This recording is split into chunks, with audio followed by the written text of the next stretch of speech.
Forbidden Lessons. An Older Man, Younger Woman Romance. By Michelle Love and Alicia Starr. Chapter 1. You need to get out and party. Annie yelled into my face, breathing her cranberry vodka breath all over me. I rolled my eyes. I always tried to be the voice of reason, but somehow Annie always got her way. I need to get some sleep is what I need, I replied tartly. I've got an intense semester ahead. Who knows when I'll be able to get another full night's sleep. T was Annie's turn to roll her eyes. Honestly, Hannah, you're ridiculous. Here we are, on the verge of our final semester of college. We've worked so hard, and we'll be out in the world before we know it, but you can't even let yourself enjoy it. You don't call this enjoying it? I raised my own cup of booze. No, I mean we should go out. You know I hate that. I can never enjoy myself. You never let yourself. You're such an amazing person. You're allowed to have a little fun in your life, you know? And besides, in a year you'll probably turn completely to your homebody ways. Let me get at least one more night of fun with you. She waggled her eyebrows at me. I sighed at her and flipped my hair over my other shoulder, thinking back. Annie and I had come a long way from the tiny babies we were when we'd first met as college freshmen. I was so awkward then. It didn't help that I had just moved miles from my small hometown in Pennsylvania, to the den of wonder and sin that is New York City. I was studying journalism, and it felt like everyone in my classes wanted to jump in front of speeding trains and cut their way through thick jungles just to get the best story. All I wanted to do was write about fashion, film, and all the glamorous people living in the glittering city. Sure, I had fun. And with my work accumulating, there wasn't an internship I wanted that I didn't get. But looking at it now, I was struck by how lonely those first years had been. Maybe I'd come off as standoffish, or maybe I'd just been too shy, but I hadn't made many friends during those years. Except Annie, of course. She lived down the hall from me in the dorms. Those nights that I'd be sitting up, writing and researching for hours, Annie would knock on my door with a boisterous smile and a six-pack from the bodega around the corner. Just before our junior year, we moved out of the dorms and into a tiny two-bedroom apartment. All the while, Annie would drag me to parties and adventures with her parade of friends that she somehow made everywhere she went.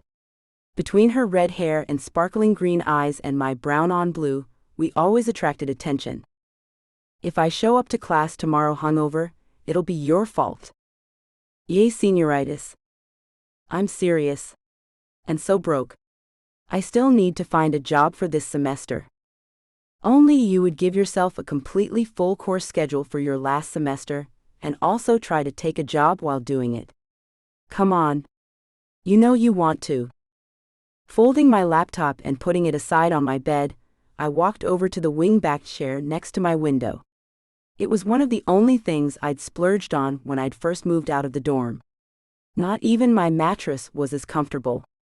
I liked to sit there and stare out the window at the shining stars and city below. I sighed, my breath slightly fogging the window for a second. Honey, you need a man, she informed me, not for the first time. Annie was moderately obsessed with my love life. It's not that I wouldn't like one, I replied. It's never right, you know? No, I don't know, she replied. Did you study journalism or poetry? Because I know about all your big dreams about the perfect romance, but that stuff isn't real. If you want to find someone to hang out or fine, to spend your life with, you have to go through a few duds first. I shrugged. Maybe it sounds silly, but I can't help what I want. Sparks and all. You're picky. I get it. Annie got up and held my hands in hers. For all her teasing, I knew that she cared about me and wanted the best for me. No random one-night hookups then. But we still deserve a party. Why not go out there and make them want us a little bit? I smiled and looked back out at the city. New York had always symbolized a new beginning to me, a world of endless possibilities. And maybe Annie was right. Maybe I had been so focused on my studies that I'd hardly made any room for life and passion. Who knew where I'd be in a year? Maybe at least a little bit. I could grab the world by the horns while I still had a chance. I don't know how, but you've convinced me to have yet another night of debauchery, I said. Hooray to bad influences. Annie cheered. Now finish your drink so I can do your makeup. We're going to do the night right. Chapter 2. The club was abnormally crowded for a Sunday night. Apparently, we weren't the only ones looking to have a final hurrah before the semester started. The dance floor was absolutely packed. Go-go dancers danced as the DJ mixed his tracks on the stage above, surrounded by an all-chrome turntable. The crowd and smell of sweat reminded me why I usually avoided clubs like this at all costs. But the music was thumping, and I felt the drinks from earlier as I danced with Annie. A small but dynamic man approached us with 2 drinks and a huge smile. He made eye contact with my body before he did with my eyes. I could already feel the eye roll coming on. And the creeps, I thought. I didn't come to clubs much, and one big reason was the creeps. They lived in the walls, apparently. Good evening, ladies, the stranger rumbled. Hope you're having a fun time. The best. Annie responded, throwing him her most charming smile. The drinks are compliments of my friend over there, he continued, gesturing to a man leaning against the bar who raised his own drink at us. He was wondering if you'd like to join us at the bar. Annie turned to me and raised her eyebrows. Would we? I shook my head. You two go right on ahead. I'm enjoying myself here. A flash of concern and sincerity crossed her face. Seriously? I nodded, genuinely wanting her to enjoy herself too. Sure, have fun. I am. Annie nodded, before threading her arm through the strangers and walking up toward the glowing wall of liquor at the bar. I continued dancing, lost in my own bliss and enjoyment of the moment. I spent my life planning for things and thinking about the future. I like to seize moments like this, when I am completely and purely living in the now. I let the music flow through me, and the rest of the club patrons drifted away. I didn't think about how much my feet were killing me in those heels, or what I looked like to other people. It was so freeing. In a way, I was happy Annie wasn't even with me at that moment. I was able to have some pure, alcohol-fueled fun, away from the sight of anyone who knew me. I was nodding my head back and forth to the music, when I opened my eyes and saw him. There was a man dancing a few yards away from me.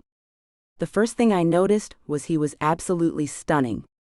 He was wearing a dark button-down shirt, which pulled slightly over his strong arms and broad shoulders. I had never before seen someone wear jeans so well, and as he moved his hips, I couldn't draw my eyes away from his round, perfectly sized butt. His skin seemed to glisten and change colors in time with the beat and flashing lights on the dance floor. He had medium-length blonde hair with a slight curl to it, the roots were dark with his sweat. His clean-shaven, square jaw framed out one of the most handsome faces I'd ever seen. He was also dancing alone. I wondered who he'd come here with. Just as I was about to look away and blush at the thought of ogling a complete stranger, he looked up, and we made eye contact. His eyes were crystalline blue, like a clear open sky or the perfect Caribbean water. I swallowed hard. For some reason, I felt the sudden need to chug a gallon of water or find the ripest apple in a bunch and sharply bite into it, letting the juice run down my chin. He smiled at me as his eyes watched my throat move. And then he was moving through the crowd toward me, and I could swear that each one of his footsteps was in time with the frantic beating of my heart. I was expecting the usual kind of treatment I got from men in clubs, overly familiar gestures, whispered lines meant to impress, and clumsy moves that lacked any real charm. But instead, he surprised me. He reached out and gently took my hand, as if it were something fragile and rare, then pressed a soft kiss to the back of it. I almost laughed. What was this, a fairy tale? Was I suddenly royalty? But the amusement never reached my lips. Because somehow, despite the old-fashioned gesture, it felt sincere. Sweet. Like I was the only person in the room who mattered. And in the middle of a crowded, noisy club, that simple act made me feel like a queen. He looked up. "What's your name?" he said in a dark baritone. "I'm Hannah," I managed. "Hannah," he repeated. I felt my whole body clench in anticipation when he said my name. I'd never heard anything like it before. "My name is Austin," he replied. "Hey," I said inarticulately. "Mind if I ask you to dance with me?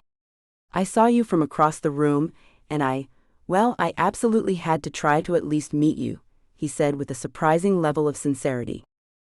"Of course," I said, sliding my hands over his shoulders. Dancing was good. Dancing, I was comfortable with. Dancing, I could handle. Except I'd never danced with Austin before. The beat thumped through my chest and into his. He was an amazing dancer, and he made me feel like we were sharing the same breath. His hand slid up my arms, and his fingers slowly glided over my collarbone. He traced thin lines down my sides to my hips, where his hands burned prints into my skin through my form-fitting dress. I could feel my whole body leaning into his, and I thought he might even have been supporting my whole weight in his hands. I was usually a bit of a clumsy dancer in couples dances, but somehow my feet knew exactly where to go. Dancing with Austin felt incredible and natural. Before I knew it, the song was over. I was about to mourn the loss of his touch when he leaned in and whispered into my ear. "Stay with me for the next song?" he murmured. "Yes." The response came out of me like a sigh. What was it about him? He drew my desire out like poison from a wound. "Good," he whispered as he drew me closer. "Because I'm not even close to being done with you." As the deep bass of the next song started, Austin pulled me closer than before. Our hips brushed, knees bumped, and we swayed together like we were the only two people in the room. It was too intimate, which thrilled me and terrified me. This kind of closeness wasn't something I was used to. But I didn't step away. I didn't want to. I felt the firmness of his body press against mine, and a flutter of heat rushed through me.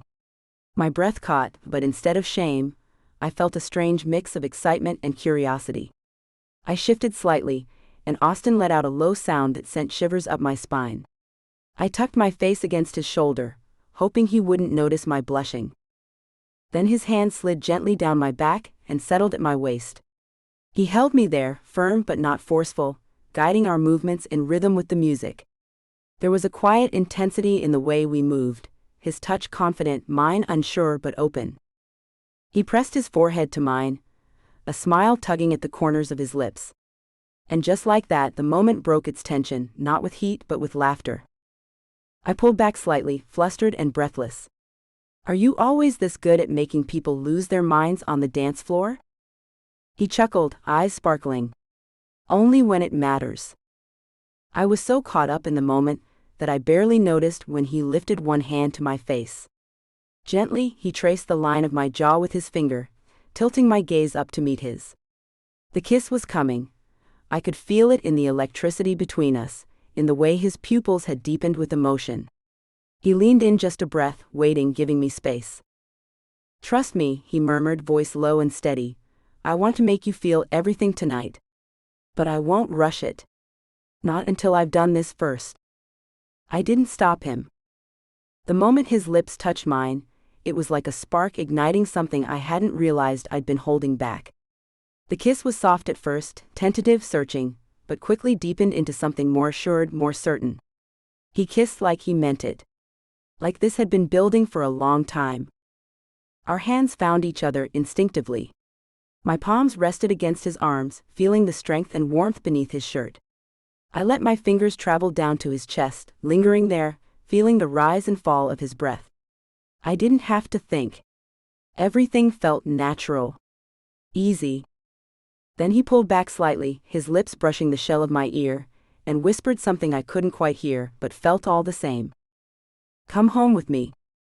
Like a glass window, it felt like the world around me shattered. The words were a bucket of cold water to my ecstasy. I jumped back from him as if he were on fire, eyes wide. He held my hands, concern in his eyes. "Hey." You don't have to if you don't want to. I was just asking. He reached forward and pushed a strand of hair behind my ear. It was a surprisingly tender gesture for the middle of a dance floor, and I found myself leaning my face into his palm. I kissed the tips of his fingers, lightly biting down on his thumb. Hannah. I whipped my head toward the sound of my name, and Austin snapped his hand away. It was Annie, waving at me from the other side of the dance floor, with her arm wrapped around the man from the bar. Gosh, I'd almost completely forgotten that I was out with her. Come on, she screamed. These guys know the best place to get a burger nearby. I turned back to Austin. He looked strangely downcast, as if he wasn't going to go find a new person to dance with the minute I left. The thought made me feel strangely sad too. I should go, I murmured. Can I at least get your number? He asked. I bit my lip. Got a pen? He pulled a red marker out of the back pocket of his pants. At my raised eyebrow, he chuckled. I carry these everywhere I go. Weird, I know. He pulled back his sleeve to show me the pale inside of his lean arm, and handed me the marker. I wrote down my number as legibly as possible, and handed the marker back. He held my hand and the marker for a moment, stroking the top of my hand with his thumb. I exhaled and looked up. His eyes held the promise of everything he wasn't able to do to me tonight. Finally, he released my hand. He smiled, winked at me, and disappeared, swallowed by the throng of dancing bodies. I was getting ready for bed and chugging massive water when Annie came back into my room. So, are you going to tell me about Tall, Blonde, and Dance yet? I rolled my eyes. I'm just trying to get into bed here. You two look very cozy, she teased. I hope you got his number or something. Things looked positively electric between the two of you. I gave him mine. I smiled at her, raising my eyebrows. Good. Good night, honey. She floated out the doorway the same way she came. When I was finally in bed with the lights turned off, my phone lightly buzzed. I opened it up to a text from an unknown number. I'm sorry our time together was cut short. It was amazing meeting you tonight, Austin. I fell asleep with a smile on my face. The smile didn't last. I felt like the dead the next morning. It was a beautiful, crisp winter morning, but I found myself completely unable to enjoy it. I could barely stand being in line for coffee. I checked my watch. 10 minutes until class was supposed to start. I was cutting it close. The only saving grace of that morning was Austin, and I had been texting nonstop. I could tell he was not looking to play games with me. He was a guy who knew what he wanted. The texts were definitely flirty, but nothing too racy or overt. I preferred it that way. I was a writer. I did like a little bit of innuendo. Plus, things had already gotten so steamy between us on the dance floor the previous night. I was rereading our most recent text exchange when the roar of the barista rose over the crowd. Hannah. I jumped and my headache wailed in response. I glared at the hapless sophomore holding my coffee and snatched it up from him. I half walked, half jogged to the lecture hall, terrified the professor would beat me there. I arrived in a mostly full professor-less room and sighed in relief. Taking a big, relieved swig of my coffee, I found an empty seat in the middle of the room. I opened my notebook and started to draw some flowers in the corner of the page. I couldn't help but doodle on every piece of paper I saw. I checked my watch again. Even my professor was 5 minutes late. I went back to my doodling. Eventually, I could hear the door of the lecture hall swing open, and a hush fell over the room. Biting my lip, I didn't look up but concentrated on a leaf shape I was shading in. My ears rang when a familiar voice floated across the room. Sorry, I'm late. Long night. It looks like many of you had the same. A small laugh floated around the room. My knuckles turned white as I gripped my pen. No, it couldn't be. Let's jump into it. My name is Dr. Parks, and I'll be your professor for Victorian-era poetry and literature. But since we're trying to get to know each other, you can call me Austin. My head snapped up, and there he was, leaning against the desk at the head of the lecture hall in a flattering button-down shirt, not unlike the one he'd been wearing the night before. His blonde curls were under slightly better control, though, and his hair looked lighter than ever in the daytime. He shuffled a few papers on his podium and pulled a red marker out of his back pocket to mark them up. He cleared his throat and looked up. There was absolutely no mistaking him, as his clear blue eyes locked onto mine. Chapter 3. Standing just inside the door with it locked behind me, her face played in front of my eyes as though my mind was making up for my refusal to look at her throughout the class. Hannah Cosgrove. I knew her full name now from the class roster. Gosh, she'd driven me insane when we danced together in the club. She'd seemed so confident, so uncaring of anyone else's concerns as she danced alone. But there was something gorgeously pure about her, like fresh, uncut grass or a smooth beach unmarred by footprints. Beautiful and untouchable. I had to make her mine. I couldn't tell if I had offended her or shocked her when I'd invited her back to my place. And then she'd had to leave with her friend. This was not my first time around the block, but I couldn't help the small voice that was urging me on, insisting that it had never felt like this before. I'd come to work that morning feeling hungry and hungover, so I'd had to do a double take when I saw her sitting almost directly in front of me, looking just as shocked as I felt. She was my student, of course. I couldn't get involved now, no matter how much I wanted to. And gosh, did I want to. She was gorgeous, magnetic, and absolutely enticing. But it was also too great a conflict of interest. It would put us both at risk. So I was going to have to avoid her at all costs. She also deserved better than someone who had as much baggage as I did. Danny, my son? I could never think of him as baggage, of course not. I loved him. I tried to be as good a dad as I could be, given the circumstances. My ex-girlfriend, Vanessa, got pregnant shortly after we graduated high school. I had already left for college, and she'd kept the pregnancy from me for several months. Needless to say, the relationship hadn't lasted long. But Danny had been born on Valentine's Day the next year, and from then on he had been my world. He split his time between Vanessa and me, staying with her when I was at school and staying with me while she was working. Vanessa had gotten a job at the local news broadcasting company, and worked her way up to being one of the regional correspondents. Meanwhile, I'd worked jobs, bussing tables and slinging coffee while I earned my BA, MA, and PhD. I'd finally gotten to the point where I could do what I wanted to do the most, teach.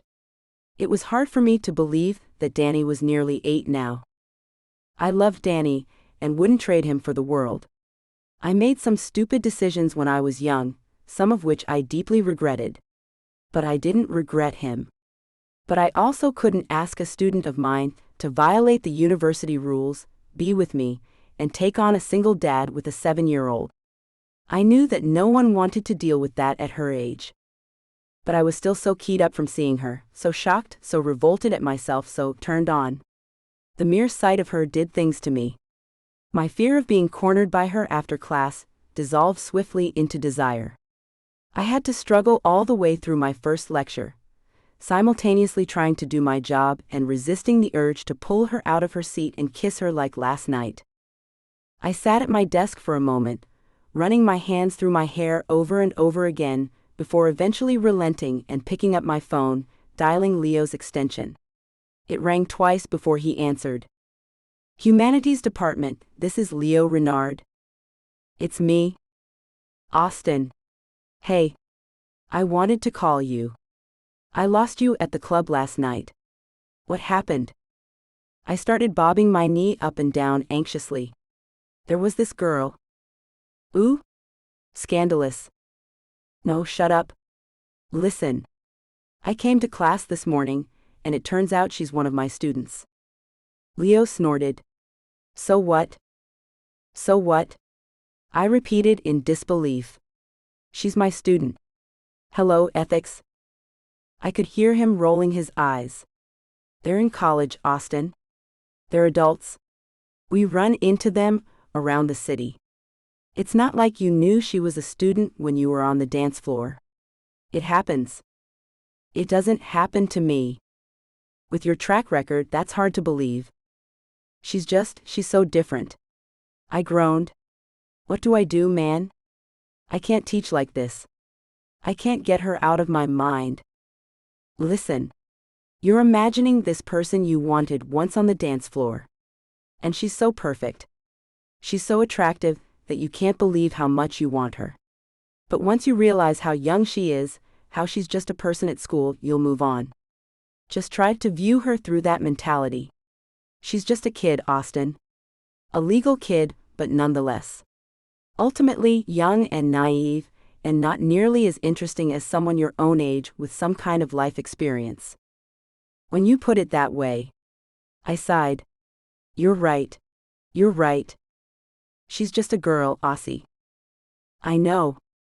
And my name is Austin. Let me live. I'm trying new things over here. Want to get lunch? Chapter 4. What do you mean I can't drop the class? I paced the room. Annie pretended not to laugh, sitting in my chair by the window.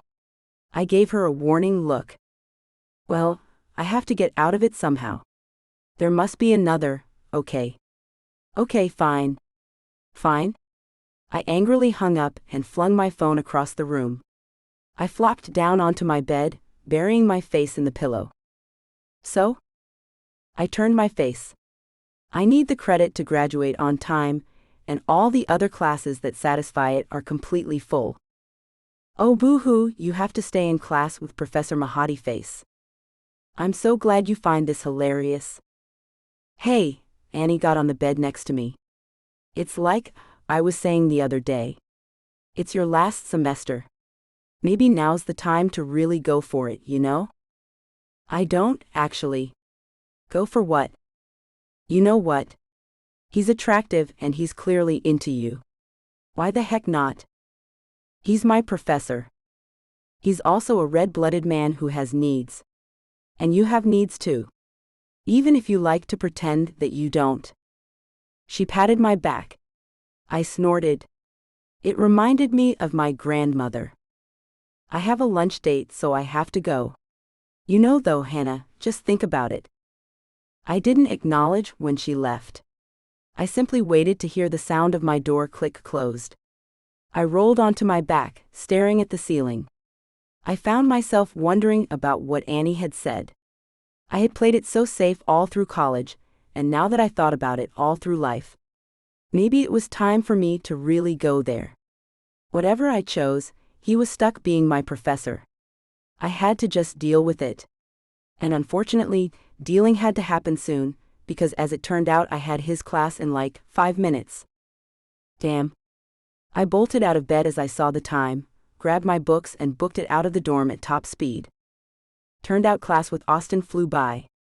He was a really great teacher, and I could say that even though half the time, I was listening with one ear while simultaneously watching Austin's mouth as he read aloud.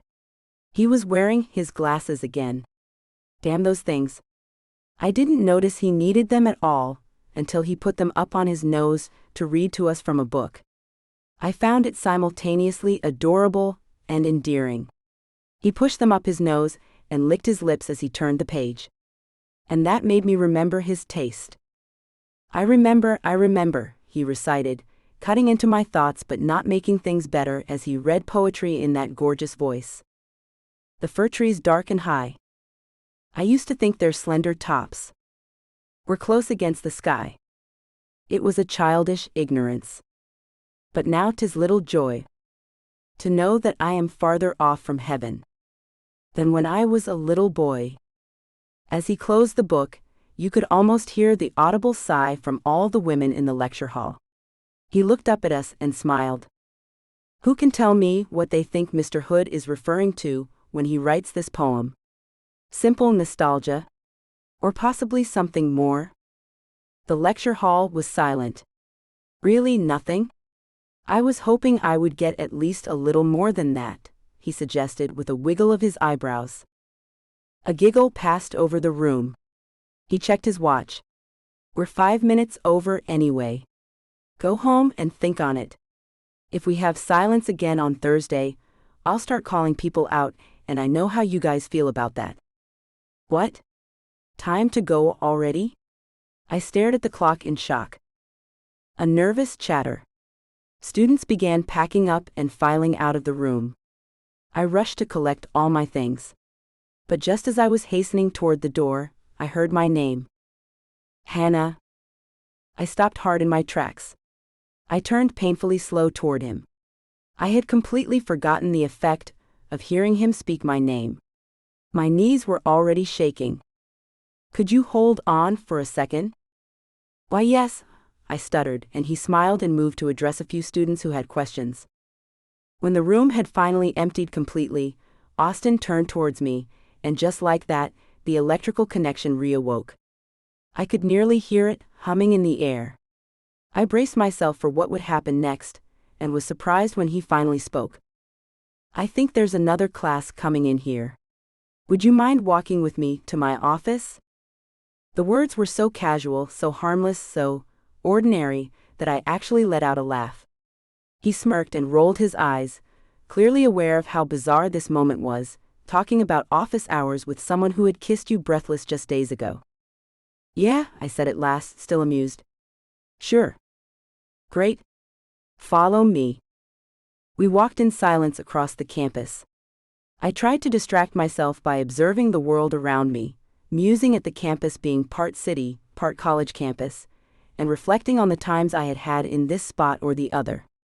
I still couldn't believe I was only a couple of months away from it all being over. I did this only to ignore the voice in my head urging me to grasp his hand in mine, pull him in, and restart our kiss from the nightclub.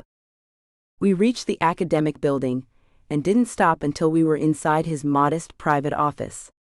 It was a very tasteful, yet masculine setup.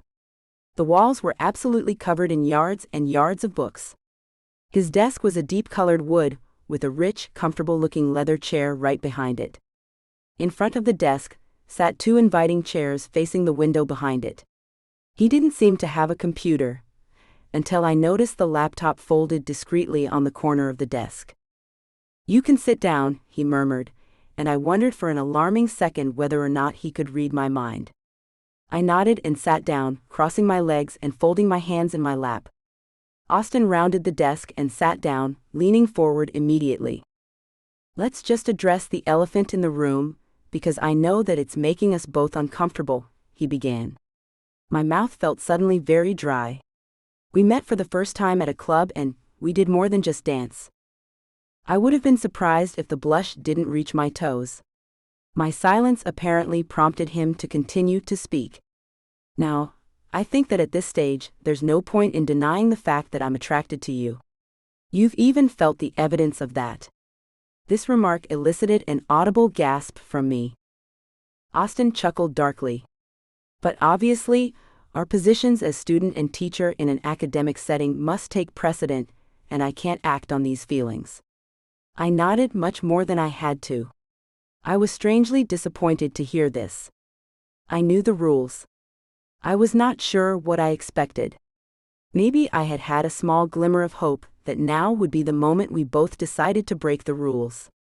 I think more than anything, I was trying to nod through my nervousness. Austin let out a nervous laugh of his own. You're allowed to talk too, you know, he commented.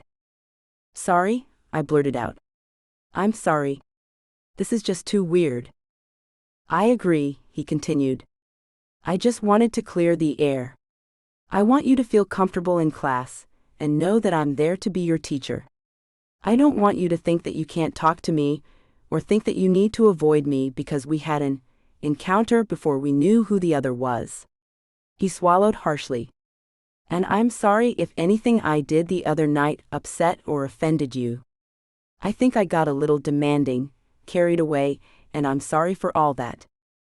My eyes widened. This was a different approach. I wasn't expecting this. But I wouldn't forgive myself if I let him continue to think that I was upset by his actions. Don't apologize for that, please. I liked it. I liked it a lot. I could feel myself blushing again at my inability to piece together my words. I looked up to see his eyes darken. He made a low sound in the back of his throat. Had he just growled? "Don't say that to me. You're not allowed to say things like that to me," he said, barely above a whisper. A beat passed between us where I was sure we would say damn it all to the rules, and he dragged me into his arms, when the phone suddenly shattered the moment. We both jumped at the sound. He cleared his throat, loosened his tie, and picked up the phone. "Hello? Oh, he's here now? Yes, of course. Don't leave him standing out there. Let him in." He hung up the phone, and I looked up at him curiously. "Should I go?" "Only if you want to. Please don't leave on my account. But we will have a visitor, my son Danny." "Oh," I said. My eyes instinctively went to check his wedding band ring finger for probably the 100th time, and I saw the same thing as always. It was a bare naked finger. The thought made me blush a moment as I considered what a bare naked Austin might look like, but the thought was gone as fast as it came. My boldness made Austin laugh uncomfortably. "Yes, you're correct. No wife. Divorced?" "Not exactly. We were young." We barely had a moment for the awkwardness of the situation to sink in, before his office door burst open on a flurry of blonde hair and childhood enthusiasm. "Dad." "Hiya, Peanut." I watched as Austin scooped up his son into his arms for a massive bear hug that the kid seemed to enjoy for a second, before realizing he was too cool and scrambling down. Chuckling, Austin ruffled the boy's hair. "I missed you, Bug.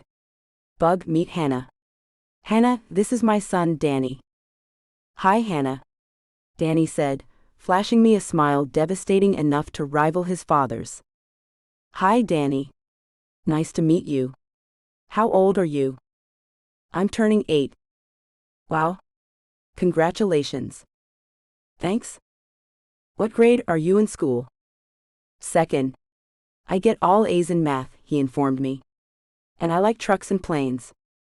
"Sounds like we've got a little engineer here." "That's what my dad always says." He rolled his eyes so endearingly that I grinned. "Give me just a sec, Danny," Austin said. "Hannah's one of my students. We're just here for a quick meeting." He turned to me. "I'm sorry about this. His mother and I both work, and I still need to hire a sitter for the new semester." My ears pricked at that. A sitter? I could do that. Something unreadable flinched in his face. "Really? Hannah, what are you doing?" "Yeah. I mean, I need a job," I blurted, before the voice of reason that had always held me back before could take over now. "And you'll have to find someone to watch him when we're both in class, but otherwise I can help out whenever you need." I ignored that insistent voice that warned this was the worst idea ever. In place of that voice, I heard Annie. "Take a chance, Hannah. Just for once in your life, don't play it safe." He studied me. "You're sure you'd be all right with that? I could really use the help. If you're uncomfortable, please don't say yes just to be nice." With one final shove, I kicked my usual caution to the curb. "It's no trouble at all. I'd love to do it." His smile lit up his cozy office. "Well, great. I'm glad to hear it. So, how about we do a playdate with you two tomorrow so you can meet and we can see if you're a good fit?" I nodded enthusiastically. "Sounds perfect. What do you think, Danny? Do you want to go on a playdate with me?" "Do you like cars?" he asked with comical uncertainty. I was, after all, a girl. "I don't know much about them, but you can teach me," I replied.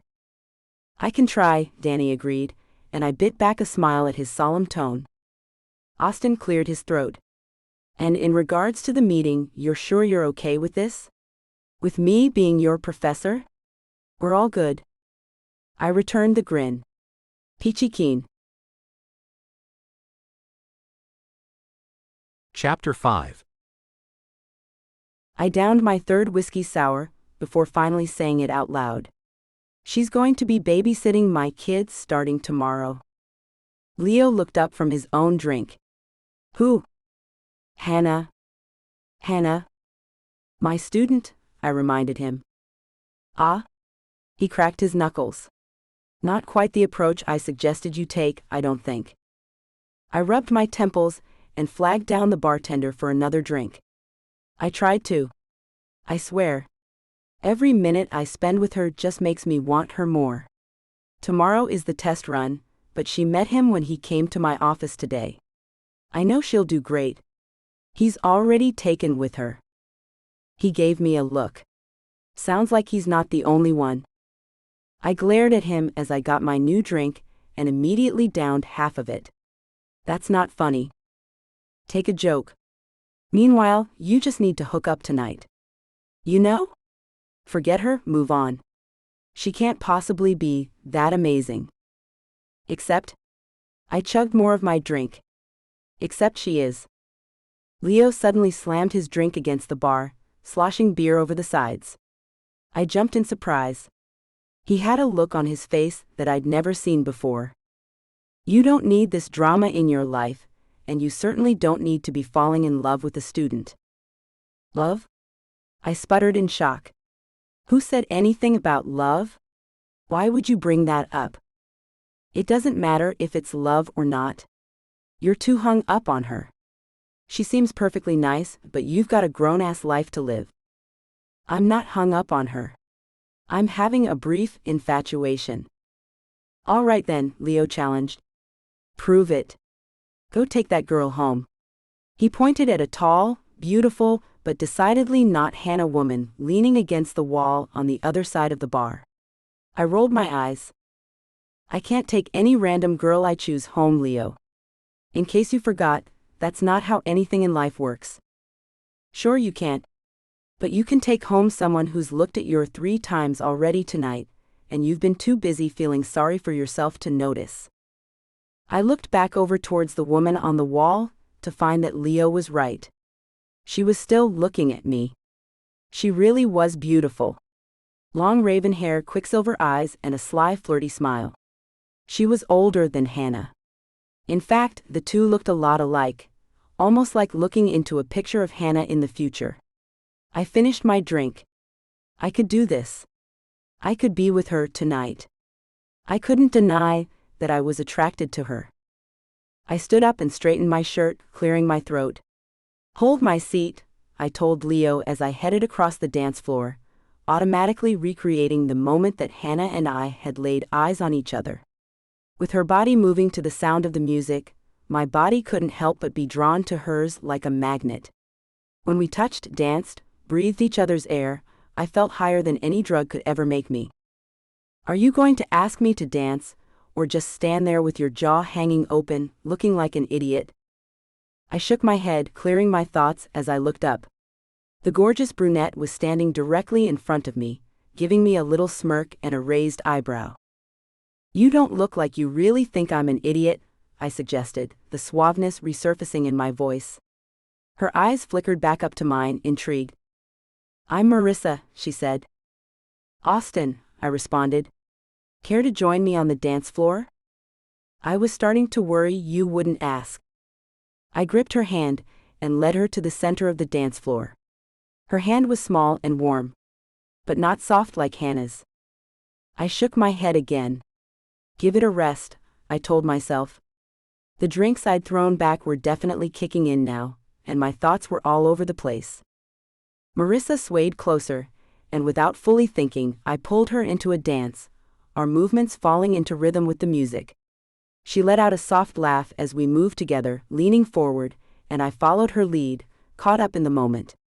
My hands moved up her back, steadying us both as we danced. But then something strange happened, something that sobered me more than it should have.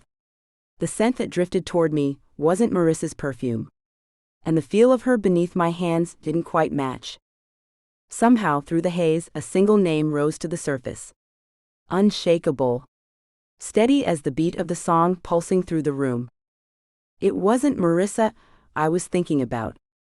Hannah, Hannah, Hannah, Hannah.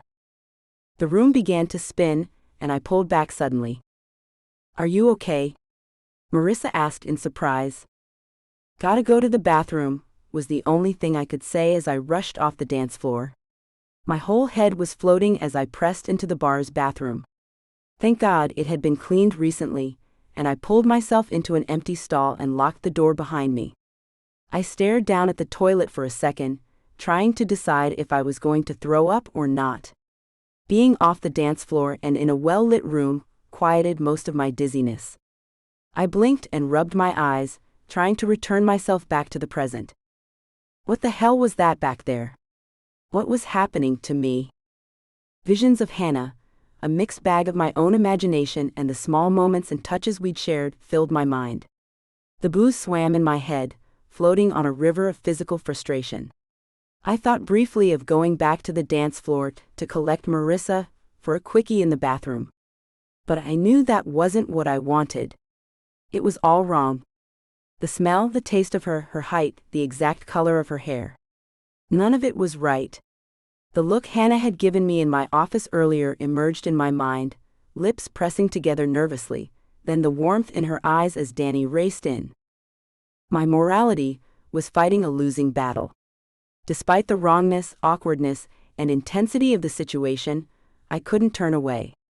I couldn't stop. I couldn't fight it. Stumbling out of the stall, I slumped over, scrubbing my hands. For good measure, I splashed some water over my face, trying to clear my head. Why couldn't I get this girl out of my mind?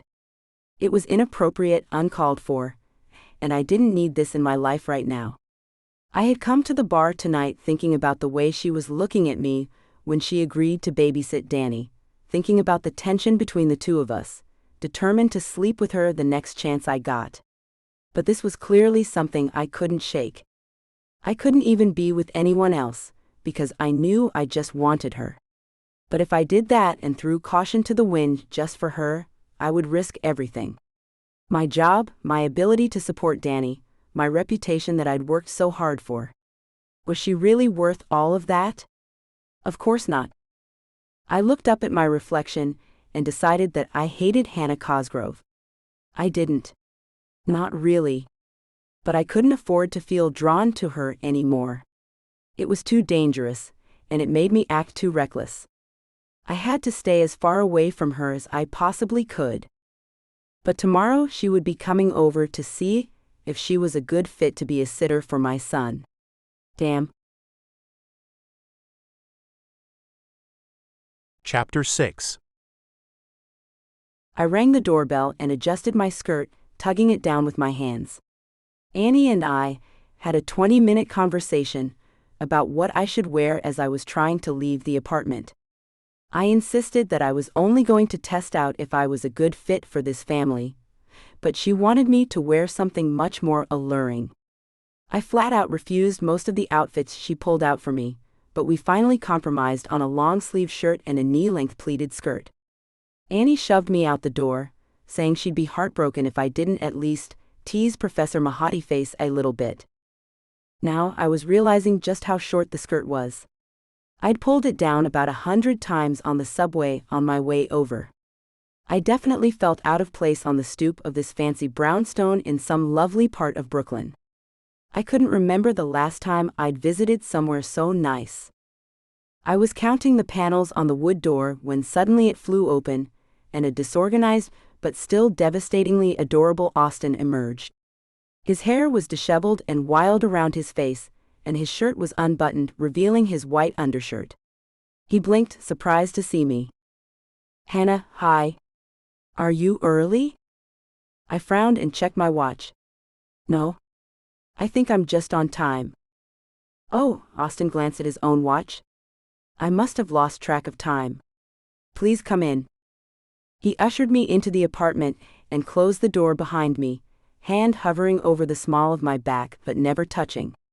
We paused in an elegant foyer with high ceilings and a small coat closet.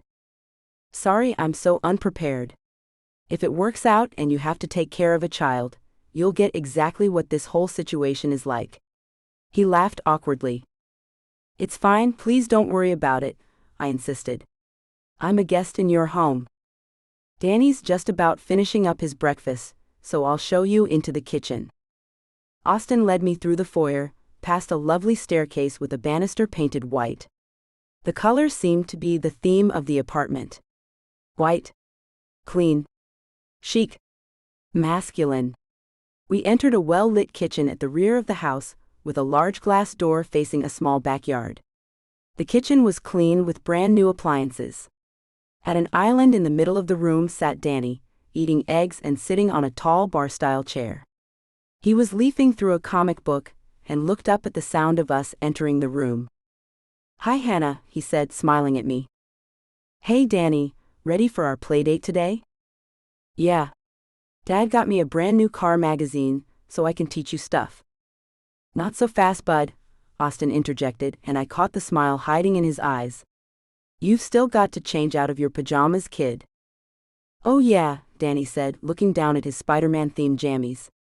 "I'll be right back." Danny dashed out of the room, leaving his plate behind. I could hear his rushed steps pounding up the staircase. Austin gave me a self-deprecating smile as he picked up Danny's discarded plate and put it in the dishwasher. "Seems like the teacher's going to become the student today," he said with a grin. "I love to learn," I replied, then offered, "I can get that for you." "Please don't worry. I'm sure the breakfast cleanup is definitely part of the job," I reasoned.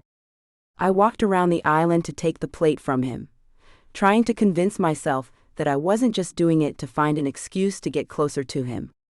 Our fingers brushed as I gripped the plate. Was that a sharp intake of air from him? I glanced up at him from beneath my eyelashes to glimpse his heated look. Smiling to myself in satisfaction, I turned to the sink, rinsing the plate and fork before bending to drop them in the dishwasher. Closing the dishwasher door, I rose and was surprised to find that Austin was standing apart from me, on the opposite side of the island, as far as he could possibly get while still being in the same room. He had a possessed look on his face, troubled and stormy. I had sensed his dark mood from the moment I stepped in the door, but had to bite my tongue. It was so obvious in his body language, though, that I opened my mouth to say something, to see what could possibly be on his mind. But I never had the chance. I barely had a word out before the sound of the front door opened and closed, surprising us both. The sound of heels echoed in the foyer. "Hello? Anybody home?" "Mom." Danny's rushed footsteps barreled down the stairs. Austin frowned and moved into the foyer with an urgency I was sure I hadn't seen him move with before. I could feel my stomach drop to my feet as I cautiously followed him. In the foyer, Danny was embracing one of the most glamorous women I'd ever seen. She had long, impeccable legs and was intelligently dressed in a perfectly matching and fitted skirt and top underneath this season's nicest winter coat. Her bone structure was insane. Feminine clavicle bones framed a long swan-like neck, traveling up into the perfectly shaped V of her jawline. High royal-looking cheekbones sat above a pert chin and pouty lips. She had ice-cold blue eyes, deeply set underneath perfectly groomed brows. Flawless pale skin ended at a head of luscious blonde hair pulled back into a stylish knot at the back of her head. "It's my baby boy." "Hi, honey." "Mom, stop. I'm not a baby anymore." "Vanessa, what are you doing here?" I was alarmed at the tone of Austin's voice. There were equal parts shock and confusion, tinged with a little bit of anger. His crossed arms and frowning face spoke of his discomfort with the situation. "What, I can't visit my son, say hi to my own flesh and blood? You normally call." "I had to talk to you about that actually." Vanessa, as it appeared that was her name, turned suddenly and looked at me as if noticing me for the first time, though I'd been there since Austin entered. "Oh, hello. Who are you?" I cleared my throat and tried to put on one of my best smiles. "I'm Hannah Cosgrove. I'm one of Austin's students, and hopefully I'll also be babysitting Danny. I'm teaching her about cars." Danny piped up proudly. Vanessa's eyes flashed as she turned toward Austin. "First name basis with the students, Austin?" "That seems very friendly," she said with a sarcastic and serious tone. "I definitely don't prefer being called Mr. Parks or Dr. Parks all the time," he grimaced. It looked like every word to her caused him pain. "I'm sure you don't," she said suggestively. Who the hell did this woman think she was? Well, she was Danny's mother and Austin's ex, whatever. But the way she had just come right on in and acted like she was in charge of the place didn't sit well with me. It apparently didn't sit well with Austin either. His face was pulled tight with tension, his eyes flashing from Danny to Vanessa but tactfully avoiding mine. "Anyway, I have an announcement," she said in a commanding voice. "I will be moving back to Brooklyn, so I can be closer to the apple of my eye." She nuzzled Danny's face. "Seriously?" Danny's eyes lit up. "Seriously?" Vanessa offered. Danny seemed thrilled, but I struggled to find a single thing that was warm about this woman. Everything was cold, from her voice to her smile. "Vanessa, could we possibly talk in private?" Austin had asked a question, but it sounded more like a demand. "What's there to discuss?" she asked. "There's nothing more to say. I'm just moving to be closer to him. When I got full custody." "Danny, can you go get your car magazine so you can start showing me stuff?" I asked, feeling bad for the kid and wanting to spare him the awkward tension between his parents. Austin shot me a grateful look as Danny darted out of the room, and Vanessa continued. "I know we agreed that it'd be best for Danny. It works best for us. And we agreed that I could continue to visit him and have a relationship with him." "Yes, but moving." "I won't be moving into the house with you." She laughed, as if the idea was completely ludicrous.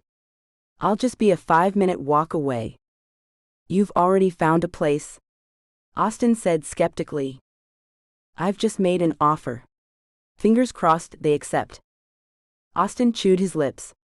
He didn't seem happy with any part of the situation. He looked like he was about to say something else when Danny ran back in, clutching his magazine. Then Vanessa stepped in, and something like jealousy moved across her face. "Danny, you'll have hours with your babysitter. Why don't you take me upstairs first and show me any new robots you've gotten lately?" "Car's mom," he corrected, but looking pleased at her unexpected interest. "Here, Hannah. You can look at it." He put the magazine on the table, and they walked out of the room. I turned to look at Austin, who seemed lost in thought. "She seems nice," I winced as soon as the words left my mouth. "She seems nice." That was the best thing I could think to say. I felt better when Austin laughed slightly at the comment, lifting the mood. I felt bolder, and dared to ask the question that had been on my mind the minute I walked through the door. "Are you and Vanessa, you know?" Austin shook his head. "Not since Danny was born. Though I'd hope you'd know that. No one trying to get back together with someone would dance the way you and I danced that night." His mention of that night brought back the tension between us. It stole my breath away, and I sharply inhaled, holding a moment before I felt I could release it. Austin clearly felt it too, and coughed uncomfortably, casually walking across the foyer, again creating space between us. Annie burst out laughing. I rolled my eyes and glared at her over the top of my coffee cup. "It's not that funny," I insisted. "It has to be. It has to be funny, or else it's just plain sad," Annie insisted, wiping her eyes. "Of course he has a difficult ex. All the good ones do, especially the ones with kids. Once you've tangled with drama like that, it kind of sticks to you." "Do all the good ones also have an ex moving 5 minutes away to be closer to her son?" I asked, bitterness creeping into my voice. "No," Annie said, arching an eyebrow. "But now you're starting to sound a little mean." "I am not." "Annie, how could you? You're my best friend." Annie held her hands up in surrender. "Well, take a minute and think about what's really going on here," she insisted. "Austin has this child with her. Whether that was from a one-night stand, or because they were so in love and thought they were going to be together forever, doesn't matter, and is frankly none of your business. They have this whole history together, and you don't know the situation. Is it possible she's trying to get back together with Austin? Sure it is. Did he seem happy to have her there?" I waited for a moment to see if the question was rhetorical, before quietly responding. "No. Okay, well then, if she is trying to get back with him, she's a bit far off from that goal. But it's also entirely possible that she did just move closer to be with her son, which is also completely valid, and is her right. And here you are. You had this amazing night with Austin, but you honestly have no claim on him. You have no idea how he feels, and you're serving as a caretaker to his son. And you're also his student. So I know you feel concerned, but you're jumping to conclusions. I guess what I'm saying is, chill out with the Vanessa thing and live your damn life. And what can I do about Austin? This stuff between us, it's ridiculous at this point. Annie smirked. As you know, I agree. Maybe just ask him what the deal is. You don't think that would be a little bit inappropriate? Annie snorted. There's a lot about this situation that I wonder whether is appropriate, she snapped back. Fair point, I said, taking a sip of my coffee. What's your plan for the day? She asked. I groaned. I did not want to think about that at all. I actually have an assignment due in Austin's class. A presentation on Lord Alfred Tennyson. I'm really nervous about it. You know how I get with public speaking. Our freshman year, Annie had pressured me into trying out for the university's Shakespeare company. And though I loved Shakespeare and knew all my lines, at the audition I completely choked. I stuttered through the monologue, and the moment I got off stage, I immediately ran to the bathroom and vomited. Oh yeah, good times, Annie said. You'll do great though. It's just a class. And you're extremely attractive, Professor. I rolled my eyes. Thanks so much for the reminder. I glanced down at my watch. I should get going. Me too. I have work in a bit. Break a leg out there, Juliet. I stuck my tongue out at her, as I grabbed my purse and headed out the door. Chapter 7. From the moment I walked into the lecture hall, my heart was racing. About half the class had already filed in, and Austin was there, listing the upcoming presenters on the board. I was number 3. Good. Close to the top was good, because then I could get it over with and relax for the rest of the class. The anticipation would be over. I paused inside the doorway, looking at Austin. He was wearing his glasses again and looked as amazing as always, but still filling out his paints, with a red marker sticking out of one of his rear pockets. He turned and noticed me standing there. Good morning, Hannah. Ready for today? I gulped and gave him my best effort at a smile. Ready as I'll ever be. He laughed. I'm sure you'll do great. My heart lifted a little. Really? He looked at me, realizing I was serious about my nervousness. Yes. I really do think you'll be amazing up there. Not just because I'm going to be taking care of your kid from now on? I teased. After Vanessa had left, the dark cloud that seemed to be hovering over Austin lifted a bit. Of course, the day had gone spectacularly well. While Austin caught up on some emails, Danny spent an earnest 30 minutes trying to explain car parts to me, before giving up. So we went to the park instead, and watched Danny as he crawled all over the jungle gym, and whooshed back and forth on the swings. We spread out a small picnic blanket, and shared some sandwiches. When Austin ran to the water fountain to refill his water bottle, a passing heavily pregnant woman commented to me, "Cute partner and cute son. You must feel very lucky." I smiled and didn't correct her. And I thought to myself that I did feel very lucky. I felt lucky for all of it. Hello, Hannah. I realized I'd zoned out, and that Austin had been talking to me. Oh. Sorry. Austin shook his head, smiling. You don't know your own strengths. Give yourself some credit. I'm sure you'll blow us all away. I smiled shyly at him, before taking my seat. I returned, as always, to my nervous doodling. I tapped my foot all the way through the first 2 presenters, resisting an old compulsive urge to bite my fingernails. The anxious energy was building up everywhere in my body. Hannah Cosgrove. My heart felt like it was about to beat out of my chest, and I couldn't tell if it was because Austin had spoken my name or my nervousness to stand up in front of everything. I made my way down the stairs to the front of the lecture hall, notes in my arms. I set my books down on the podium and cleared my throat. I took a breath.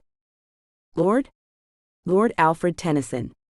I glanced up at the room full of uninterested faces. Some people were on their cell phones. My eyes flicked over to the desk where Austin was sitting with his rubric. He looked at me over the rims of his glasses and smiled at me encouragingly, nodding. I smiled back and took another deep breath. Lord Alfred Tennyson is a name I'm sure you're all familiar with, but his work speaks for itself.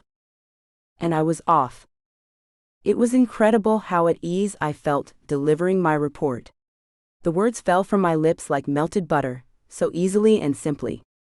And whenever I got nervous, all I had to do was glance over at Austin, and I felt stronger knowing that he was on my side. Oh love, they die in yon rich sky, they faint on hill or field or river. Our echoes roll from soul to soul and grow forever and ever. Blow, bugle, blow, set the wild echoes flying, and answer, echoes answer, dying, dying, dying. Many people would say that this poem is about the action of diminishing returns that comes with new love.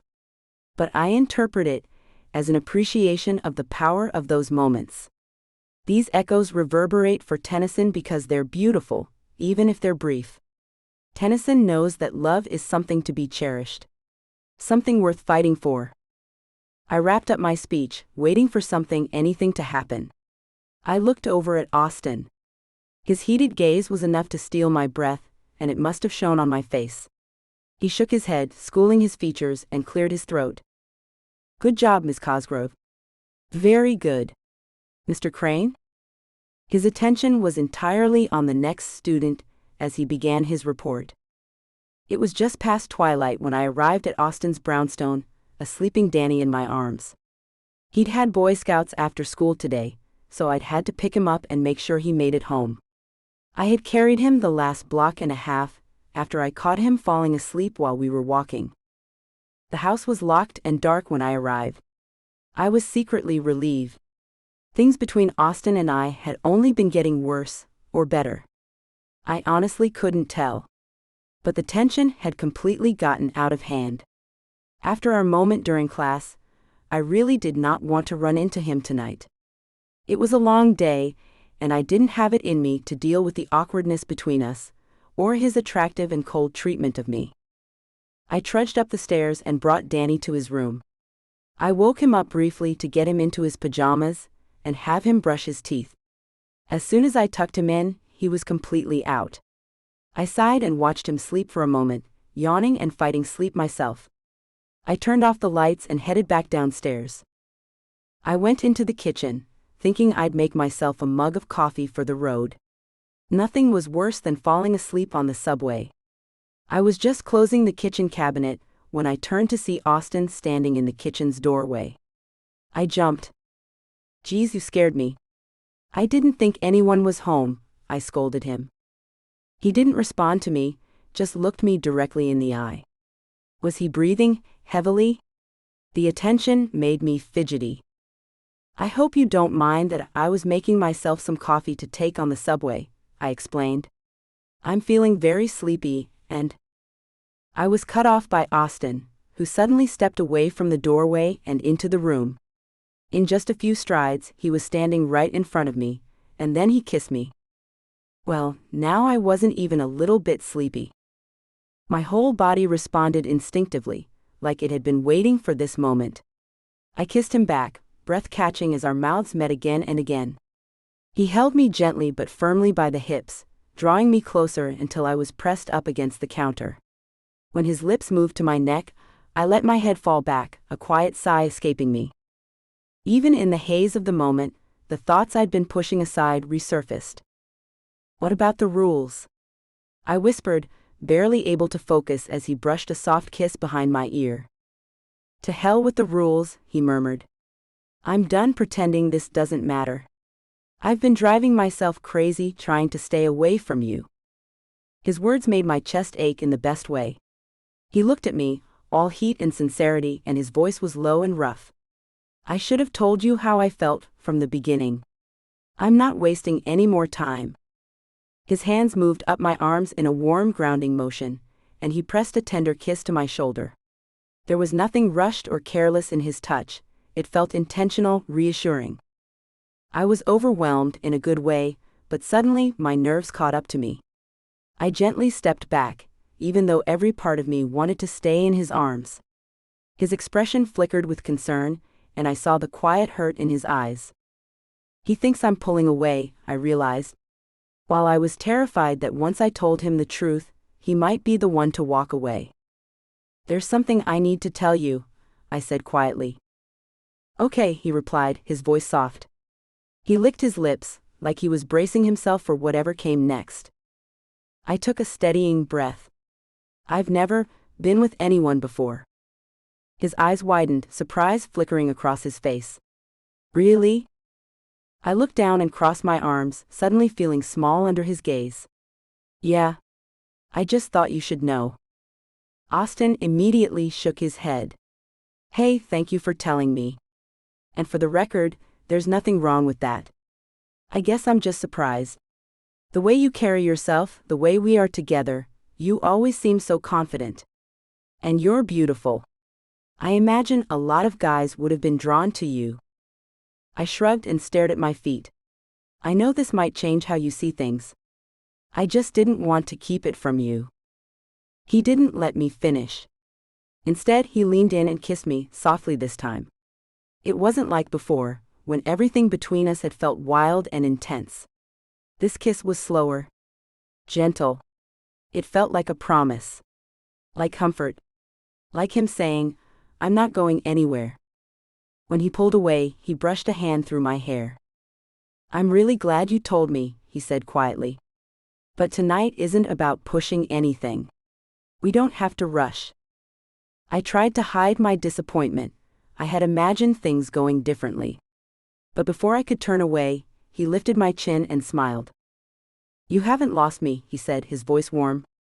If anything, I'm more in awe of you than ever. You deserve an amazing first time. Candles, romance, the whole bit. Hannah, I just had you up against the kitchen counter, and I would have taken you right here if you hadn't stopped me. I bit my lip. I was considering it. Austin let out a shaky breath and rested his forehead gently against my shoulder. Do you have any idea what you do to me? A moment of quiet passed between us, charged with unspoken emotion. Then he lifted his head, his expression soft but serious. I want tonight to be about you, he said. Let me show you how much you mean to me. My eyes widened. But I thought you said we were taking things slow. He smiled at the reminder. We are. I just want to be close to you. To make this night special. I raised an eyebrow at his choice of words, and he chuckled, leaning in to whisper near my ear. What I mean is, I want you to feel cherished. Safe. Like you're the only person in the world. My heart was pounding now, but not out of nerves. Out of trust. Out of hope. He brushed his hands gently along the small of my back, and I felt my breath catch. If you'd be open to it, he added quietly, just letting the moment unfold. I'd love nothing more than to share it with you. I swallowed hard, the lump in my throat making it hard to speak, but I managed to nod and say, yes. I want that too. Without breaking eye contact, Austin carefully lifted me into his arms. I gave a small squeak of surprise, and instinctively wrapped my arms around his neck. I felt weightless in his hold, safe and wanted in a way I'd never quite felt before. He held me close, steady and sure, like I was the most precious thing he'd ever carried. As he mounted the stairs with ease, he whispered in my ear. Danny could sleep through a stampede out his bedroom window. I giggled at the remark. But we still have to take care with the screaming. We wouldn't want him to worry that anything was wrong. I smirked at him. Screaming? You're really hyping this, aren't you? It had better be as good as you say it is, otherwise I think I might be disappointed. He smiled at me knowingly. I promise you won't be. We entered his bedroom. I hadn't snooped around in here yet, so I took a moment to observe my surroundings. There was a queen-sized bed at the center of the far wall, with an impeccable, inviting bedspread, a nightstand to the side with a small lamp, a closet next to the small dresser with a television perched overhead, the door to the master suite's bathroom, and a massive window from the ceiling to the floor, pouring moonlight into the room.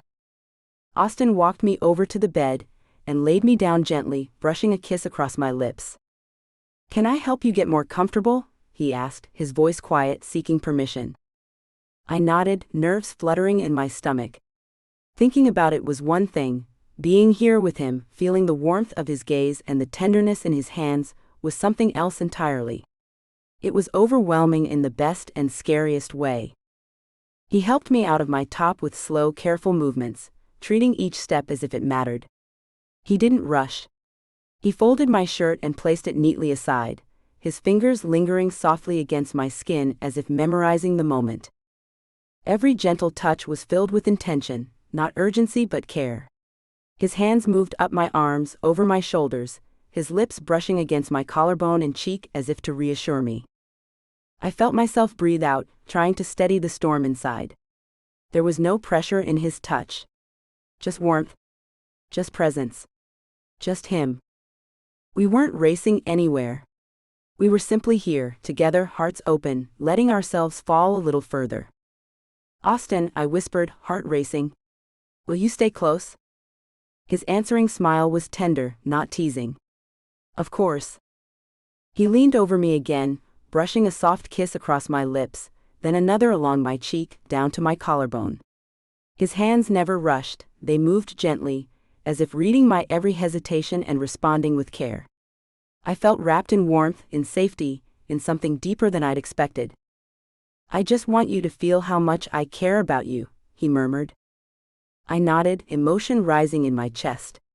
There were no demands, no expectations in his touch, only comfort and affection, like he was trying to reassure me I could be completely myself, exactly as I was.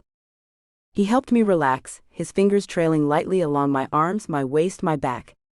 Each stroke was grounding, calming the storm inside me. I closed my eyes, allowing myself to just feel the moment, his closeness, the way his presence calmed my nerves. He pulled back slightly and looked down at me, his gaze sincere. "You're incredible. You don't even realize it." I let out a soft laugh, still trying to process the vulnerability between us. I had never been like this with anyone before, not just physically, but emotionally. And yet, I didn't feel afraid. He held me then, wrapping me in his arms like I was something precious. And in that stillness, I realized this moment wasn't about anything physical. It was about trust. Connection. For the first time, I wasn't overthinking what came next. I was just here, with him. This was all so new to me. I'd never been in a situation where someone made me feel so seen, so safe, like my thoughts and feelings genuinely mattered. No one had ever asked me what I wanted, not just physically, but emotionally too. Austin wasn't rushing me. He was inviting me to share, to be open with him. And while I still felt a little shy, his patience gave me the courage to be honest. I thought about what he'd said earlier, that he wanted to unwrap me, not just outwardly, but inwardly too. To know me. All of me. Maybe this was his way of helping me lower my guard, gently, kindly, waiting until I felt ready. I could have pulled back. I knew he'd respect that without question. But I didn't want to. Not this time. I swallowed, trying to find the words. "You being here with me like this, it means more than I can say. I'm not used to someone caring this much about what I'm feeling." Austin's eyes softened, his gaze never leaving mine. "I do care," he said simply. "So much." He moved to the edge of the bed and knelt beside me, taking my hands in his.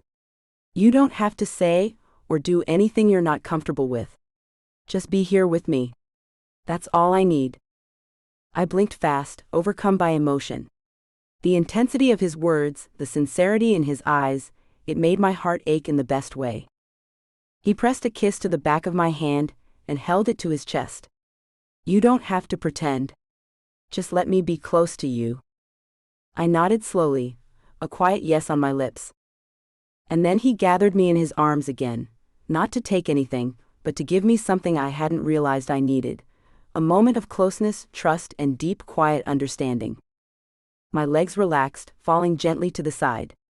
I thought maybe we were done, that the moment had reached its quiet end. I lay there, completely spent, every nerve tingling with the weight of everything we had shared. But then Austin leaned forward and gently brushed a strand of hair from my face. His touch was feather light, like he was trying to remind me he was still there, still holding space for me.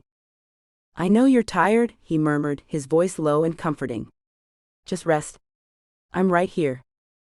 I tried to speak, but the words caught in my throat. "I don't know if I can. I feel so sensitive." "You don't have to do anything," he said, his hand gently stroking my back. "This moment, it's not about doing. It's about being. Just breathe. Just be here with me."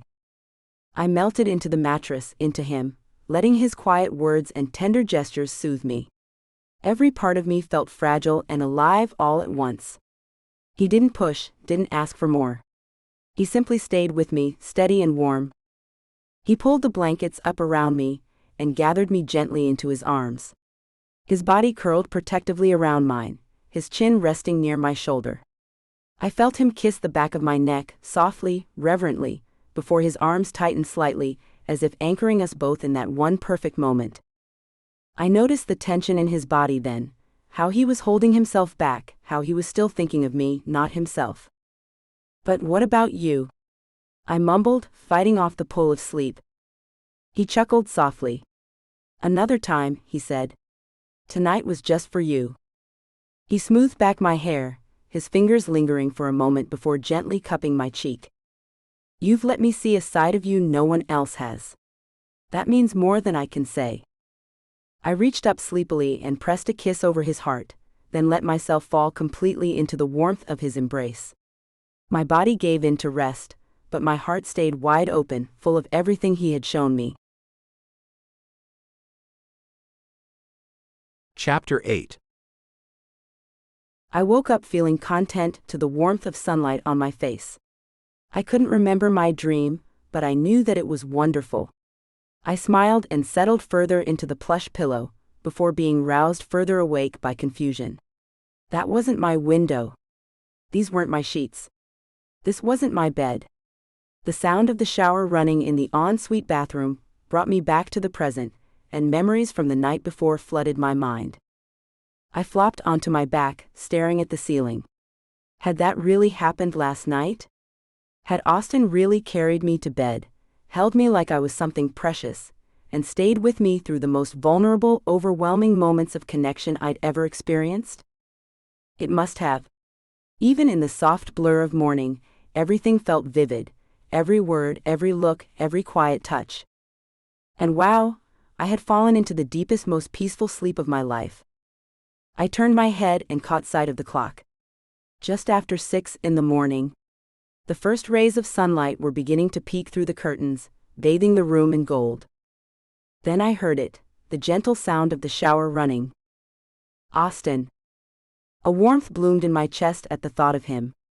Last night had been incredible. Tender, powerful, unexpected. I hadn't known it was possible to feel so cared for, so seen. Part of me thought maybe we would have gone further, but now, in the light of day, I understood something deeper. What we shared wasn't about rushing to the next thing. It was about trust. Connection. A kind of closeness that lingered even after the moment had passed. I imagined him now in the shower, the water streaming over his shoulders, steam rising around him. And I smiled. He was real. This was real. I reached for the sheet and held it to my chest, suddenly aware of how exposed I was. But then I paused. Why feel shy now? He hadn't made me feel anything less than beautiful all night. I slipped out of bed and walked to the mirror hanging on the back of his closet door. I studied my reflection quietly, my cheeks still faintly flushed, my hair tousled from sleep, my body humming with a strange kind of lightness. For the first time in a long time, I didn't feel the urge to fix or change anything about how I looked. I just stood there, taking it in. And smiled. I had never really thought much about my body. It was just mine. Not something to praise or critique, just something I lived in. But last night changed something. The way Austin had looked at me, with awe, respect, and appreciation, made me see myself differently. There had been moments of shyness, sure. I wasn't used to being so exposed, to letting someone in that closely. But instead of feeling small, I felt powerful. As I stood in front of the mirror now, I didn't pick myself apart. I didn't flinch or hide. I simply looked, and for the first time I liked what I saw. I felt radiant. Bold. Like I had stepped into some new version of myself. Smiling softly, I took a few quiet steps across the room and gently pushed open the bathroom door. The space inside was filled with steam, the warm haze clinging to the mirror and curling in the air. Everything about the bathroom echoed the rest of Austin's home, simple, sleek, and serene. A clean counter. A wide vanity. A soaking tub tucked in one corner, and a glass-walled shower in the other. My eyes were drawn to him immediately. Austin stood beneath the water, his back to me, rinsing his hair. His movements were relaxed, almost meditative. The strength in his frame was unmistakable, broad shoulders, lean muscles, a quiet grace in how he moved. I paused in the doorway, admiring him, not with hunger but with appreciation. There was something sacred about this moment. Something quiet and real. He didn't know I was watching, but I didn't feel like an intruder. I felt connected. Lucky. And then he turned slightly, caught in his own rhythm under the stream. I felt a blush rise to my cheeks and quickly looked away, heart fluttering. Not from embarrassment, but from the rush of realization that I truly desired all of him. Not just the image, but the person. Still smiling to myself, I stepped back silently, giving him his space, my chest full with something far deeper than simple attraction. It was admiration. Trust. Maybe even something dangerously close to love. Austin's eyes suddenly opened, and seemed pleasantly surprised to see me there, catching me staring at his body. When our eyes met, the heat from the night before was instantaneously there, if not stronger. "Good morning," he said. His voice was so shockingly tender and kind, in such a heated moment. He said it with a light tone, as if he'd run into me at the coffee shop, not caught me staring at him in the bathroom. "Good morning," I replied. My voice cracked from disuse. "If you want to take a shower too, I'll be out in just a minute," he assured me. He wasn't dismissing me, but he wasn't demanding I join him either. The door was left open. Again, he gave me space to choose what I was most comfortable with. I didn't know much about the logistics of showering with another person, but I was sure that Austin and I could figure it out together. I stepped forward and gently opened the shower door, letting the warm mist surround me like a cocoon. The scent of Austin's shampoo wrapped around me, clean, comforting, familiar.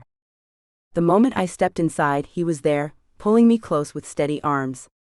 He brushed my wet hair away from my face and pressed soft kisses to my forehead, my cheeks, my lips. Each one felt like a whisper. A promise. I let out a quiet sigh, resting my head against his shoulder. Last night was... I trailed off, unable to find the perfect word. Incredible. Thank you. His voice was low and sincere. Thank you. I had a wonderful time. And I hope I wasn't too much. Sometimes I get overwhelmed by how much I feel when I'm with you. I smiled and tilted my face toward his. You were exactly what I needed. There was a beat of silence as the water poured down around us, the sound both soothing and intimate. I've been thinking, I said softly, about what I told you last night, about how new all this is for me. He looked down at me, his expression gentle. Yeah? You're not weirded out by that? I asked, my voice barely above a whisper. He shook his head, a quiet laugh escaping his lips. Not even close. If anything, I feel honored that you chose to share that part of yourself with me. My chest fluttered. The steam curled around us, but it was his warmth I felt most. I pressed a kiss to his jaw, letting the moment settle between us. Everything about it felt right. Not at all, he assured me. I'm really glad that you told me. Otherwise, I just would have taken you like that. You deserve more. Plus, last night was amazing for me too. I gave him a look, and he laughed heartily. I'm serious, he continued. You have no idea what it did to me, to see you falling apart underneath me. I just want you now, I whined. Geez, when had I become such a wanton woman? Come over tonight, he said, his voice low and warm. And I'll live up to my promise. I smiled up at him, heart fluttering. There was a new kind of boldness bubbling in me, something tender but brave. I held his gaze, feeling the electricity humming between us. The water was still cascading softly around us, steam curling like a quiet veil. Austin reached for my hand under the spray, interlacing our fingers. The warmth of his touch sent a gentle tremor through me. I looked at him, my voice quieter now, a little shaky but full of intent. Can I ask you something? He nodded, his eyes soft. Anything. I hesitated, then pressed on. Show me how to take care of you. I want to learn what makes you feel good too.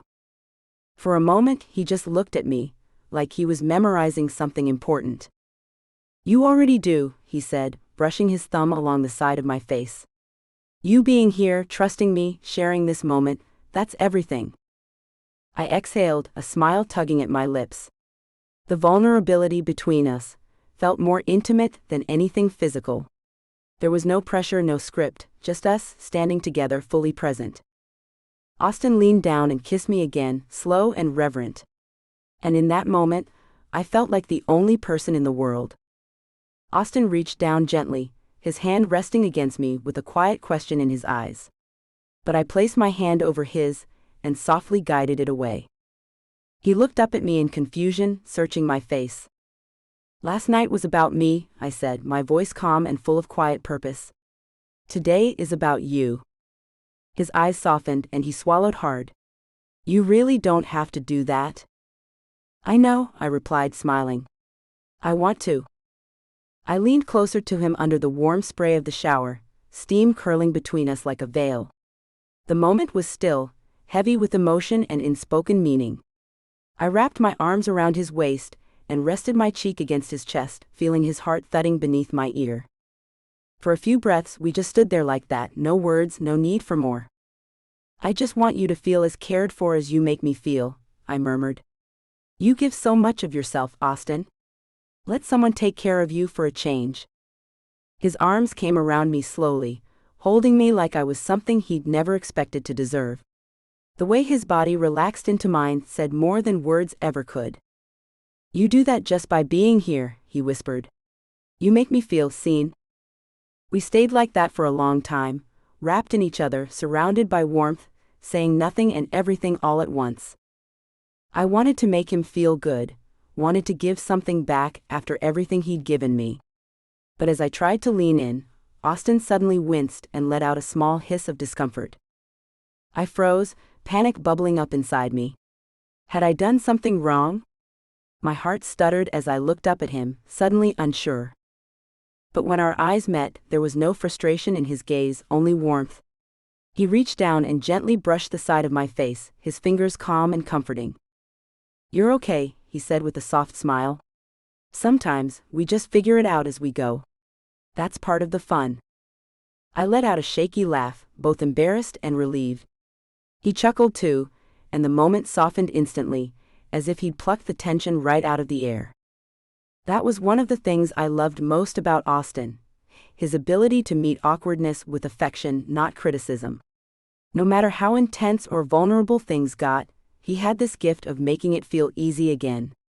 Like we were just two people learning together, trusting each other enough to get it wrong sometimes and still feel safe.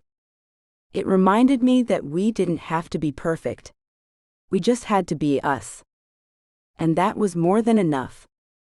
Love? Where had that come from? A shadow passed through my thoughts, unsettling the warmth that had settled in my chest. We still hadn't really talked about what any of this meant. Yes, everything between us had been intense, electric even. But the last time we discussed us, we had agreed to set our feelings aside. To keep things professional. To maintain some version of normal between a teacher and student. Clearly, we'd abandoned that plan. But what had we stepped into instead? Were we together now? Or was this something less defined? Something temporary? And if he did want more, how would that even work? I still had half a semester left, and even after graduation, it would still raise eyebrows. The idea of him dating a former student wasn't exactly simple or safe. Would he really be willing to risk his reputation to be with me? Last night, it had all happened in a blur of emotion and impulse. We hadn't stopped to think. We hadn't asked the hard questions. Now, in the quiet of morning, I couldn't help but wonder, was this the right decision? Or were we building something real on a foundation that might not hold? "Hey," Austin said softly. "Are you okay?" I looked up at him. He would stop all of this, if I asked him to. I knew he would. At my word, all of this would come to an end. But I didn't want this to end. Did I want a relationship with him? That was something I'd still have to figure out. But what I did know, without a doubt, was that I wanted him. Not just physically, but something deeper. I wanted him to be the one I shared these moments with. I had always longed for something that felt like this, passion, yes, but also wonder. That kind of feeling that made the world fall away, that wrapped you in something greater than desire. Austin gave me that. And it wasn't just the big moments. It was the quiet ones too, like when I was making Danny mac and cheese, and Austin was sitting at the table, focused on his grading. It was the way he spoke to his son, the way he got that intense look of concentration while planning his lectures, or how there was always a red pen tucked into his back pocket. I liked being around him. I liked who I was around him. Our situation was far from perfect, but being with him felt safe.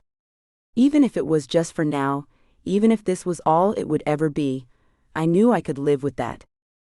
As I looked into his eyes, something passed between us, unspoken but powerful. There was no need to define it yet. There was trust, closeness, and care. Maybe that was enough for the moment.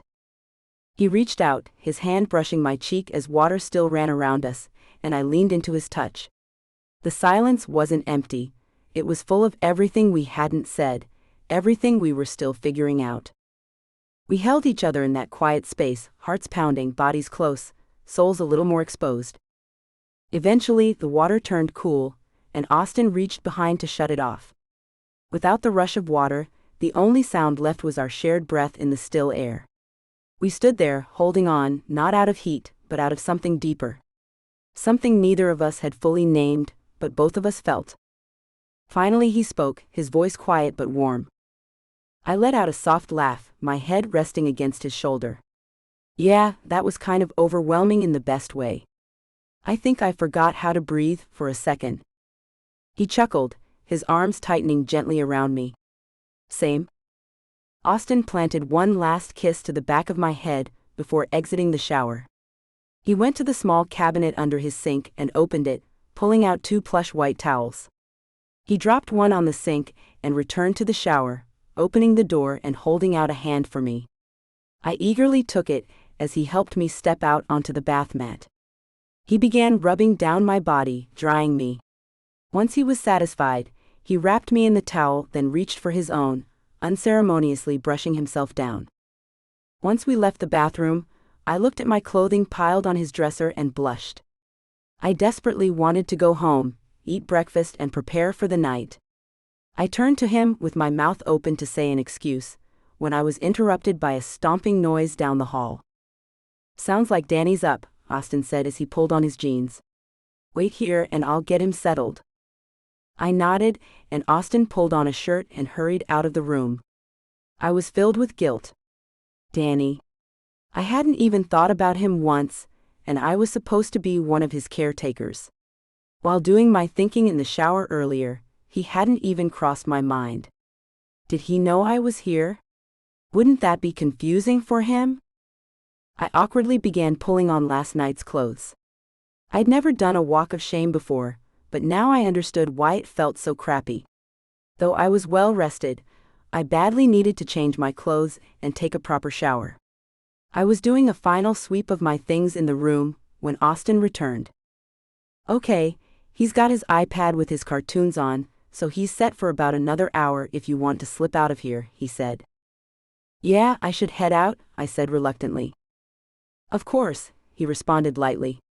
He drew me into his chest and kissed me deeply, my first since I'd stepped into the shower this morning. I realized that I had begun to miss his kisses, even when it had only been a few minutes between them. After a moment, he pulled away and rested his forehead against mine. I know it might be a little late to be having this conversation, but I want you to know without a doubt that I've been tested, and I'm completely clean of all STDs, he said. Protection. That was another thing I hadn't even thought about, or had forgotten about the instant his lips touched mine.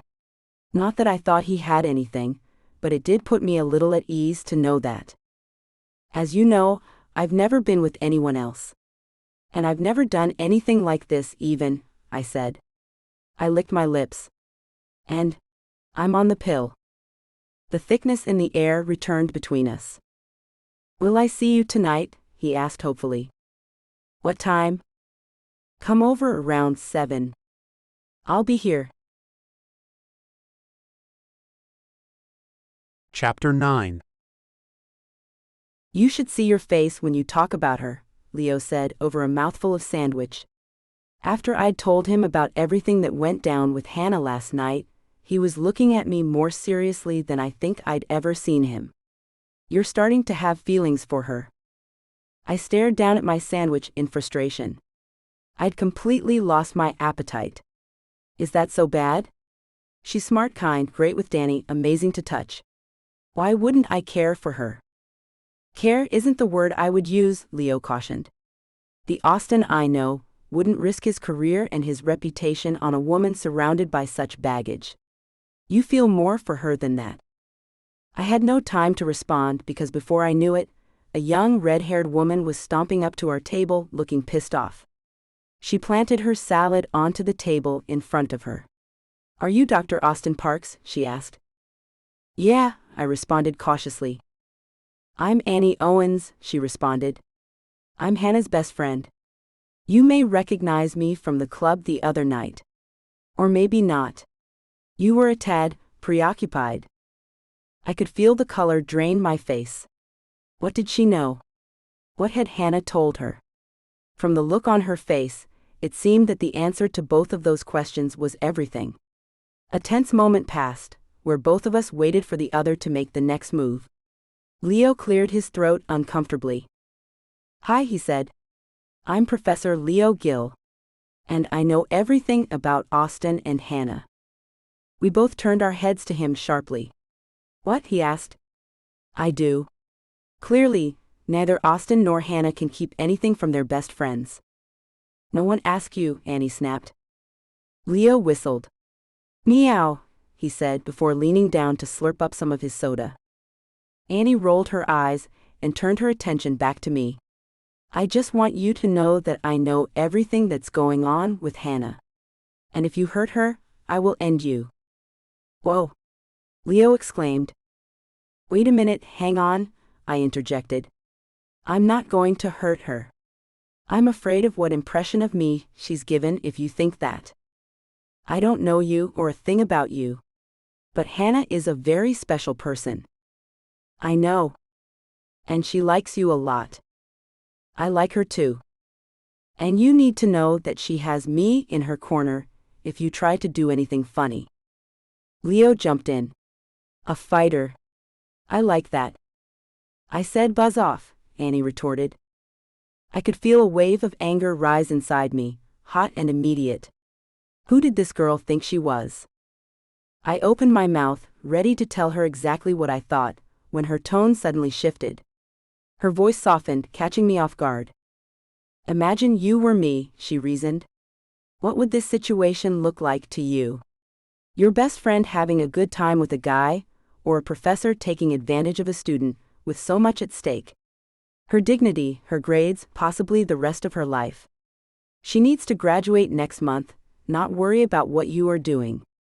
How am I supposed to know you're not a predator, that this isn't a pattern of behavior that you've had before? Hannah trusts you. I don't. And I shouldn't. I took a deep breath, centering myself before I responded. I don't just like Hannah, I began. I respect her. I would never do anything that she hadn't asked me to do first. And of course I know what's at stake. I have my own career on the line. I have a young son, who I love and need to support myself. This isn't a pattern of behavior. Nothing like this has ever happened to me before. And I'm trying to be careful here, but that'd be much easier to do if I didn't have you accosting me in such a public place. Annie raised her chin petulantly. You may be telling the truth. And I really hope you are. But you need to know that I know about this, and won't let you get away with it if you're lying. With that, she picked up her plate and strutted away. I entered my office and stopped in my tracks when I saw the dean of my school, Harry Arthur, scrutinizing one of my bookshelves. Dean Arthur, I said, trying to sound official. Oh, Austin, I told you to call me Harry, he responded. I hope you don't mind that I let myself in. Did I interrupt your lunch? I looked down at my half-eaten, haphazardly wrapped sandwich and tried to put it back in my bag discreetly. No, not at all, I assured him. Please have a seat. I took my place in my chair, as Harry casually perched himself on the arm of one of my other chairs. I was just admiring your books. It's quite a collection, he continued. Thank you, sir, I said, trying to stifle the confusion in my voice. To what do I owe the honor of this visit? So formal always, Harry smiled. I wanted to ask you about Hannah Cosgrove. I could feel my heart drop into my stomach, and I struggled to tamp it down and keep my face unaffected. I had no clue what he knew. I couldn't jump to conclusions.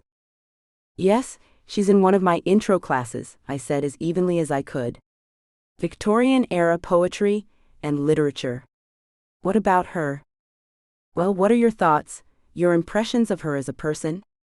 Competent? Hardworking? My heart rate calmed slightly.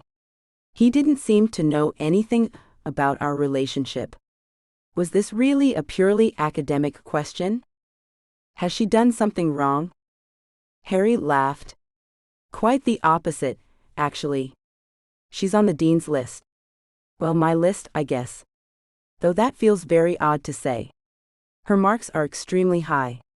And I'm considering her for a top position upon graduation, if she'd be up for it. You've proven yourself to be a good professor and a good judge of character, so I was wondering what you thought of her. I felt my heart swell at the thought of Hannah working in the same school as me, staying in the same city after graduating. I knew she wanted to be a journalist, but perhaps a top position would be a good, consistent, and interesting job while she wrote and got on her feet after college. I cleared my throat. She's very dedicated, I elaborated, still attempting not to give anything away. She was struggling with some of our oral assignments early on in the semester, but she persevered. She's bright and eager to learn, and certainly doesn't back down from a challenge. She's really a very unique person. I clamped my mouth shut, trying to limit my words. I could honestly go on about Hannah for hours, but I needed to be careful. You seem to know her personally, Harry pried. I've also hired her as a part-time babysitter for my son, I explained, hoping that would be sufficient. Ah, I see. So you're biased, Harry joked, his aging eyes twinkling. I laughed lightly. I suppose I am. Something flashed in Harry's eyes, something knowing. I fought to calm my features again, and look like less of a dopey idiot. Do you usually get personally involved with students? The question was shocking and too on the nose. I try not to. But she's an exception. There's kind of an awkward story to that, I coughed out. You see, she and I had already met before she enrolled in my class, and neither of us knew we were professor and student. Isn't that interesting? Harry suggested. What about you, Austin? What are your aspirations? I tried to surreptitiously wipe my sweaty palms on my slacks. I love teaching.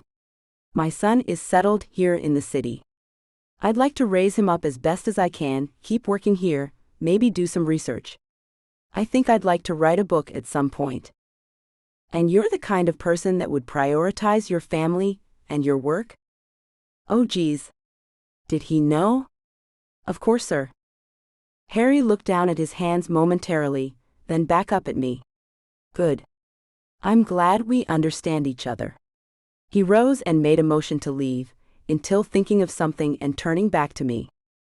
How about this, he began. I have a few other candidates I'm considering in liberal arts, but Hannah's record puts her pretty high on the list. If I select her, I'll let you tell her the good news.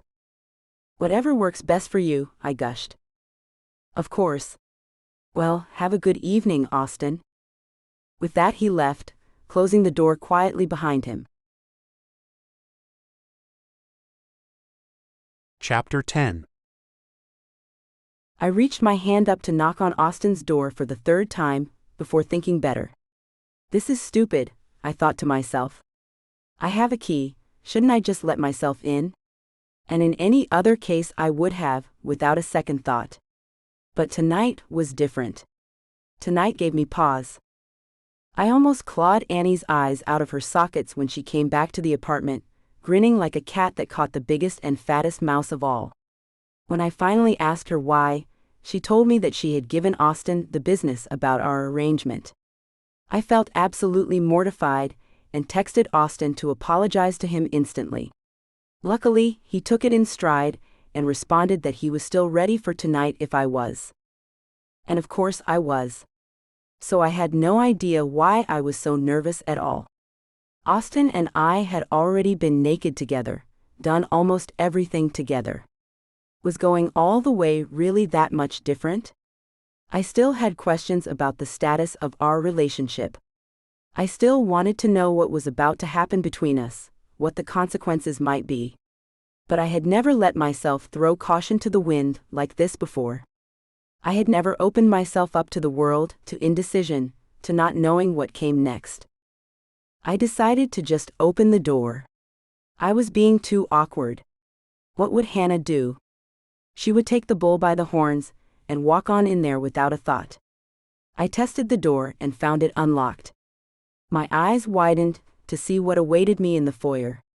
Several flameless candles sat on the floor, trailing down the small hallway and up the staircase. In the unlit room, the effect was dreamy, ethereal, and romantic. I grinned and followed the path of lights up the stairs and down the hall to Austin's room. His room was decorated in much the same way. All the lights were off, but the flameless candles covered nearly every available surface in the room, creating a soothing, flickering glow.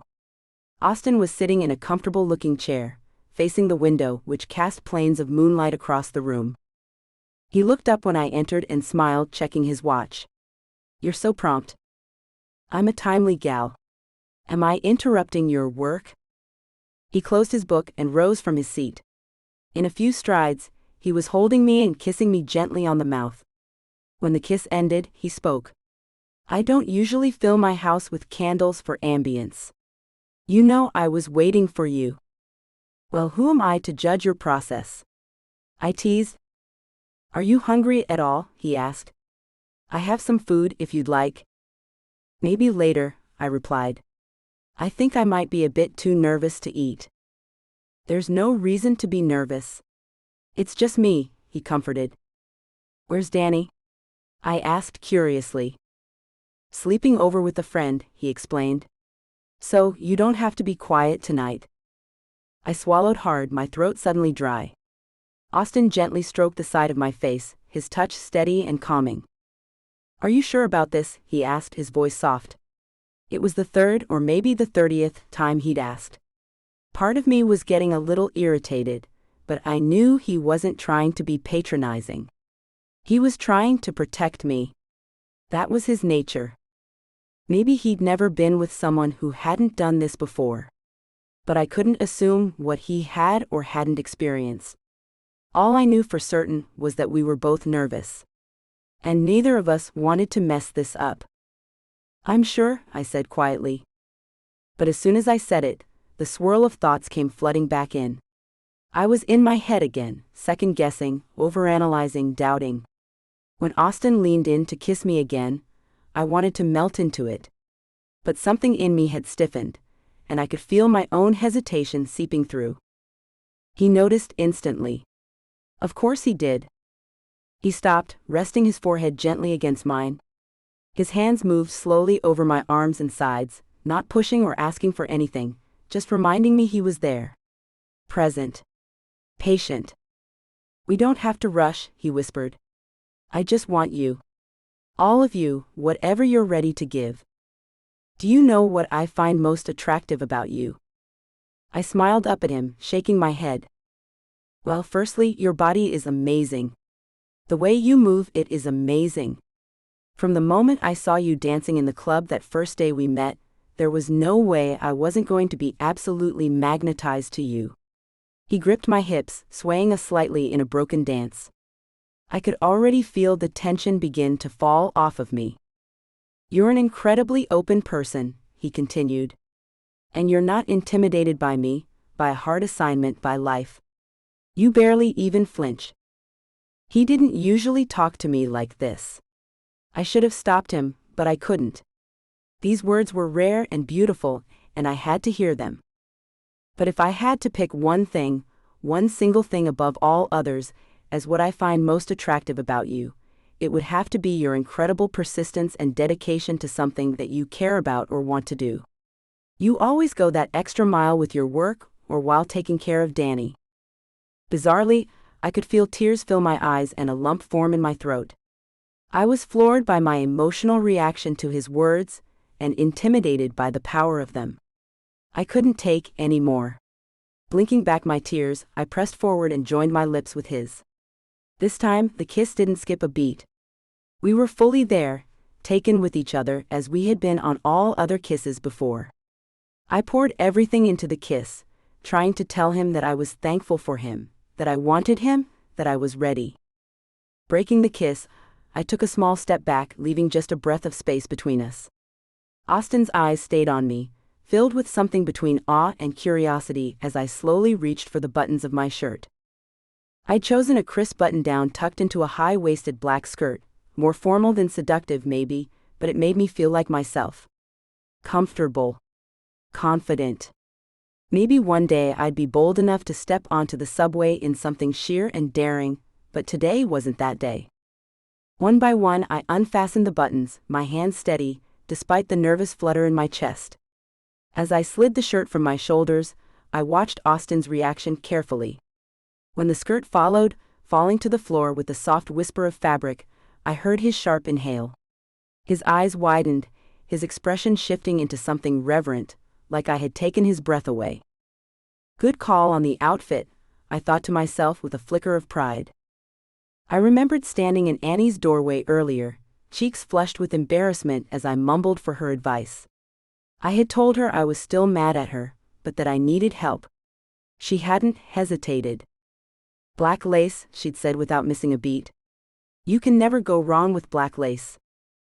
Now, standing in front of Austin, I could feel the power in the moment, not because of what I was wearing, but because of how he looked at me.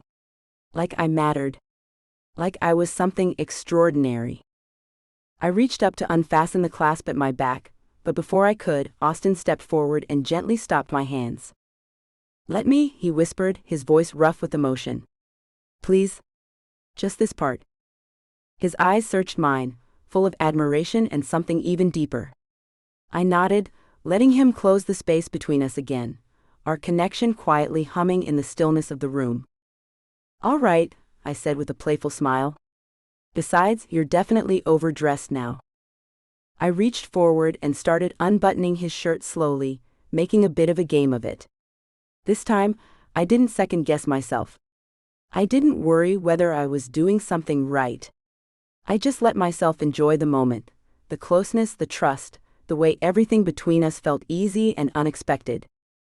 He smelled like clean skin and something warm, maybe his soap, maybe just him.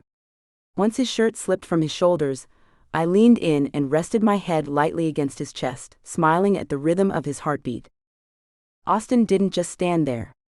His hands moved gently along my arms, his lips brushing the top of my shoulder, then the side of my neck.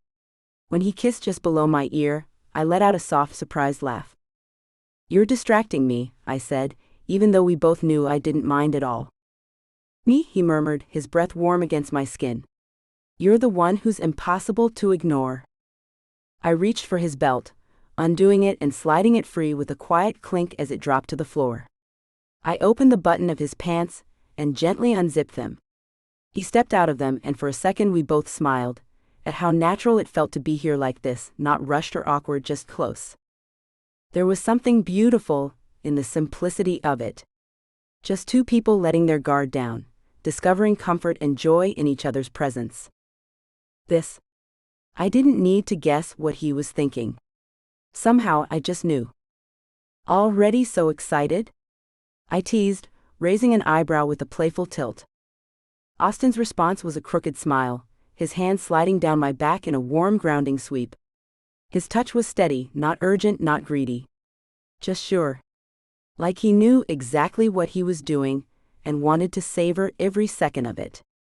"You're one to talk," he murmured, his voice low and rich, sending a flutter straight through my chest.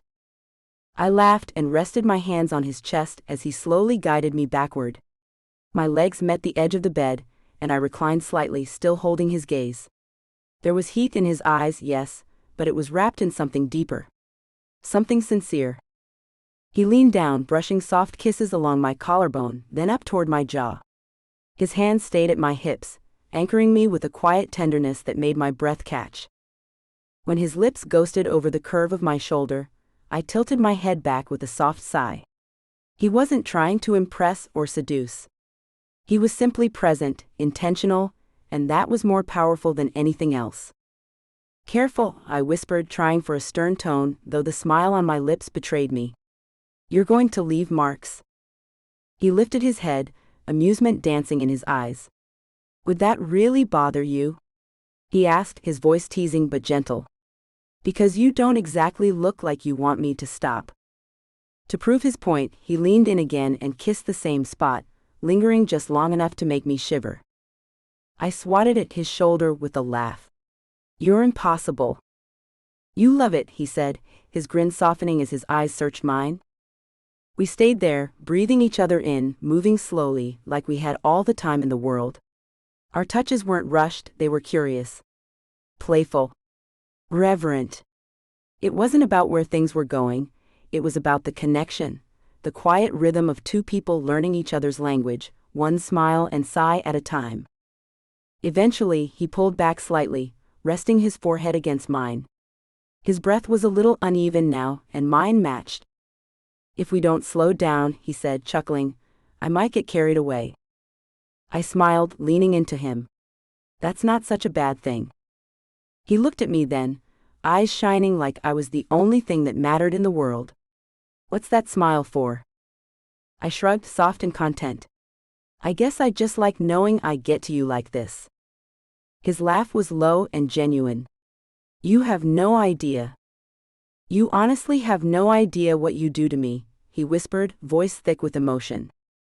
He moved closer, his hands gentle as he helped guide me back onto the bed, lifting and repositioning me like I weighed nothing. His movements weren't rushed, they were purposeful, reverent, like every second mattered. He settled beside me, his eyes never leaving mine. My breath hitched as I felt the weight of his attention. It wasn't just physical, it was the way he studied me, read me, responded to every reaction like it was the most important thing in the world. "Please," I whispered, barely able to get the word out through the flutter in my chest. His gaze flickered, his lips curving slightly in understanding. "You like this," he murmured, brushing his fingers along my arm, "the way I focus on you." I nodded, overcome with feeling.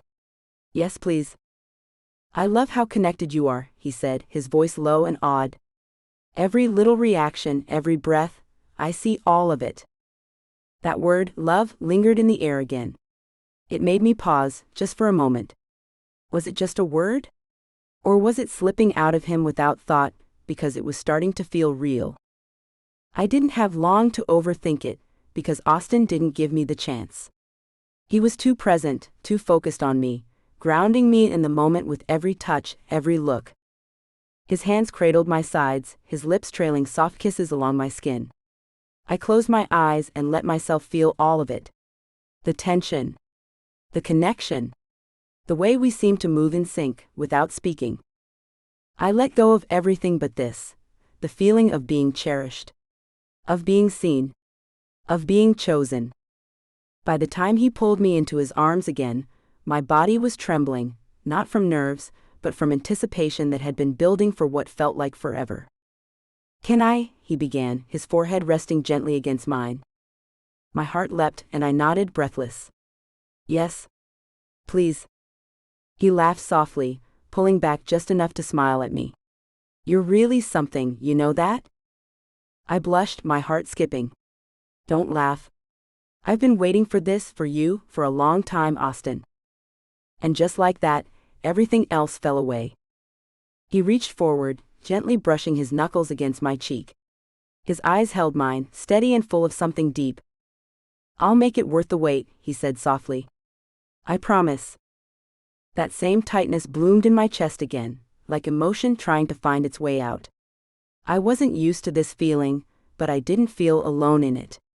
I could see it in his face too. He was just as affected as I was. I turned my head slightly and pressed a kiss into his palm. "Then show me," I whispered. He sat back, exhaling slowly, his eyes never leaving mine. There was something sacred about the way he looked at me, like I was something rare, something worth every second of care. He reached for the bedside drawer, pulling out a small bottle and offering me a reassuring smile. I tilted my head curiously. "Just being careful," he said, his tone light. "You deserve this to be easy. No discomfort. No rush." His thoughtfulness made me smile. This was what being wanted and respected felt like. No pressure. Just care and presence. I lay back, watching him with quiet anticipation, my heart beating faster. There was something deeply intimate about the moment, not because of what we were about to do, but because of how we were doing it. Together. Gently. Honestly. "Take your time," I murmured, my voice calm and open. He looked at me, like I was the only thing that existed in the world. And for the first time in a long time, I felt completely at peace. He leaned down, his body warm against mine, every inch of us pressed together from head to toe. The kiss he gave me was unhurried, gentle, like we had all the time in the world. When he finally pulled back, his voice was low and steady. "Don't worry," he said, brushing his thumb across my cheek. "I fully intend to." He shifted slightly, aligning our bodies. I felt the anticipation rise in me, breath catching, heart thudding wildly. But instead of rushing forward, he did something unexpected. With a quiet, thoughtful movement, he wrapped his arms around me and gently rolled us onto our sides, cradling me in a way that felt both grounding and protective. He adjusted his position, propping himself up just enough to avoid putting weight on me. His hand found mine as he guided my leg gently over his hip, pulling us close, our bodies fitted together like puzzle pieces. I sighed into the moment, caught between excitement and deep calm. He was holding me, not just physically but emotionally too. Like this wasn't just about passion, it was about presence. He watched me closely, attuned to every shift in my breath, every signal in my eyes. "Just relax," he whispered, his voice like warm velvet. "Let yourself feel it."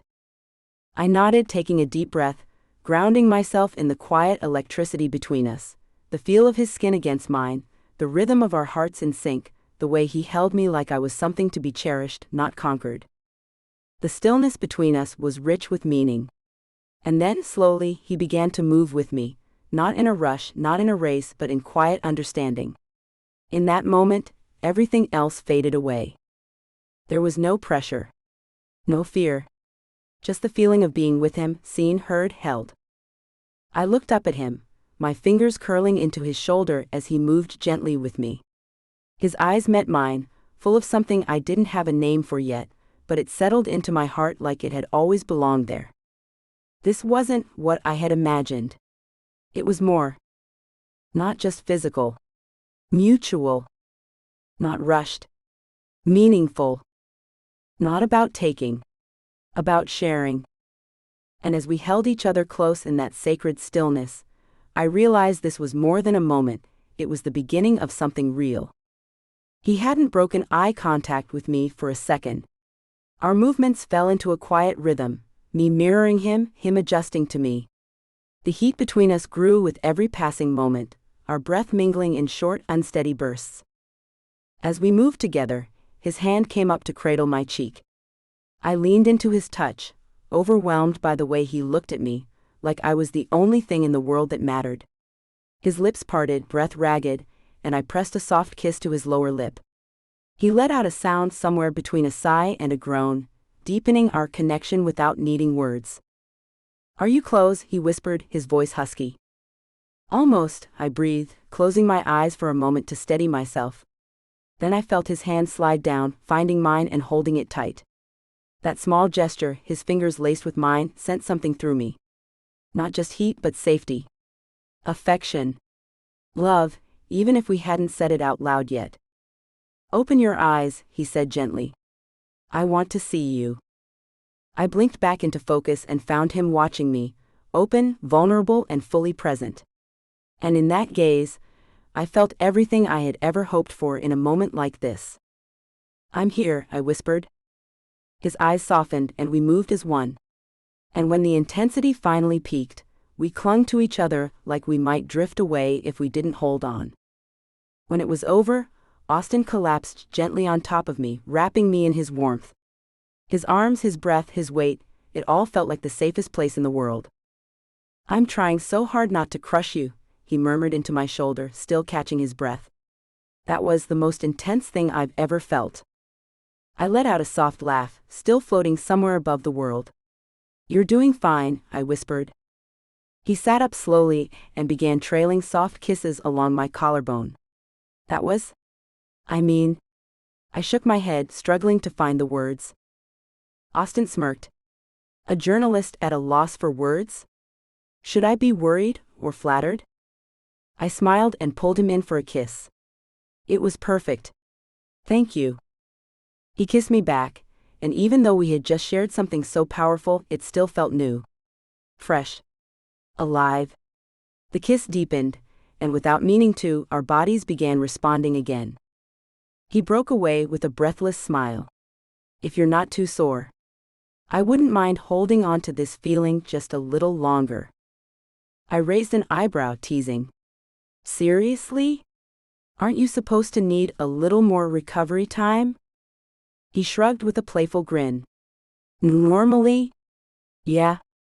But something about you. I don't know.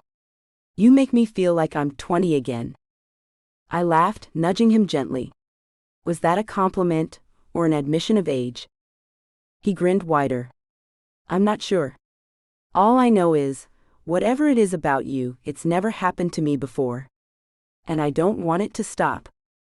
"Well, I'll go ahead and take that as a compliment," I said with a soft smile.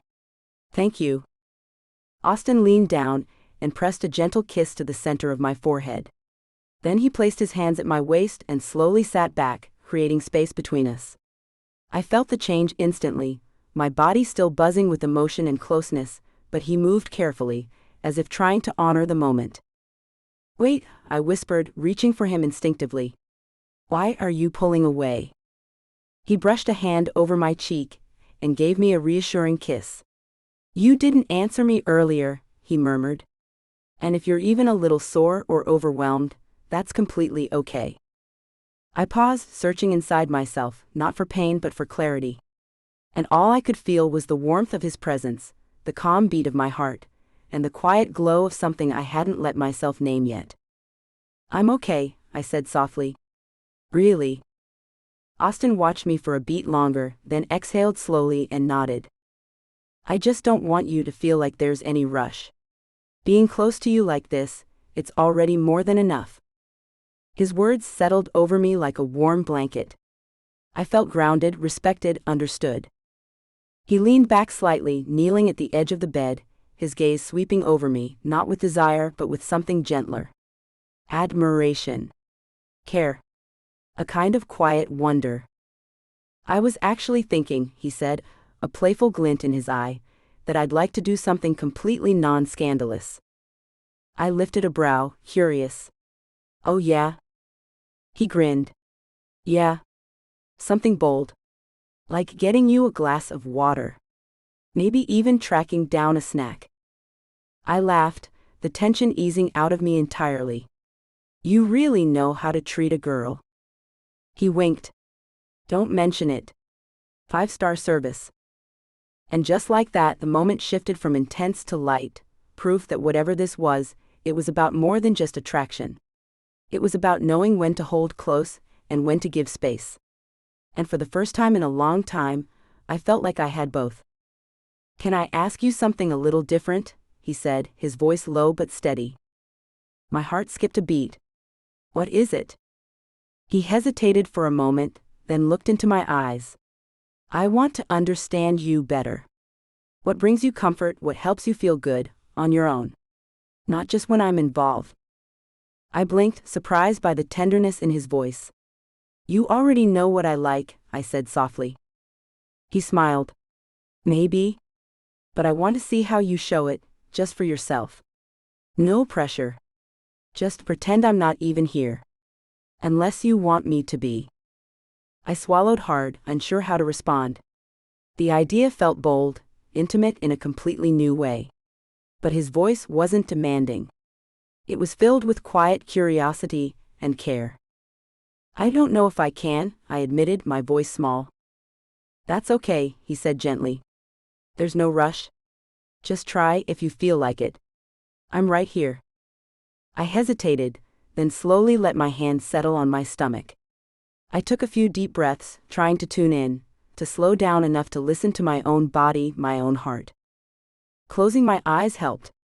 It was easier not to think about how exposed I felt.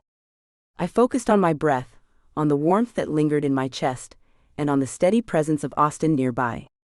He said nothing, only watched quietly, his gaze reverent and still. Austin, I whispered, barely realizing I'd said his name aloud. When I opened my eyes, he was still there, his expression softer than I'd ever seen. He reached out and took my hand gently in his, not to stop me, but to remind me I wasn't alone. He lifted my hand and pressed a kiss to my fingertips, holding my gaze the whole time. Thank you, he said quietly. For trusting me. He settled back onto his knees, adjusting his position and smiling with that familiar spark in his eyes.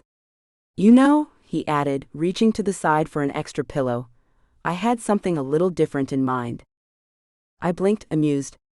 Pillow talk, huh? He grinned. Not exactly. He gently lifted my legs and tucked the pillow beneath my hips, adjusting my position with the kind of care that made my heart ache a little. It wasn't clinical. It wasn't rushed.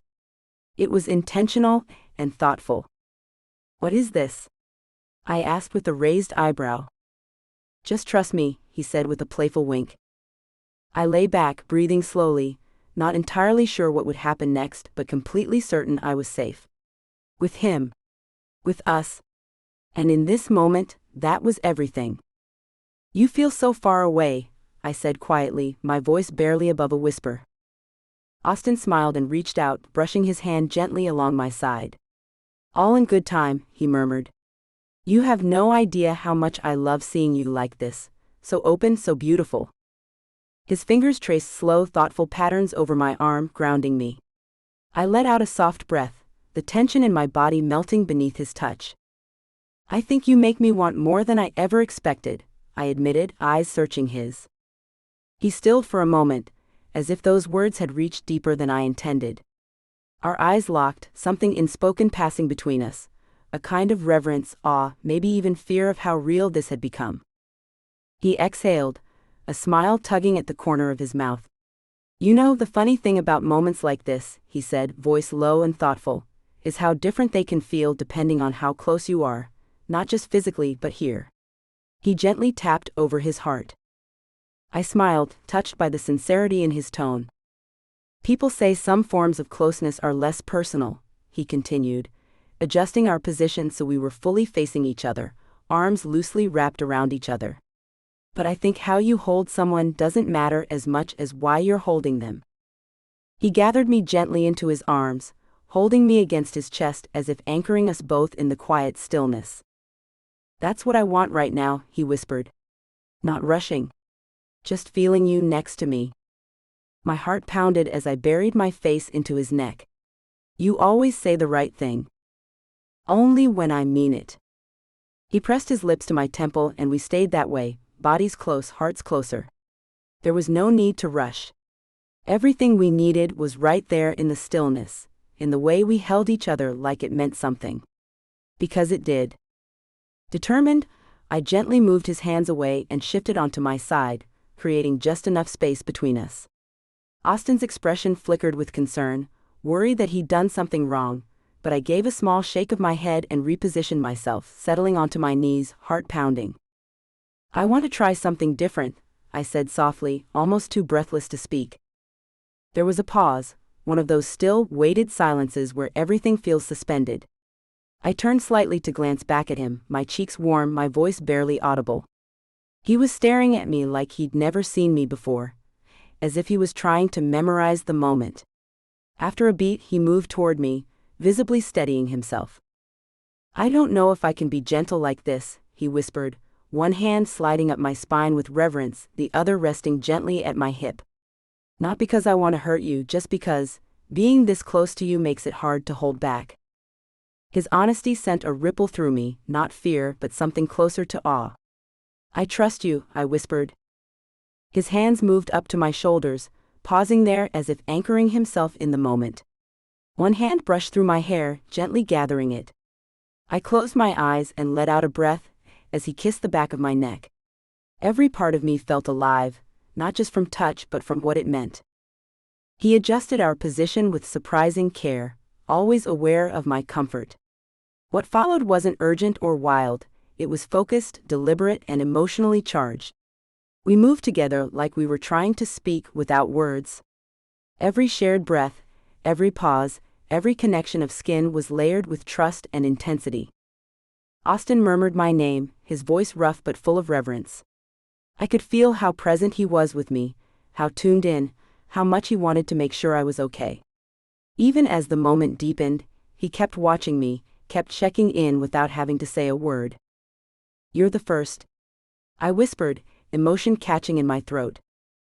He stilled for a moment, looking down at me, his eyes wide. His expression shifted to something unreadable, like he wasn't sure whether to smile or cry. Then he whispered, "You have no idea what that means to me." We held onto each other through the build and release of emotion. The room was quiet, save for the sound of our breath, the rhythm of movement, and the steady thrum of connection. It wasn't just about physical closeness, it was about everything that came with it: vulnerability, safety, surrender. By the time we lay back against the sheets, tangled together and wrapped in silence, the only thing I could manage was a sleepy smile. Austin shifted beside me and kissed my cheek, my temple, the corner of my mouth. I kissed him back, softly, clumsily, already slipping into sleep. "Sorry?" I murmured as he pulled away just slightly. "I think I'm already half asleep." He smiled and brushed a hand over my hair. "Don't apologize," he whispered. "Rest. I've got you." And in his arms, I believed it. "Please rest. You've had a big day." I swatted lightly at his teasing smirk, which only made him laugh, a low, warm sound that settled around me like a blanket. I nestled closer against his chest, already drifting, lulled by the steady rise and fall of his breath. But just as sleep began to pull me under, he spoke again, soft, almost hesitant. "Thank you," he whispered. I lifted my head slightly to look at him. "For what?" "For trusting me. For letting me be someone who matters." The sincerity in his eyes made my breath catch. It was the kind of look that made your heart ache in the best way, tender, reverent, and a little stunned, like he couldn't believe he was here with me. That fragile open place inside me stirred again. I didn't trust my voice not to break, so I said nothing. What words could match the weight of a moment like this? Instead, I smiled and leaned in, brushing a soft kiss against his lips. When I settled back onto his chest, I let the steady rhythm of his heartbeat guide me. Whatever worries hovered at the edge of my mind, I pushed them away. For now there was only this, his warmth, our stillness, the quiet peace between us. And slowly, gently, I let sleep take me. Chapter 11. Giddy. It wasn't a word I'd ever used to describe myself before, but it sure fit the bill now. Annie sat on the bed and watched me with a smirk on her face. She'd been smirking like that ever since my amazing night with Austin about a week ago, after which I'd come home floating so high I was practically bumping the disgusting dorm ceiling. And now he'd asked me over to his place for dinner, no Danny again, but also no intimacy. He told me he wanted to get to know me outside of bed, which was so freaking romantic that I was willing to overlook how much I wanted him every which way. And it wasn't as though we hadn't had plenty of encounters since that first night. I'd been a little afraid he might flip out the next day, some guys do, but instead, he woke me up with the most tender kiss ever, and from that day forward texted and emailed and met up with me in places to hold me tight, among other things. Places like the parking deck, even though he was risking a lot by being with me out in public. Places like his office, even though he was risking a lot by being with me out in public.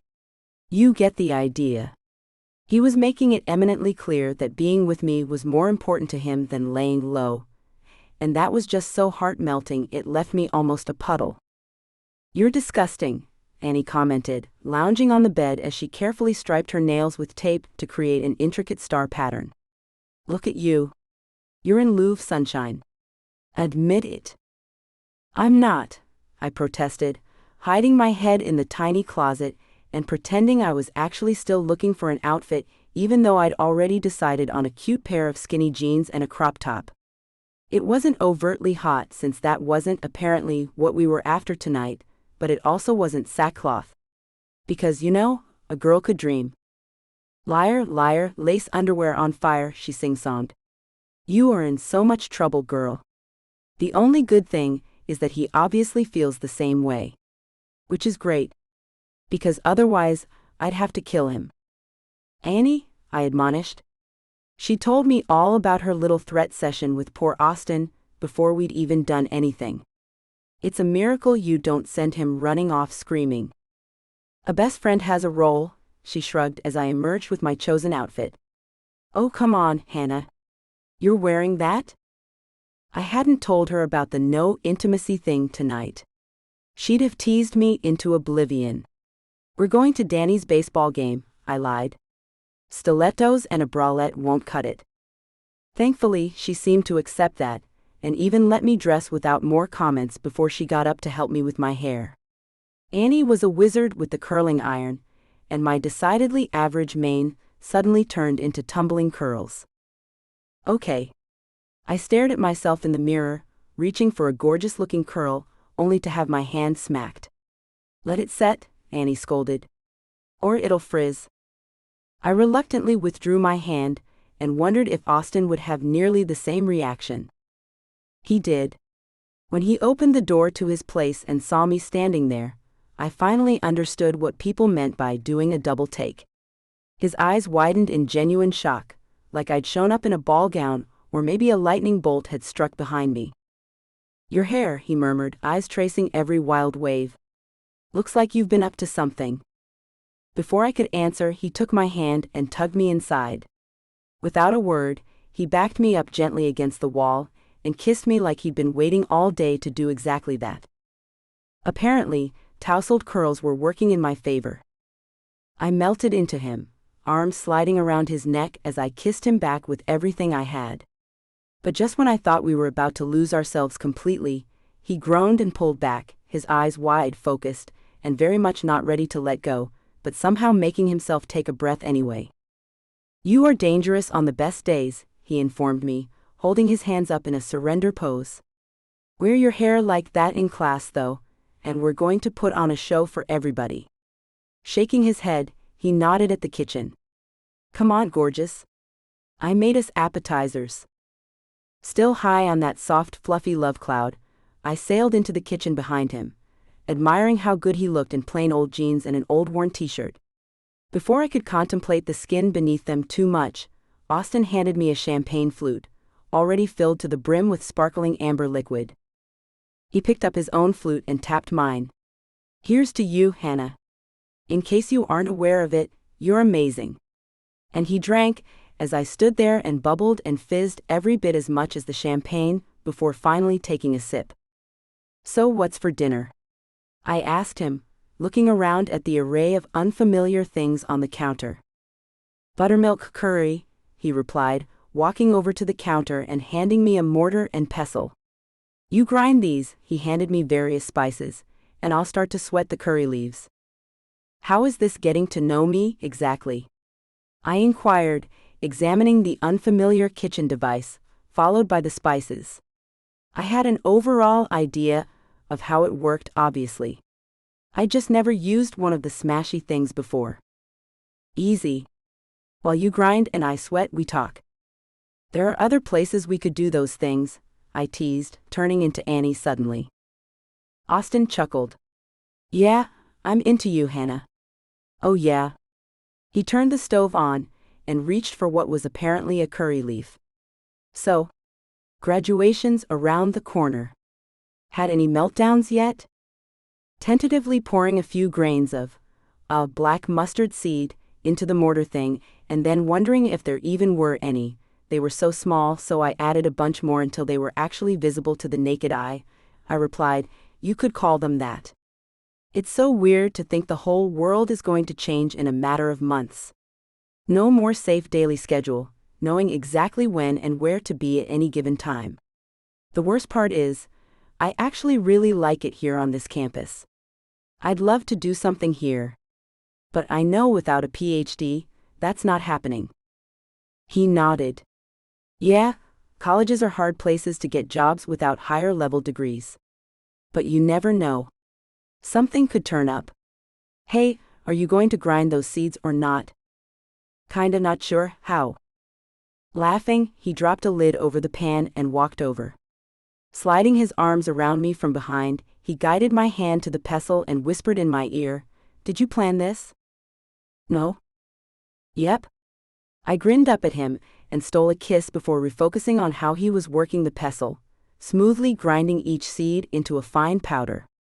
Since he was doing such a great job, I could have easily just leaned back into him and let him do the work, but I did actually want to contribute something tonight, so I reluctantly took over after a moment. Maybe it was my imagination, or maybe Austin moved a little closer. "So since you have to leave this place, where to next?" "Probably straight into a master's program," I admitted. "I've been accepted at a few places and—" "Already?" he interrupted, spinning me around abruptly. "Damn, you're a rock star." And he kissed me long and slow, sending me right back to Euphoria land. "But those places will take me away from here," I murmured eventually, as the pungent scent of chilies began to fill the room. "We'll make it work," he murmured back, before breaking away with such reluctance that I smirked and moving back to tend the stove. I turned back to the spices. "Why didn't you apply here?" he asked, reaching for a spatula. "Not enough scholarship money." I found my rhythm finally, and worked my way quickly through the various spices. "Want me to see if I can pull a few strings?" I smiled. "That's crazy sweet, but I really want to do this on my own." "You know?" "I do know. And I love it." Chapter 12. The woman drove me flat out crazy. She drove me crazy when she walked in with those curls tumbling every which way, and just the slightest hint of makeup on her beautiful face, plus that crop top which screamed for me to press my lips to her soft warm skin. She drove me crazy when she was clueless in the kitchen. First with the spices, later with chopping scallions, and every other small culinary task that I just did naturally, after years of cooking for me and Danny. She drove me crazy as she informed me that even though I could definitely probably pull strings, they wouldn't even be unwarranted strings. The woman was seriously worth a decent scholarship, given the quality of work she consistently produced. She wanted to pull her own weight. So crazy hot. And she drove me craziest when we finished cooking, let the curry simmer so the spices would really flavor it, and settled in the living room. She took a seat on the couch and I, even though I really should have sat all the way across the room, sat between her legs. While we talked, she started massaging my shoulders, and the weirdest thing was, I could tell she wasn't trying to be sensual.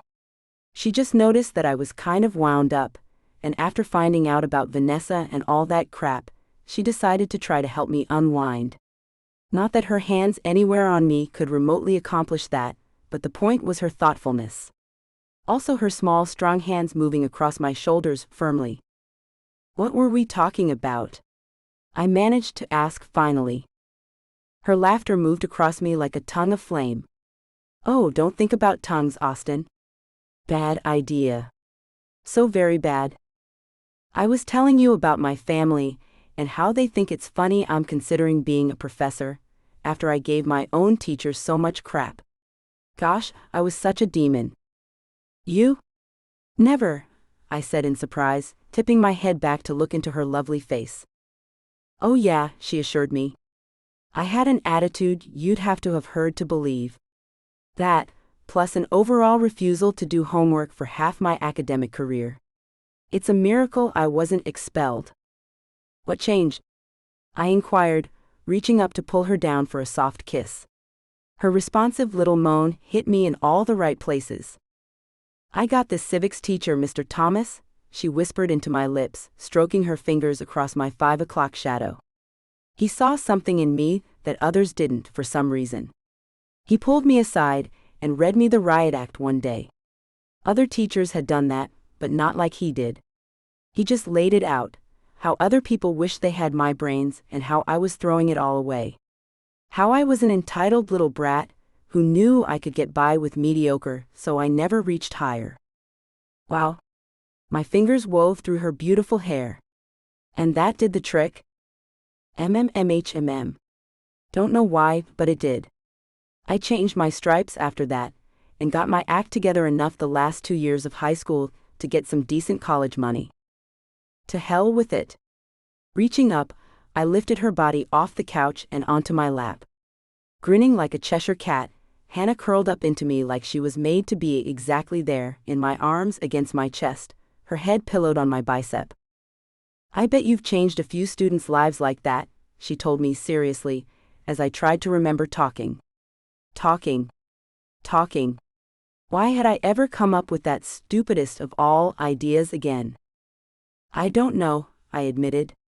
Every now and then you get one who comes back and says something, but most often you just do your best and give it your all, hoping something works. Did you ever thank Mr. Thomas? She frowned. No, actually. Wow. That's messed up. Nah. Most non-teachers wouldn't think of it, I reassured her. No, it's awful. He really picked me up, out the gutter I was sinking into. I should track him down and say thanks, she insisted, which just made me love her all the more. Wait. What? You said something about a sports scholarship in your own college days. What happened with that? She asked, toying with the collar of my shirt. Did I just think it? The L word? So soon? What the heck? Austin? My nerves were jangling so loudly, I was surprised she didn't hear them. Yeah. Sports. I played golf. Nothing exciting like being a quarterback or anything. But I was pretty good. Sniffing, I pretended that there was something off in the kitchen, because there was something off in my brain, and I didn't know how to handle it. Whoa? I better go check. I think the curry's about done. She willingly got up, and I tried not to stumble too much on my way to the kitchen, especially not when she followed, tucking her hand comfortably into the back of my jeans, again, not in a sensual way, just in a super comfortable I belong here way. Which made it all more attractive. And you decided not to pursue it any further? She asked, as I lifted the lid on the curry and examined the pale golden liquid bathing lamb that I'd already partially cooked in the crockpot earlier to speed things along. Pursue? Yeah. I mean, no. It wasn't really a decision. I was good but not great. There just wasn't any chance I'd make it professionally. And I really did like academics. You made a difference in this student's life, she said softly. Damn it to hell. There was that lurch in my heart again. I had no idea what to do with it, or with the L word that was dancing around my brain like a demented flea, hitting erogenous zones simultaneously with the amygdala, triggering a wave of hunger and simultaneous fear. So I turned off the stove and kissed Hannah long and deep, burying myself in her mouth in an attempt to bury the sudden jitters in my brain. When she wrapped around me with wholehearted willingness, I let everything else go except how much I wanted her and how much she obviously wanted me. Hours later, many hours later, with the dawn creeping through the curtain and Hannah snoring softly beside me, my brain re-engaged, and with it came the sudden panic. Oh my gosh. I loved her.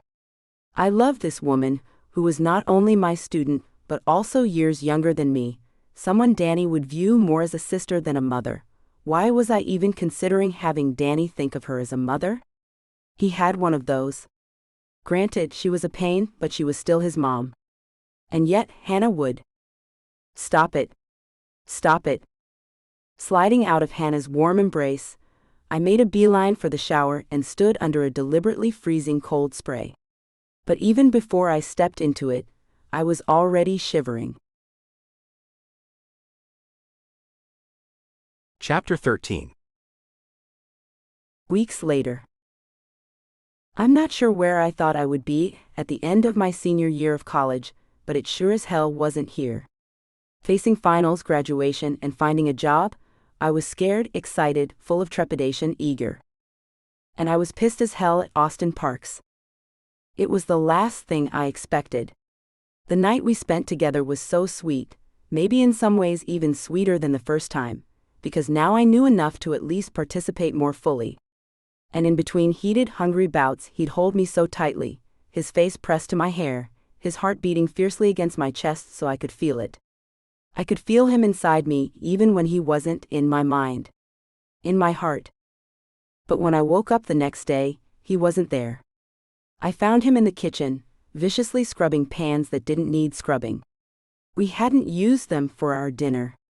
And when I playfully suggested we have curry for breakfast, since we hadn't even tasted it, preferring to taste each other instead, Austin got a strange, faraway look in his eyes. He still glanced heatedly at me, desire licking me like flames. But there was something clouded over it. Suddenly, he stared at me as if I were a ghost. Before I could figure out why the change or even ask him, he hurried me out of the apartment, mumbling some excuse about how he had to pick up Danny, and I probably had somewhere to be anyway. In my bliss, I barely even clocked his behavior. Yeah, something was off, but I didn't dwell on it. I was too happy. I only started to get concerned when, from that day on, Austin started canceling the times I was supposed to take Danny for the day. He cut my hours in half, each time with some cool excuse or reason that I shouldn't come that day. I talked myself down from asking him about it. Besides, it really wasn't any of my business, and I didn't know anything at all about what it meant to be a parent. I convinced myself that there was nothing at all to be worried about. Although I did notice that the times that I was taking care of Danny, Austin was as far away from us as he could possibly be, and always dismissed me shortly after arriving. And then Austin told me that he'd let me know when, or if he needed me to watch Danny again. Of course, he never did. I didn't want to seem needy, but the truth was I felt wounded by his behavior, with absolutely no explanation or attempt to tell me what had changed for him. I wondered if he regretted everything. But why? Had I done something wrong to alarm him? Had I maybe seemed too young in our conversation? Or maybe getting to know me, he hadn't really liked me. I desperately didn't want to believe that. So I texted him a few times, trying cautiously to elicit some sort of response. I started with casual hellos and heys. But then I finally asked him if he was avoiding me. I added a little lol at the end to add some irony and self-effacing humor. But still, nothing. In class, he seemed to jump in at the last final moment to avoid having time where I could corner him and talk to him. and leaving as soon as the clock struck his time. As he stood at the blackboard reading poetry, or taking notes, or writing something with his back to us, the red marker poking out of his back pocket, I tried several times to make eye contact with him. As usual, and like magnets, his eyes always seemed automatically drawn to mine in any crowd.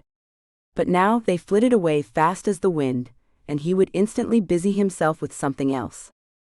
I tried a few more times, lingering after class, hoping he'd wait like before till people were gone, and then approach me, but he always hurried away with some kind of muttered excuse. It took a while for my broken heart to figure things out, but finally the message was received. He didn't want me anymore. I focused very hard on not allowing the revelation to devastate me. And I did a pretty good job. As I said, we had no accord about what the relationship should be, or how we should treat each other, or what we were to each other. And I jumped headfirst into this entanglement with him, dashing all of the consequences or conflicts of interest we both had. Okay, no, that's a lie. I didn't do a good job. He smashed my heart to smithereens, and I cried about it more times than I could count, always in the shower so Annie wouldn't notice. She was suspicious anyway, but I managed to head her off because we had bigger fish to fry. With the semester coming to a close, we both had a lot to think about. I put Austin out of my mind as much as I could. I needed to put myself first, not think about what he was doing. Although I couldn't deny that I was concerned. It'd be one thing if he just wanted to kick me to the curb as soon as he was done with me. But it was a whole other thing that he seemed to be trying to fall off the face of the earth in the process. This mystery could easily have been solved by him communicating with me a little bit, but whatever. His loss. And mine, the sad little voice kept whispering in the shower and into my pillow every day. So imagine my surprise when 2 weeks out from graduation, Dean Arthur intercepted me after one of my advanced communications courses. I smiled kindly at him, assuming he wasn't there to see me in any way. But the smile slipped when I saw him walking directly towards me. "Hannah Cosgrove?" he asked. I felt my heart jump in my chest. It was unavoidable. My thoughts instantly went to Austin. Were we found out? Had he admitted it to someone? I shook my head, dismissing the thought. It didn't help me to assume, so I schooled my features, trying to look as neutral as possible. Yes. How can I help you, Dean Arthur? Please call me Harry. Do you have a moment to talk before your next engagement? Yeah. I could feel my brow furrowing. Why did he talk like a Regency-era love interest? Dean Arthur pulled me aside into a small alcove in the hallway of the academic building. So, he had no desire to publicly denounce me, or accuse me or humiliate me. This at least I thought was a good sign. I couldn't help but blurt out some of my anxiety. Is this because of my academic performance, or requirements? Because I assure you, there should be absolutely no problems there. He silenced me by raising his hand. I actually am here because of your academic performance. But there's hardly a problem. Actually, quite the opposite. I silently exhaled a breath I hadn't realized I was holding. Some of the anxiety lifted from my shoulders, but I was still wary of the situation. Dean Arthur seemed to be pausing for effect, searching my face for a reaction with impish glee. He reminded me in that moment of a particularly good actor performing as Santa Claus. Sir? I prompted. How would you like to take on a fellowship with the university and work as a TA here? He asked. I could feel my jaw drop. What? Your academic record is impeccable, and you clearly show an affinity for and excellence here in the liberal arts college. I'm currently filling some open TA positions for next academic year, and I have it on good authority that you're a hard worker. So what do you say? I breathed for a moment. It was an enormous offer. I opened my mouth to sputter a response, but was instantly silenced by him talking over me. Now, I know what you're going to say. You're a journalist. What role could you play in academia? Well, I could really use the help, and it's only part-time. But it might be something good and stable while you work on starting your writing career. It did sound amazing. Almost too amazing. It is an incredible offer. May I ask, which role am I being considered for specifically? Well, it really all depends on your application. I was considering Professor Soto for his film communications class. But you've never taken that one, and I think you may actually be a better fit to TAW for Dr. Parks and his Victorian literature class. I was sure my poor heart couldn't take any more beat skipping, yet here I was. Just hearing Austin's name caused me to lose my breath. Austin Parks? Yes. What did he say? I pressed, perhaps a bit too earnestly.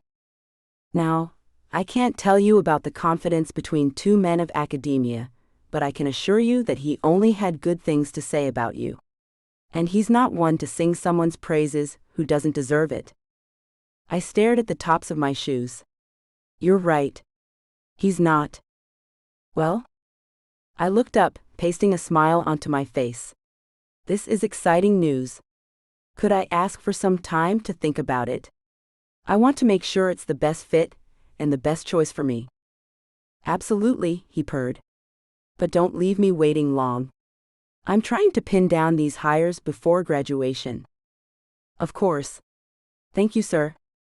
We shook hands and I watched him strut away, quite satisfied with himself that he'd surprised me. Surprised was the wrong word. I was shocked. I needed answers. And I knew the only person in this damn city who could give me any. I didn't even bother knocking on his office door. It was called open office hours anyway. It did occur to me that he might be meeting with another student, but I tried to find my inner boss, telling myself that if he refused to meet with me, I would make him talk to me. He seemed unsurprised when I opened the door.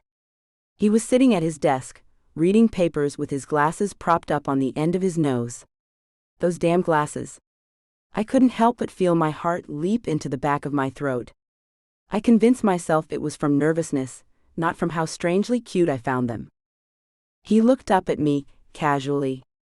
His eyes widened before he was able to school his features into the neutral look he always carefully had when he looked at me. I felt a little self-satisfied that I had affected him at all. I gripped the final in my hands, slightly wrinkling the paper. Finals? I asked him, proud of how even I was able to keep my voice. He gestured to a wired document tray at the edge of his desk and deliberately looked down at his papers, flipping the same one over multiple times. I walked on leaden feet to the end of his desk, slowly placing my paper down on the pile of others. For a breathless moment I stood there, staring at the side of his face, which was very specifically looking everywhere except at me. I bit my lip, a little insulted that even when he and I were alone, he couldn't at least talk to me. But what did I expect? I was ready to give up. I turned toward the door, my legs taking a crazily long time to cooperate with me. About a foot away from the door, my anger and confusion flared up again. This was probably the last time I was ever going to see or speak to him. I deserved answers. In fact, my future and career probably depended on it. I spun around on my heels. I could feel my face fall open, not even bothering to pretend I was unaffected by him. Did you tell the dean to offer me that job? I blurted out. He looked up at me, allowing the shock to show plainly on his face this time. He came up to me yesterday and offered me a job to be your TA. And I was wondering just what the hell you think you're doing. He looked down again. I didn't know that he was hiring someone to work for me specifically. Nonsense. He glared at me, his jaw tightening. He asked me what I thought about you as a student. What would you want me to say?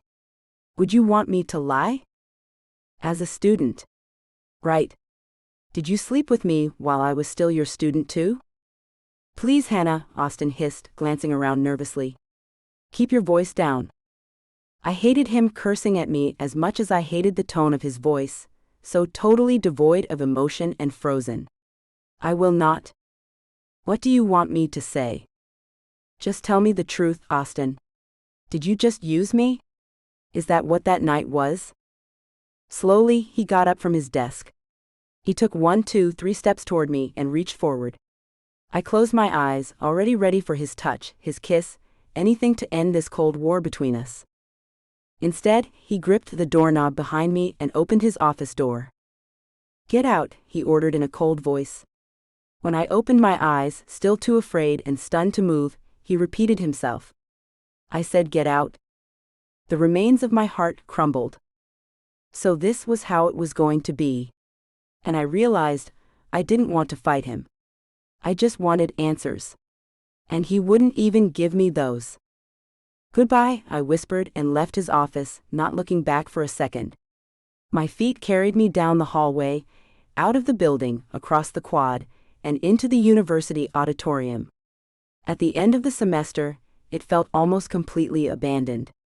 Only a few working lights were left on, and there wasn't a soul around. It was here, among the empty seats in the hushed quiet of a large, silent place, that I allowed myself one last cry over Austin Parks. After this, I promised myself there would be no more. I was done. The worst part was that I wasn't even angry anymore. I was just so very numb. He did what? I finally gave up and told Annie.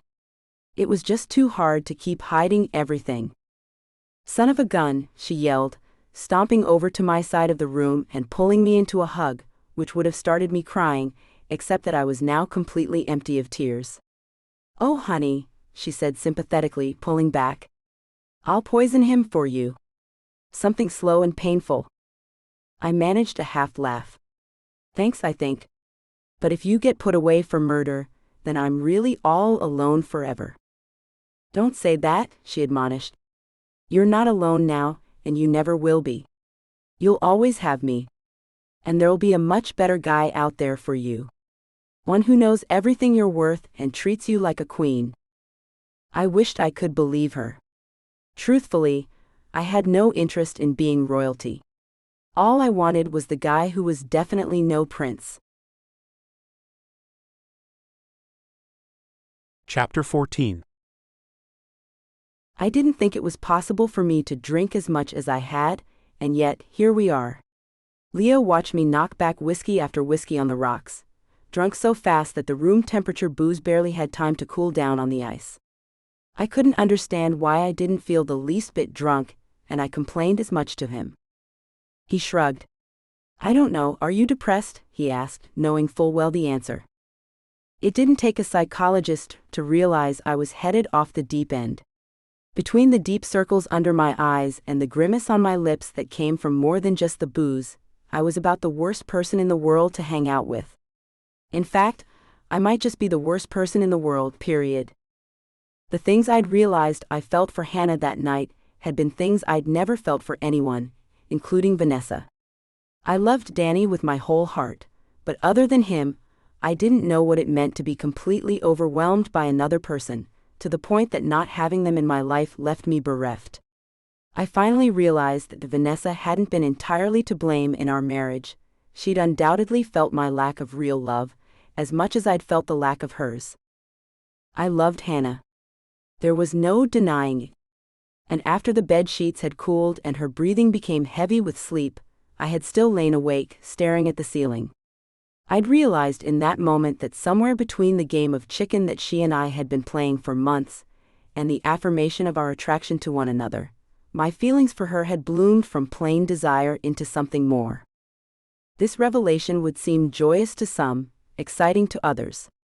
To me, it was terrifying.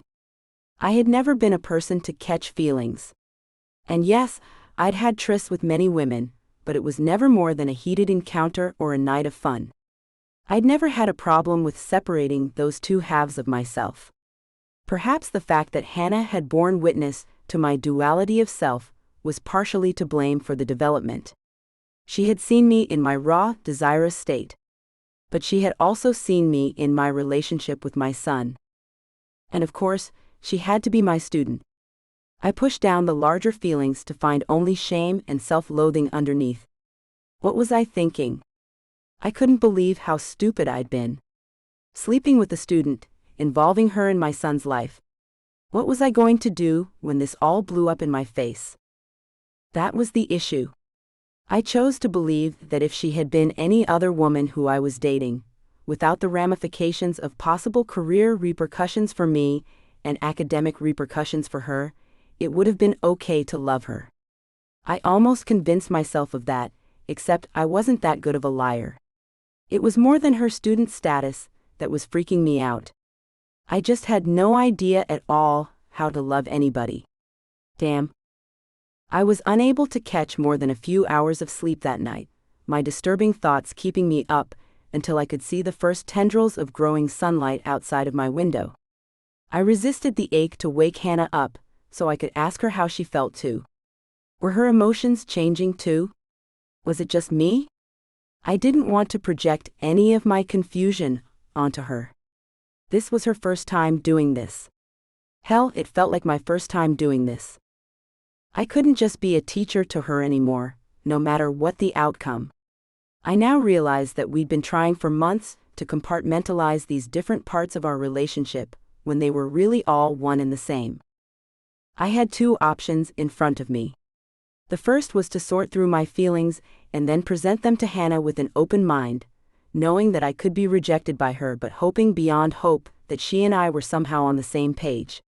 The second was to ignore everything I was feeling and bail, something that I was suspecting I should have done that very first day when I realized the girl from the club was also one of my students.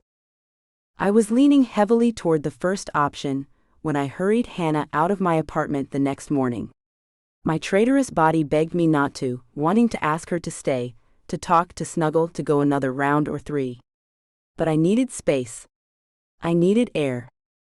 But the second option began to look amazing when, just as I was about to leave to pick Danny up from his sleepover, Vanessa arrived in my apartment.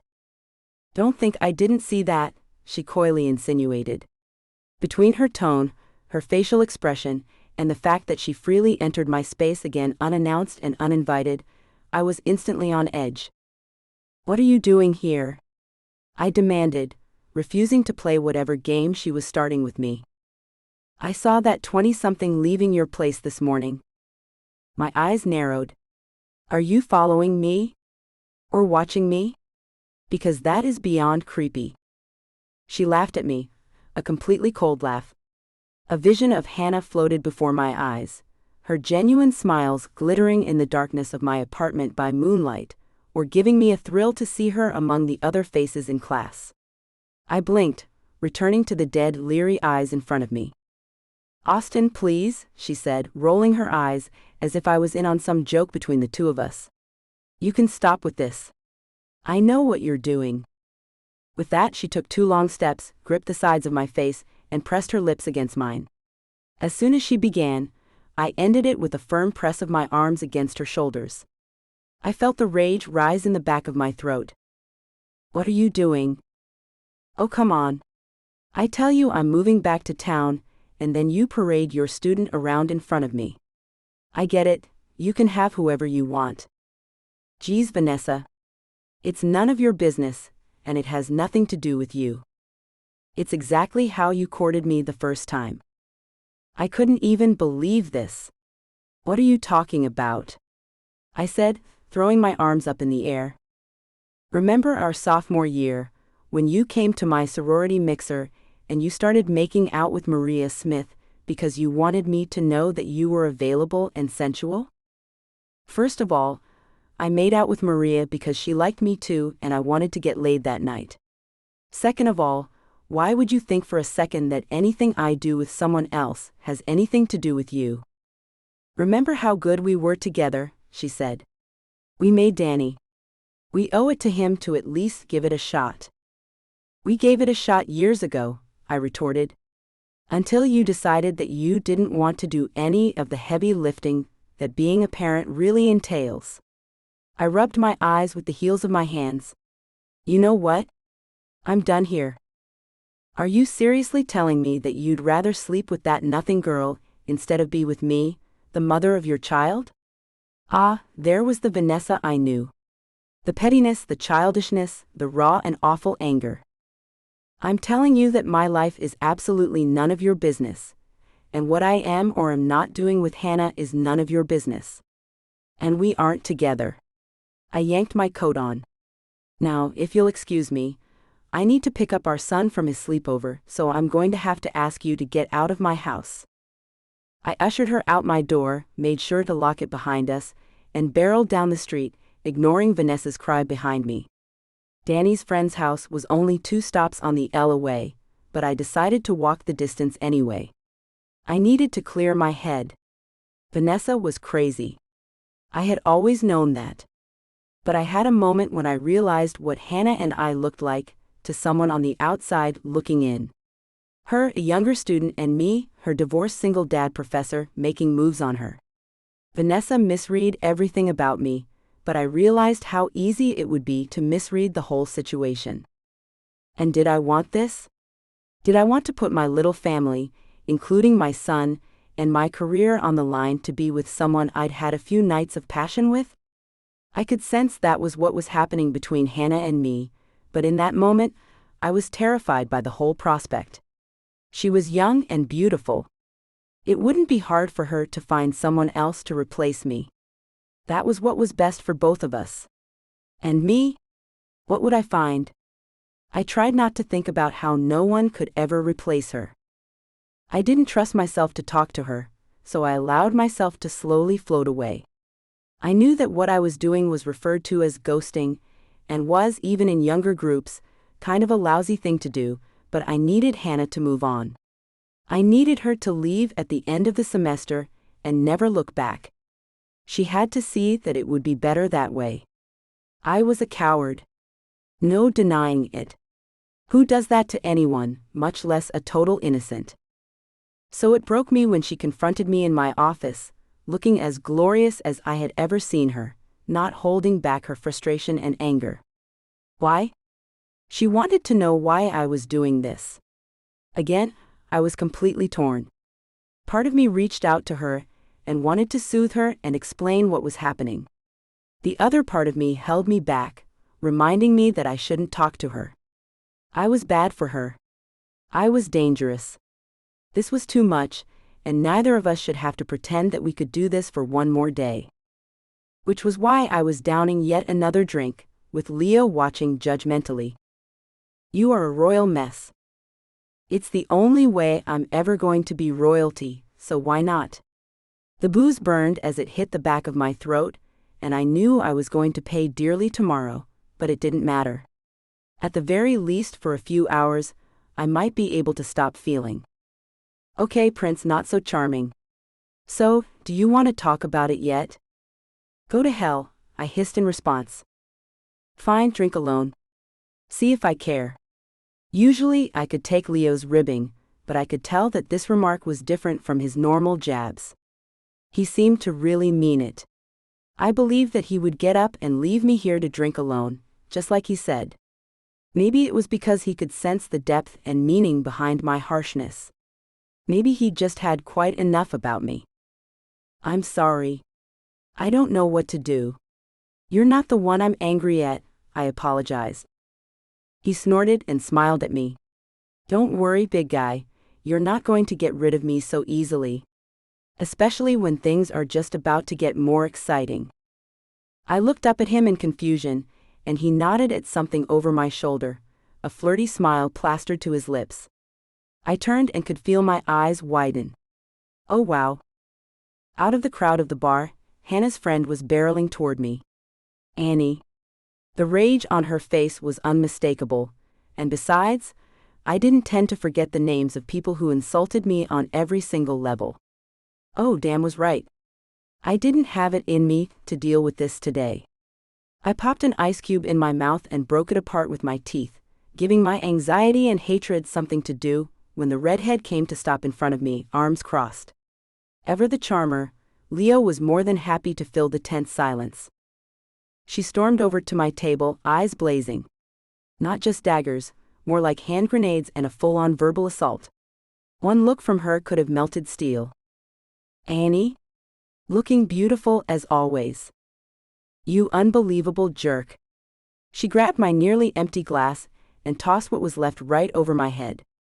Charming, I muttered, grabbing a napkin and blotting my dripping hair. Really classy.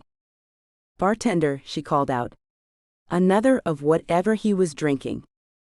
Leo, never one to miss a dramatic moment, looked way too pleased. By all means, keep going, Annie. He's got it coming.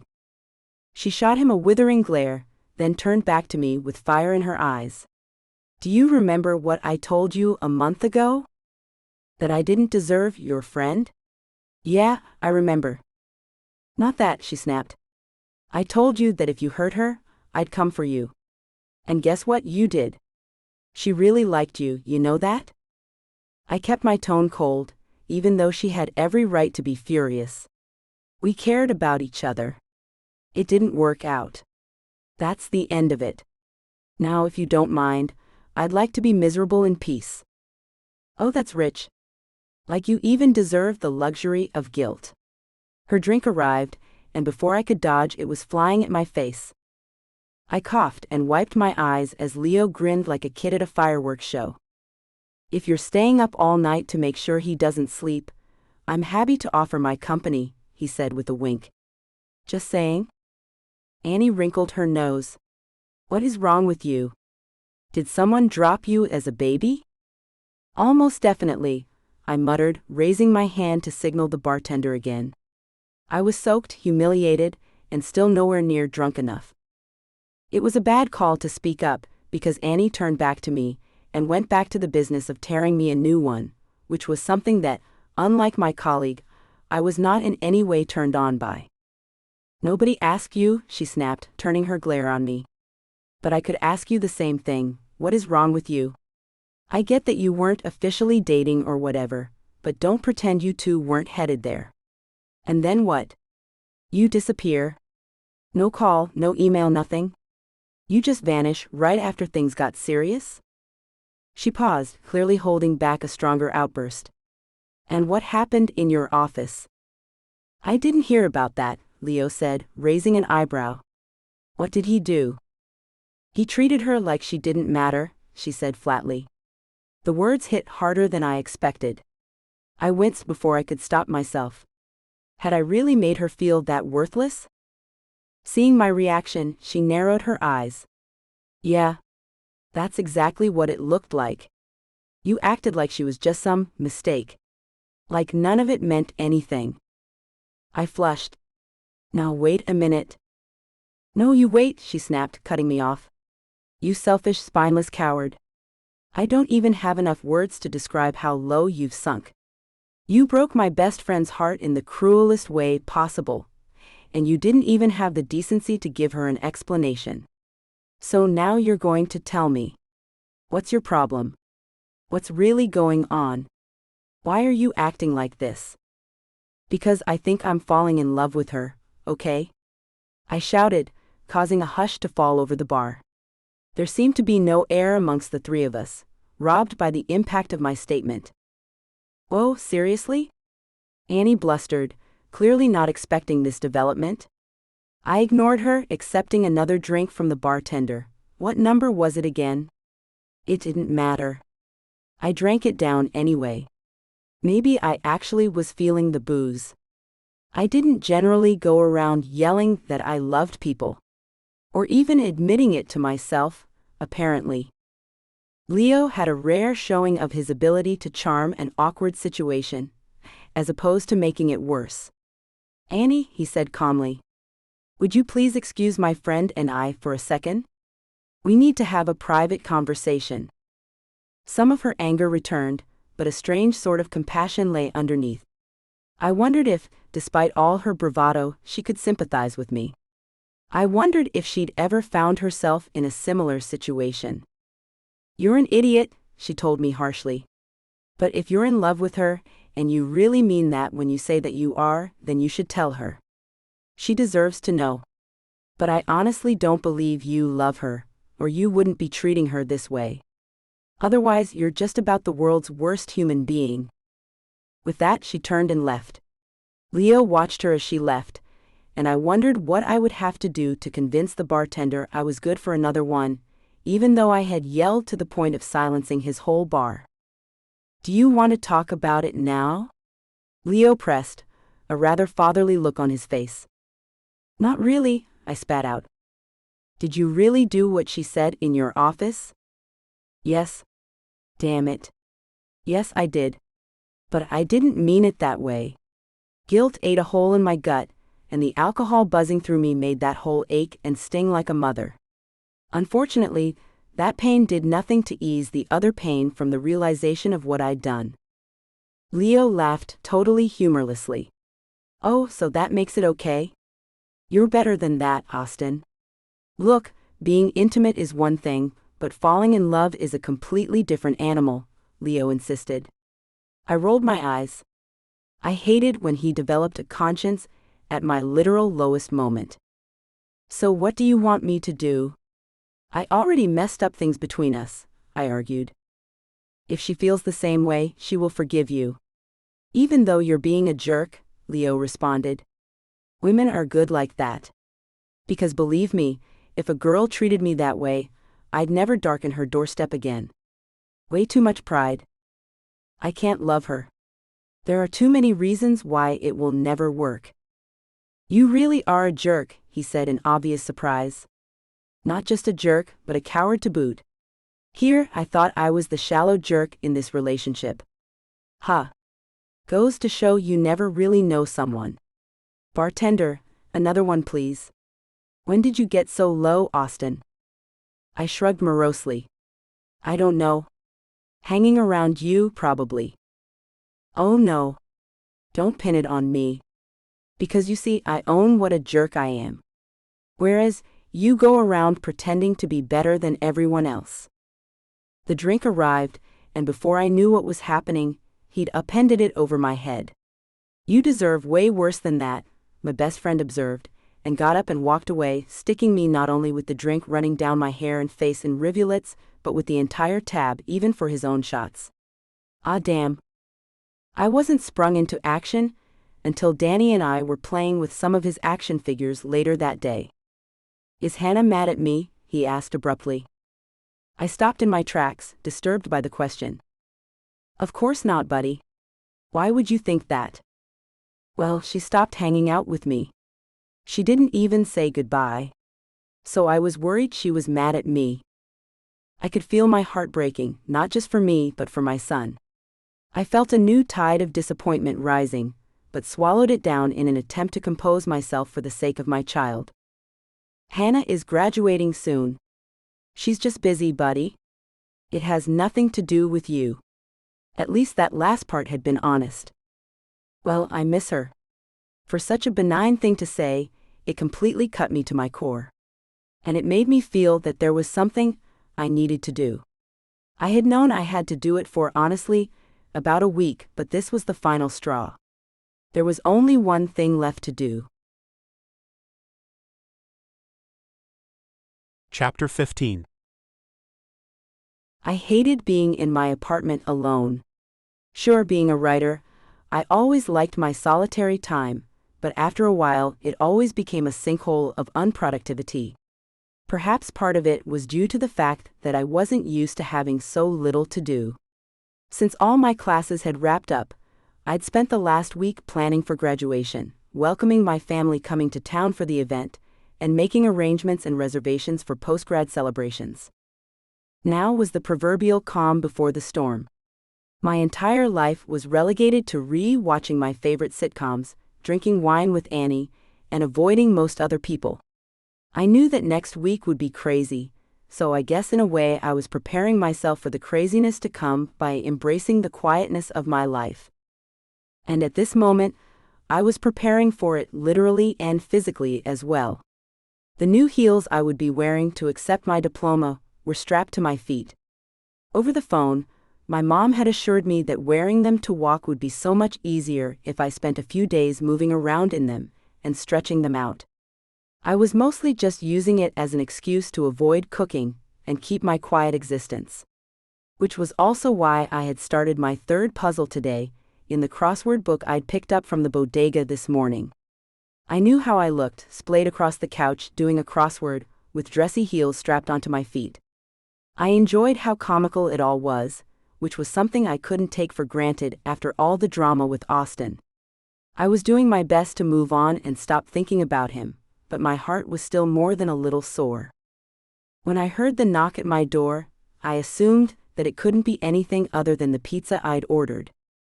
"Just a sec," I called out, struggling to extricate myself from my complicated shoes. I sighed with relief as each foot was released, finally. I hobbled to the door on bruised feet, fumbling with my wallet as I went. I opened the door to see Austin staring back at me. All the air completely left the room. For a moment I couldn't move, couldn't breathe. I just existed for a moment in some sort of weird limbo. What universe was I in, that Austin Parks appeared on my doorstep days after I'd told him off in his own office? The first conscious thought that passed through my mind was thinking about what I was wearing. My sweatpants, my hair up in a bun, my stained t-shirt. And I felt as crappy as I looked. To be fair, and to my slight satisfaction, he didn't look any better. He had dark circles under his eyes and looked at me like a kick dog. His own bad appearance was what ripped the first words out of my mouth to him. "You look like hell." His face broke out into a smile, and he laughed darkly. Gosh, I'd forgotten how attractive he was. That was a lie. I'd never forgotten it. I just didn't like to think about it. "So do you," he responded. "Danny misses you, by the way." Wrong thing to say. So the wrong thing to say. I loved the kid, but that was so not what I wanted to hear out of Austin's lips. I started to swing the door shut, and he jammed his foot in between before it could close completely. "Wait. Wait," he said quickly. "Please. Wait." "Why should I? Give me one good reason." "I don't have one," he admitted, which surprised me. "Other than? I miss you too, Hannah." Damn it. Okay, that was more in line with what I desperately wanted to hear from him. "You wouldn't have had to miss me if you hadn't just dumped me like a hot potato," I pointed out. "What are you doing here?" "You're right. I'm here to apologize." I narrowed my eyes at him. I could feel my rage rising again inside of me. Who the hell did he think he was, able to come over to my home whenever he wanted? Did he think that everything was just going to be okay? And what the hell could he want from me anyway? But the other side of that coin was that perhaps this was finally the explanation that I'd wanted for the past few months. And if I was being honest with myself, I really missed him. So still guarded, I stepped to the side and allowed him to come in. Closing the door behind him, I followed him to my couch. He considered sitting for a second before remaining standing. It was strange to see him in my living room. It was the collision between two worlds that both of us had tried to keep separate. I crossed my arms. I could sense that something big was about to happen, and I wanted to get one more jab in. "So you know, you're an absolute idiot, and you've got a lot of nerve to think you could come here." "I know. You're right." I raised my eyebrow at his instant concession. "But I need to tell you something. And you can't interrupt me, because it's hard for me to say. Can you be okay with that?" I pursed my lips and nodded. Austin took a deep, steadying breath. With that, he began. "First of all, I am so sorry for what I've done to you the past few weeks and in my office last week. You deserved an explanation, and I know that nothing I can say can excuse what a jerk I was. But the reason I did that is because I got scared, and I thought it might be best for us to have a clean break, and both of us could go on with our lives. And I know that sounds dramatic and weird, and we were never really together or anything, so you probably think I'm crazy. But the truth is, I realized that I was developing some serious feelings for you. Hannah, I'm afraid to say the word."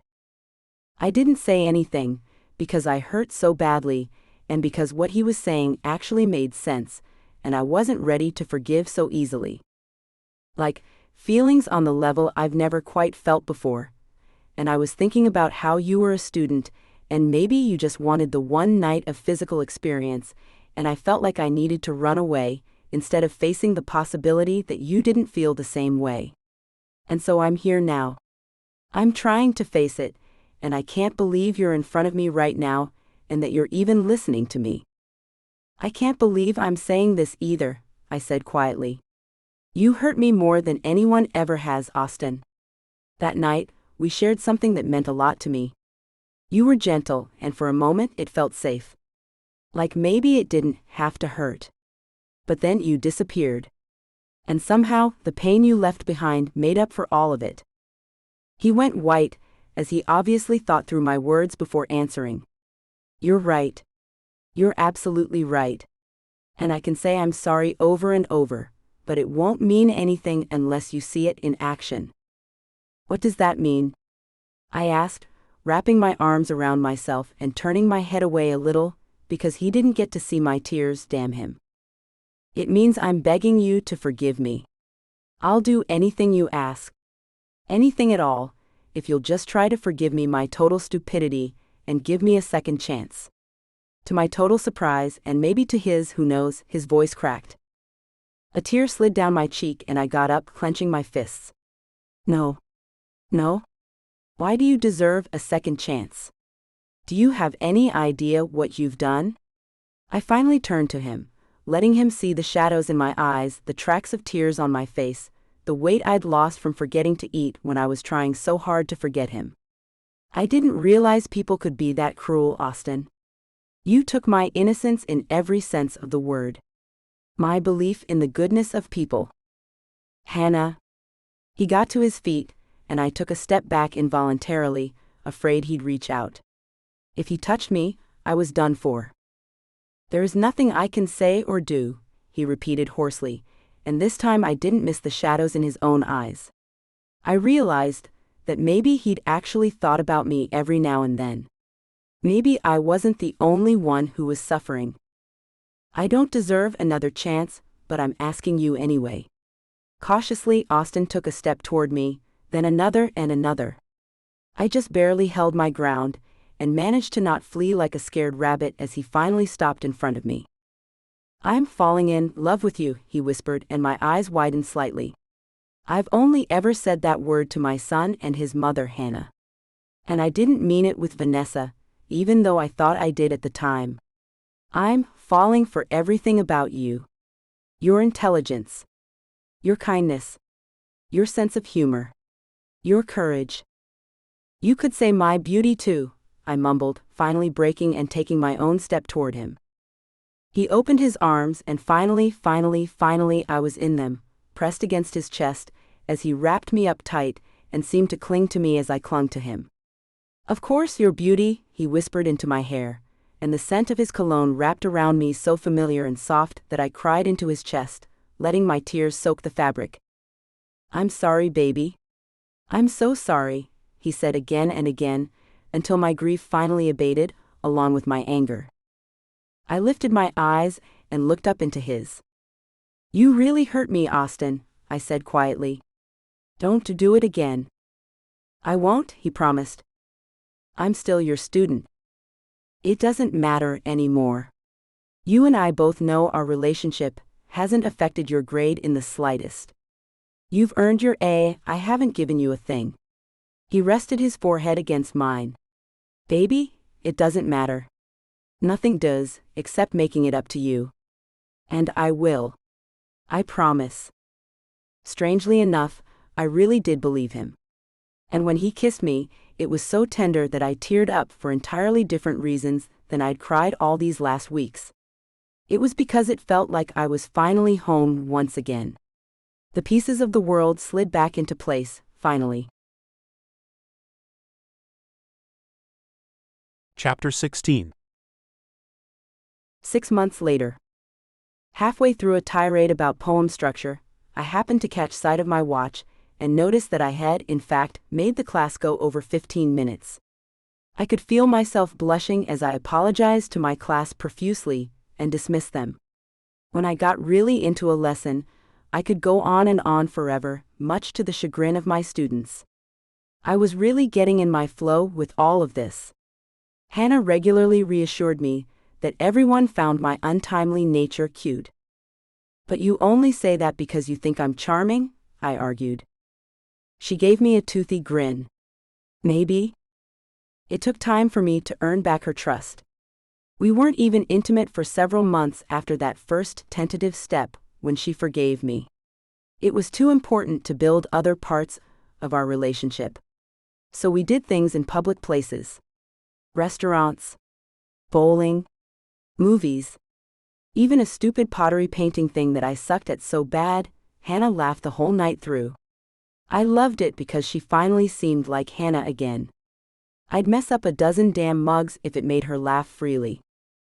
I didn't even let her keep babysitting Danny, because I wanted her to realize that she was more than a student and a babysitter to me. She was Hannah. My Hannah. The woman that I was more and more comfortable telling myself I loved. After she graduated and accepted the top position, she also pulled her own strings with her academic credentials and cobbled together enough money to start working toward a master's right there on campus. It was important to her because she liked being my ta, but she wanted more too eventually. And I loved that she did.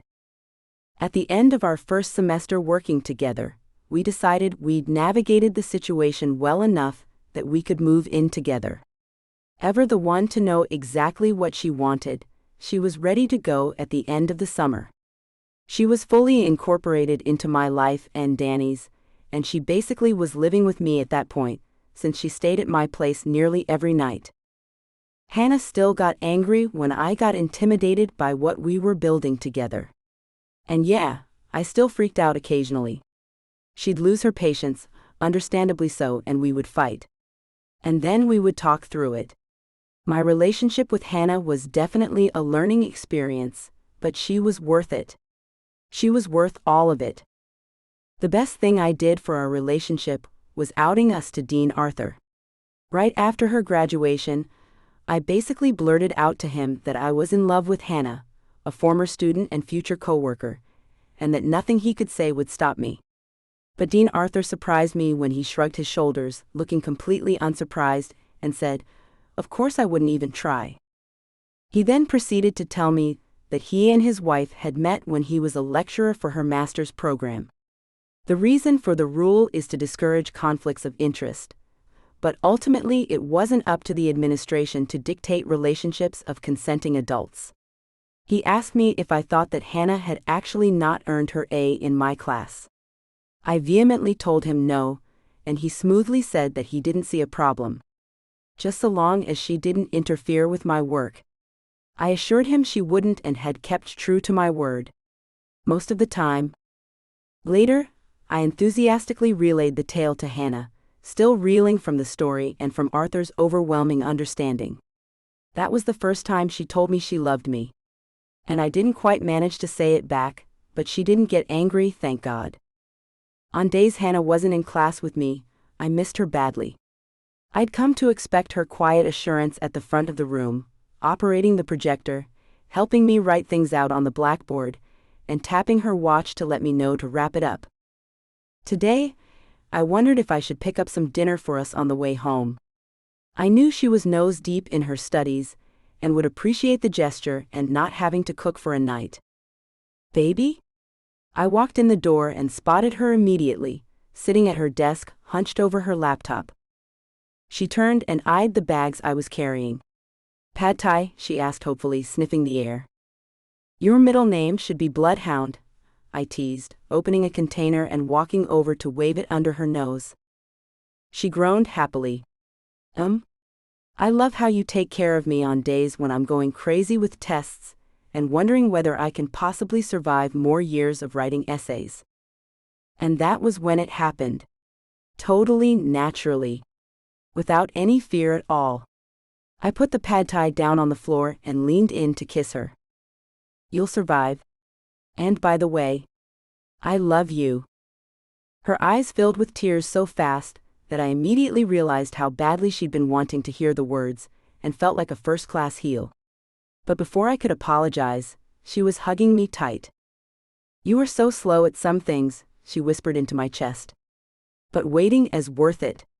Tell me again. I love you. It was so easy to say it now that I wondered why it had ever been difficult before. I love you. I love you. Do you realize that it's almost been a year since you and I first made love? Hannah kissed me. I love you. And yes, I remember. Girls are all about that kind of stuff. You seriously remember the date of that? I asked. I distinctly remember subconsciously doodling hearts all over the day in my calendar, she smirked. Which do you consider our true anniversary? So I can plan for the future. I felt myself startle at my own words. We'd been together for nearly a year, so it wasn't as if the future had never come up, but it felt more concrete to me in that moment than any other time. When you showed up at my place to apologize. That was the real beginning of everything. Noted. I wrapped my arm around her waist. Come, let me feed you, and then you can get back to cracking the books. She didn't make it back to the laptop that night, though. We ate and then made love. And when she fell asleep that night, I whispered "I love you" to her, and it no longer frightened me.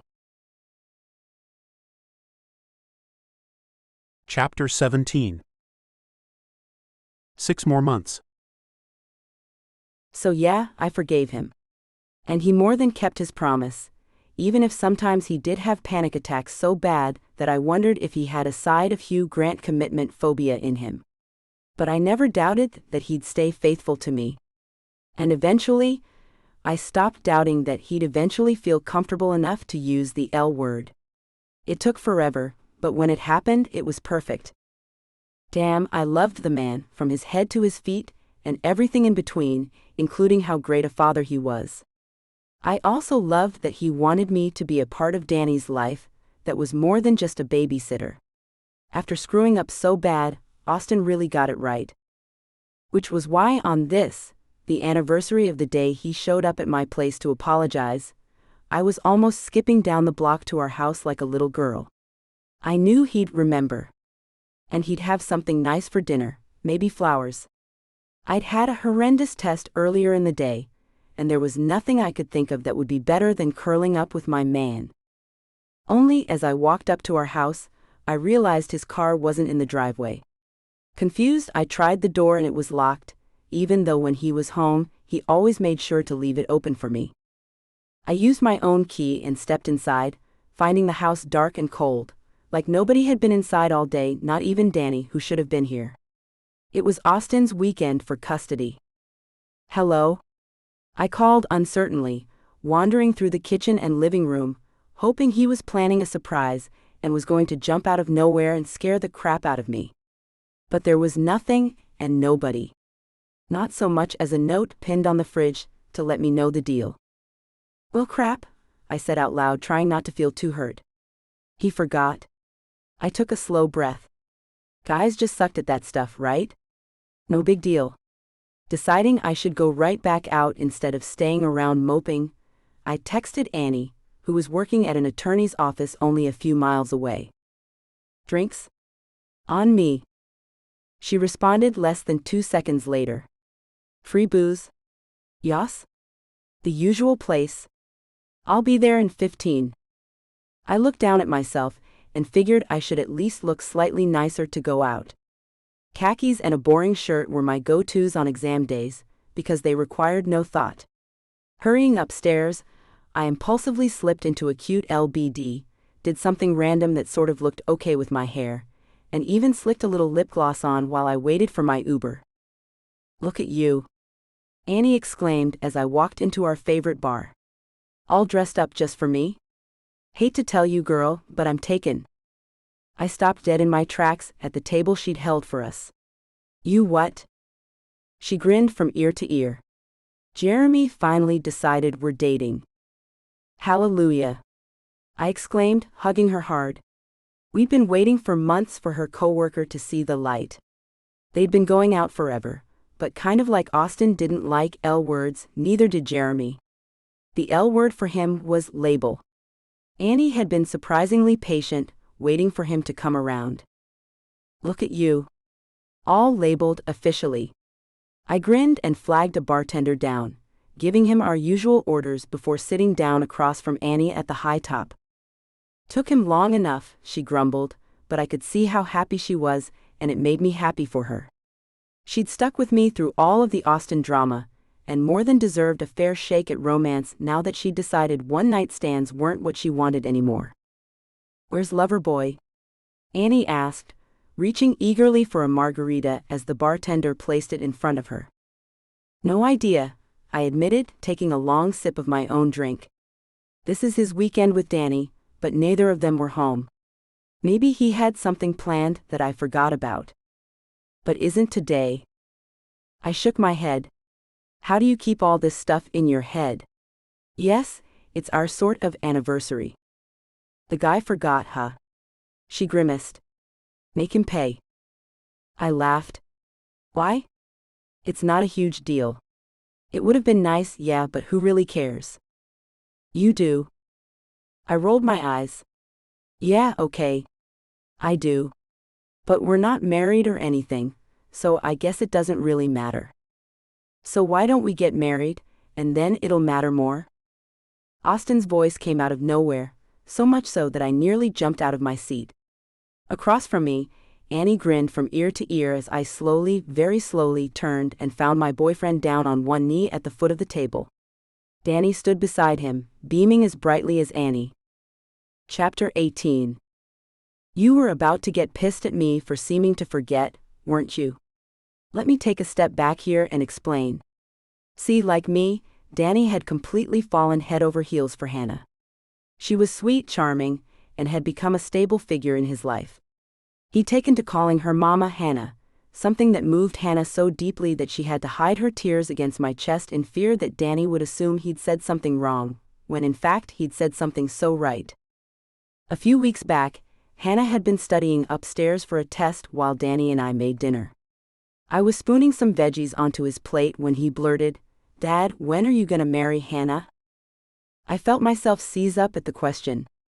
This was something we definitely hadn't discussed. "I don't know," I fumbled. "Maybe, maybe not." Honestly, I'd been thinking about it more than a little bit. I just had no idea that Danny was on the same wavelength.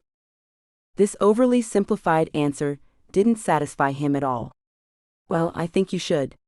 She needs to stay with us forever, Dad." After a moment, I slipped away to the house safe and came back with a little black box. "Shish," I warned Danny, who looked at it curiously, even after I opened it for him to see the sparkler I'd picked out a month ago, when I'd realized no one else would ever be more it for me. Hannah was my heart. I guess kids don't necessarily get wedding rings like adults, because he didn't freak out. Eventually, I explained, "It's what I'm going to give her when I ask her, Dan." "When you ask her, oh." His little face broke into a smile like a sunbeam. "Way to go, Dad. And it's kind of glittery. Girls like that." I hid a grin and pocketed the ring safely. "I hear they do."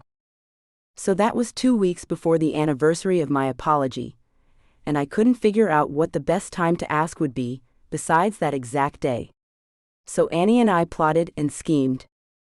And now here I was, down on one knee, with Danny prepared to deliver his lines beside me. He'd insisted on wearing a bow tie, and now tugged on it nervously, before clearing his throat proudly, drawing a chorus of AWWWS from bar patrons who were watching curiously. "Hannah, my dad loves you a whole lot. Like a whole lot. I love you too. I want you to be with us forever." Her eyes filled with tears and I took my turn, reaching for her hand. "He's right. I love you a whole lot. Like a whole lot, Hannah. I think I loved you from that first day." We shared a look, remembering that first heated night on the dance floor, when neither of us had a clue we'd end up here one day. "You're the best thing to ever happen to me, outside of Danny. I almost threw it away once, and I'm never making that mistake again." "I love you, Hannah," I said again, gazing up into her eyes and holding out the ring. "Give me a chance, and I'll spend my life giving you everything and more." "You already give me everything," she sniffled, only to have Annie snap just as tearfully. "Don't interrupt him, dumbass."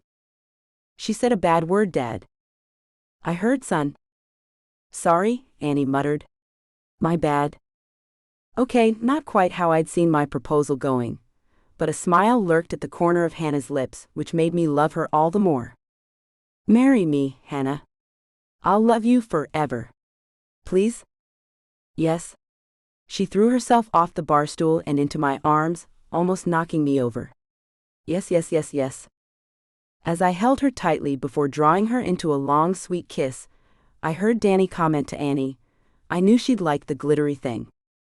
Hannah laughed in my arms and leaned back to pull my son into a one-armed hug, never letting go of me in the process. I love you, Danny. Ever the boy, my kid hugged her back fiercely for a second, then reverted to type and squirmed away. You, Annie. They're kissing. Take me outside. And she did, which allowed me to kiss Hannah all the more. The end. Sneak peek for The Forbidden Sitter. We hope you enjoyed listening to The Virgin's Teacher by Michelle Love. Now please listen to a sneak peek for The Forbidden Sitter by Michelle Love. The Forbidden Sitter, a Billionaire Holiday Romance. Chapter 1. Gannon. The first day of November, and a chilly wind tore through our fair city of Los Angeles at 10 in the morning. The first cold front of the fall season had arrived, bringing with it an enthusiasm for change. I stood, looking out the floor-to-ceiling windows of my 15th-floor office. In the distance, the waves coming in off the Pacific Ocean took my attention as I waited for my personal assistant, Janine Lee, to let me know when my video conference was up and going. My job was CEO of Forrester Industries, a business passed down to me by my father. He'd inherited the company from his father and had turned it from $1 million company to $1 billion one. Was I born with a silver spoon in my mouth? That would be a yes. I had never known hardships, poverty, or the feeling of going to bed hungry. I had only known the world of the super rich. A world where you asked for something and you got it. And it all happened very quickly.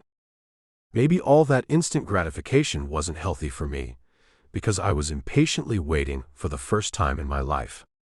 At 30, some might say I hadn't even begun to live my life yet, but waiting for my dream to be built felt like an eternity to me.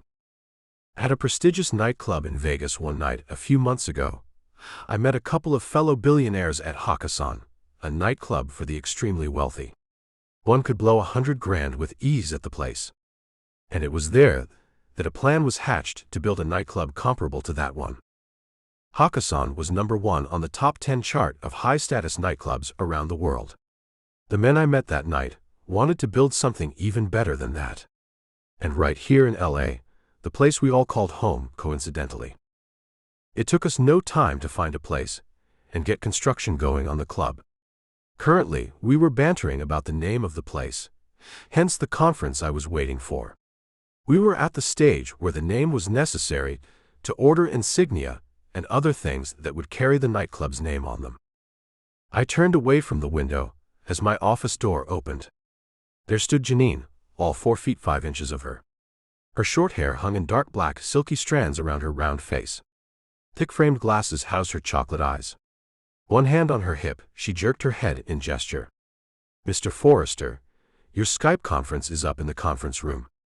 August Harlow and Nixon Slaughter are ready and waiting for you, sir. Excellent. I strode across my large office, following her to the room at the end of the hallway. Do you think you could find me a coffee this morning? Something that says fall is here. I'm on it, boss. She flipped her hair and turned, heading off to find what I'd asked for. The woman was amazing. At nearly 40, she was adept at making things happen for those she worked for. I was lucky enough to have found her when her old boss had passed away a few years back. She and I had something in common, we found out, as we accidentally met at the funeral home where her boss's memorial was taking place, and where my father's body had just arrived. It was in the hallway that we both went for the same box of tissues. And in that tragic moment, we found each other. She told me about her boss, and her lack of a job as a personal assistant. I told her about how I was, now, with the loss of my father, the CEO of a large business, and could use a personal assistant.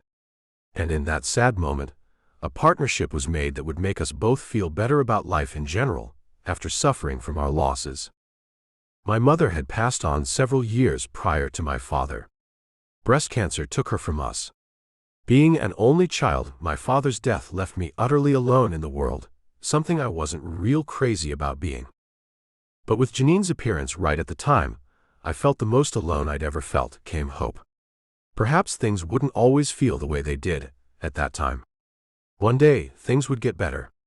One day, I wouldn't be the only member of the Forrester family. Or so I hoped anyway. Not that I was looking for a wife or anything. I was a bit on the busy side to be doing that. But once I had things the way I wanted them, the nightclub included, then I would slow down and find time to date more and find Miss Right. Instead of what I had been doing, settling for Miss Right now. Currently, I wasn't even messing with Miss Right now. I was involved in my work as the CEO and my work with the club. There just wasn't time for anything else. Stepping into the conference room, I found my partner's faces on two of the large screens that ran in a circle around the room. Some conferences for the business took up all 7 screens at once. We were global, after all. August and Nixon greeted me with wide smiles as I came in and took a seat. "Morning, gentlemen." And I do use that term lightly, I joked. August smirked. "So the time has come for us to put our bickering behind us and agree on a name for this nightclub." Nixon picked up, "Let the record show I like the name Club X." I threw down, "And I've told you before, that name is much too common." "Yes," August agreed. "But Gannon, you have yet to come up with a name. You've shot down all the ones we've come up with, though. So I am throwing you into the middle of this debate and challenging you to come up with a name on the fly, so to speak. You have 1 minute." "What?" I looked back and forth at the screens, finding 2 earnest faces. "I'm not that creative. You guys are." "You're wasting time, Gannon," Nixon reminded me. August's arched brow told me he was completely serious as he looked at his watch. "The time is ticking away. 30 seconds, Gannon, or we're sticking with Club X." "No. Wait, give me 1 more minute. I'm terrible under pressure." I pinched the bridge of my nose as I tried to inject some creativity into my business brain. August wasn't giving in, and was not about to give me any more time. "Nope, no extra time, and we're coming in on 10:09. One word popped into my head and I blurted it out, "Swank." I looked back and forth at my partners and was shocked to see smiles curling their lips. August nodded. "I like it." Nixon chuckled. "Me too." "Swank it is then." He looked at August through the other screen. "Seems we've had a productive meeting, August. Time to get back to our real jobs. Catch you guys later in the week." Nixon out. The screen with his face on it went black. August gave me a nod. "Back to work, buddy. Let's get together on Friday evening for dinner and drinks." "You got it." I had to laugh as he ended the call. My friends knew I worked best under pressure, and they were, as always, expert manipulators. Walking out of the conference room, I heard Janine arguing with another woman. "No, you may not go looking for Mr. Forrester, miss." "Out of my way, you midget." I headed in the direction I heard the voices coming from, and found my assistant trying her best to stop a tall, skinny redhead with a small boy at her side. He huddled against her leg, eyes wide with dismay at the shouting. The irate woman's dark brown eyes caught mine. "Gannon Forrester, there you are." "And you are?" I inquired, giving the boy what I hoped was a reassuring smile. Not that I knew the first thing about kids. Surprisingly, he ducked his head shyly and then looked back up, offering a sweet gap-toothed grin. The woman cleared her throat impatiently. "Cassandra Harrington. Surely you remember me." Her thin lips pulled into a smile. "Club Acapulco on the Strip." Not a clue. I had the feeling I didn't want to talk to the woman in the hallway with so many people's ears leaning our way. "Would you mind stepping into my office, Mrs. Harrington?" "Miss And that's where I wanted to talk to you at in the first place, but this little troll. I took her by the arm and ushered her and the little boy into my office. The way she shoved the kid forward, like he was a sack of flour, irked me for some reason. As I closed the door behind us, I rolled my eyes apologetically at Janine, and she winked, ever unperturbed. Her husband was a lucky man, and he knew it. I turned back to Miss Harris and watched as her face twisted in what looked like disgust as she let the boy go, and gave him a nudge, really more like a shove, away. Stop clinging. Gannon, this is Braden Michael Forrester. Your son. My brain froze. My eyes shot straight to the little boy. He hovered uncertainly between the woman, his mother, presumably poor kid, and my desk, before picking up courage. Walking around my desk and briefly disappearing, his tiny body dwarfed by its huge breadth and height, he reappeared moments later, climbed up in my office chair. Leaning back in it, he kicked his feet and spun in a circle. Something tugged at my heartstrings, and let me tell you, up until then, I didn't know I had heartstrings. Gannon, the harpy snapped. Did you hear me?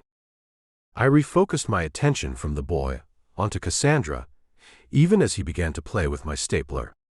My automatic instinct was to take it from him, so he didn't staple his little fingers. Which was bizarre, because, since when did I have automatic instincts when it came to anything except women and business? Still buying time, I offered Braden a box of paper clips in exchange for the high-powered electric stapler, and liked when he didn't fuss at all, switching gears seamlessly to playing with the colorful little metal clips. Gannon. Cassandra finally exploded. Yes, he was a really nice kid. But he wasn't mine. That I knew for sure. I didn't know this crazy woman. Look, lady, I informed her coolly and calmly. I don't know you.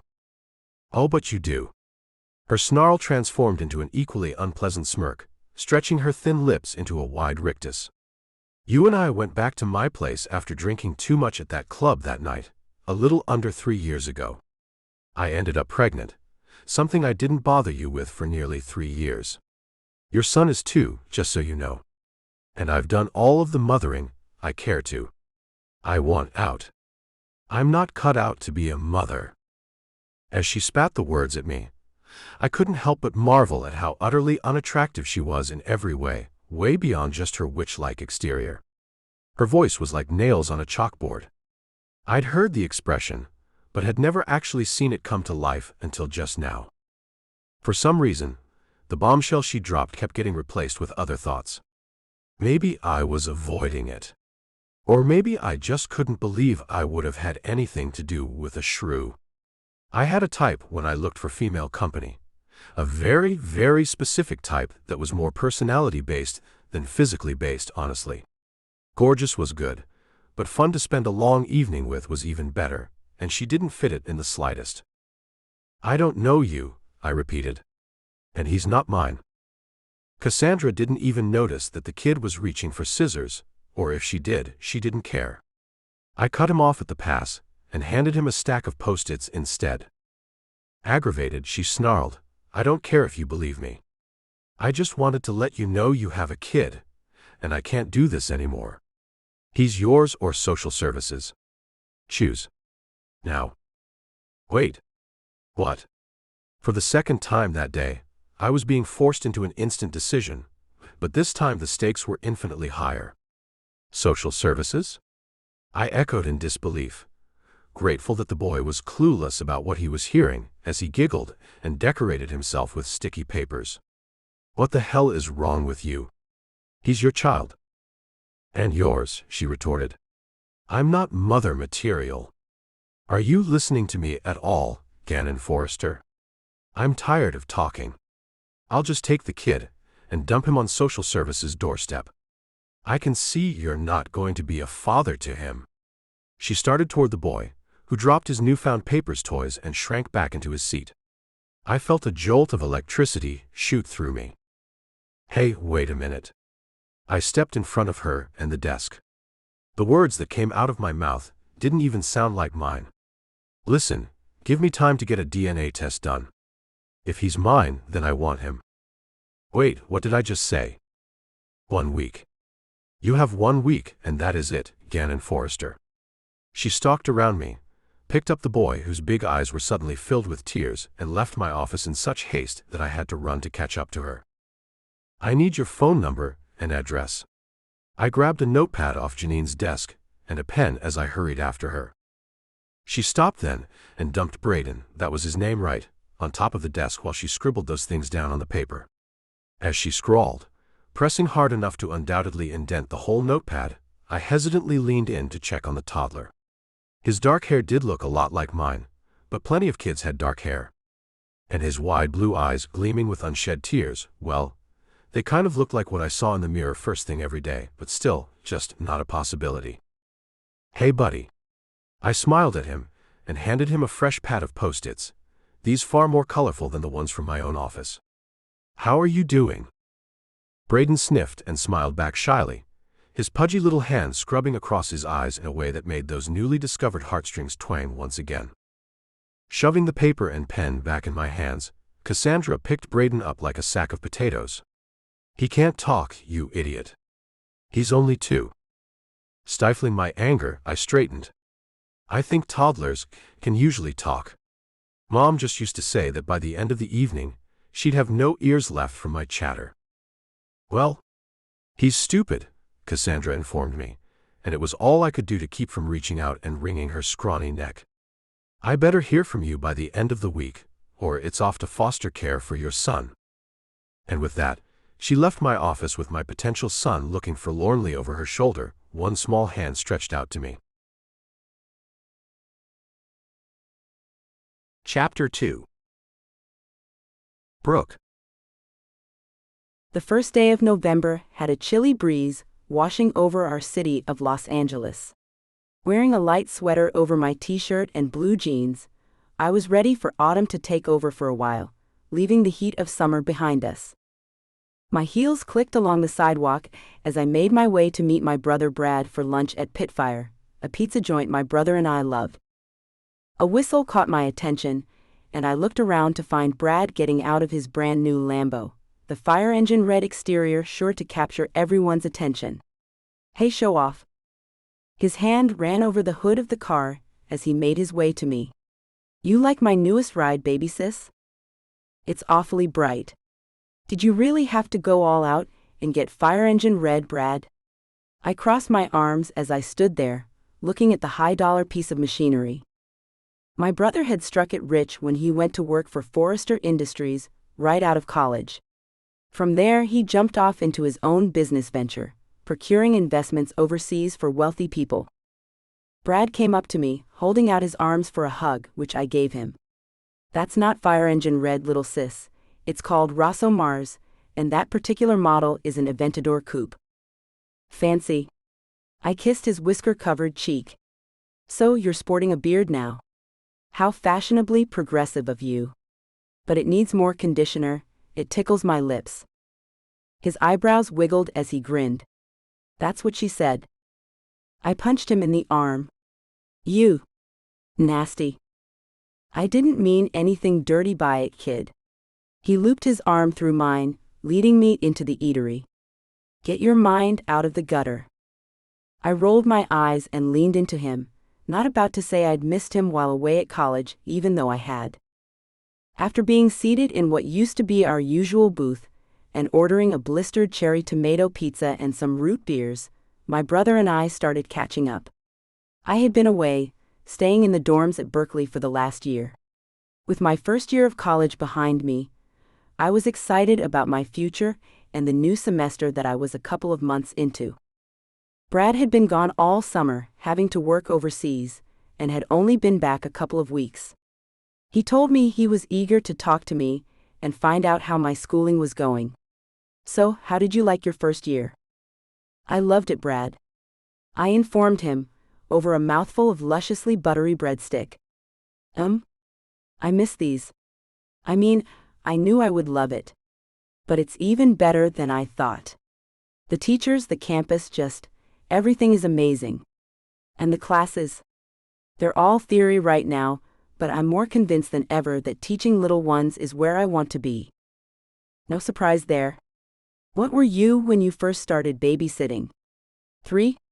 The tiny wrinkles that etched the sides of his grin reminded me that he was in his early 30s. That age group of people who had kids, even though he didn't have a wife and kids yet, himself. No. 7. I watched Lainey Bradshaw down the street while her mom took piano lessons in the next room. Our conversation was briefly interrupted as our drinks arrived. He gave the waitress a nod as his eyes roamed up and down her body. Thanks? He leaned forward, steepling his fingers while resting his elbows on the table, obviously trying to look distinguished. You doing okay this afternoon? He looked at her name tag that was strategically pinned just above her left breast. Megan? Gag me with a spoon. I groaned, kicking him hard under the table. Her pretty green eyes lit up as she smiled at my brother.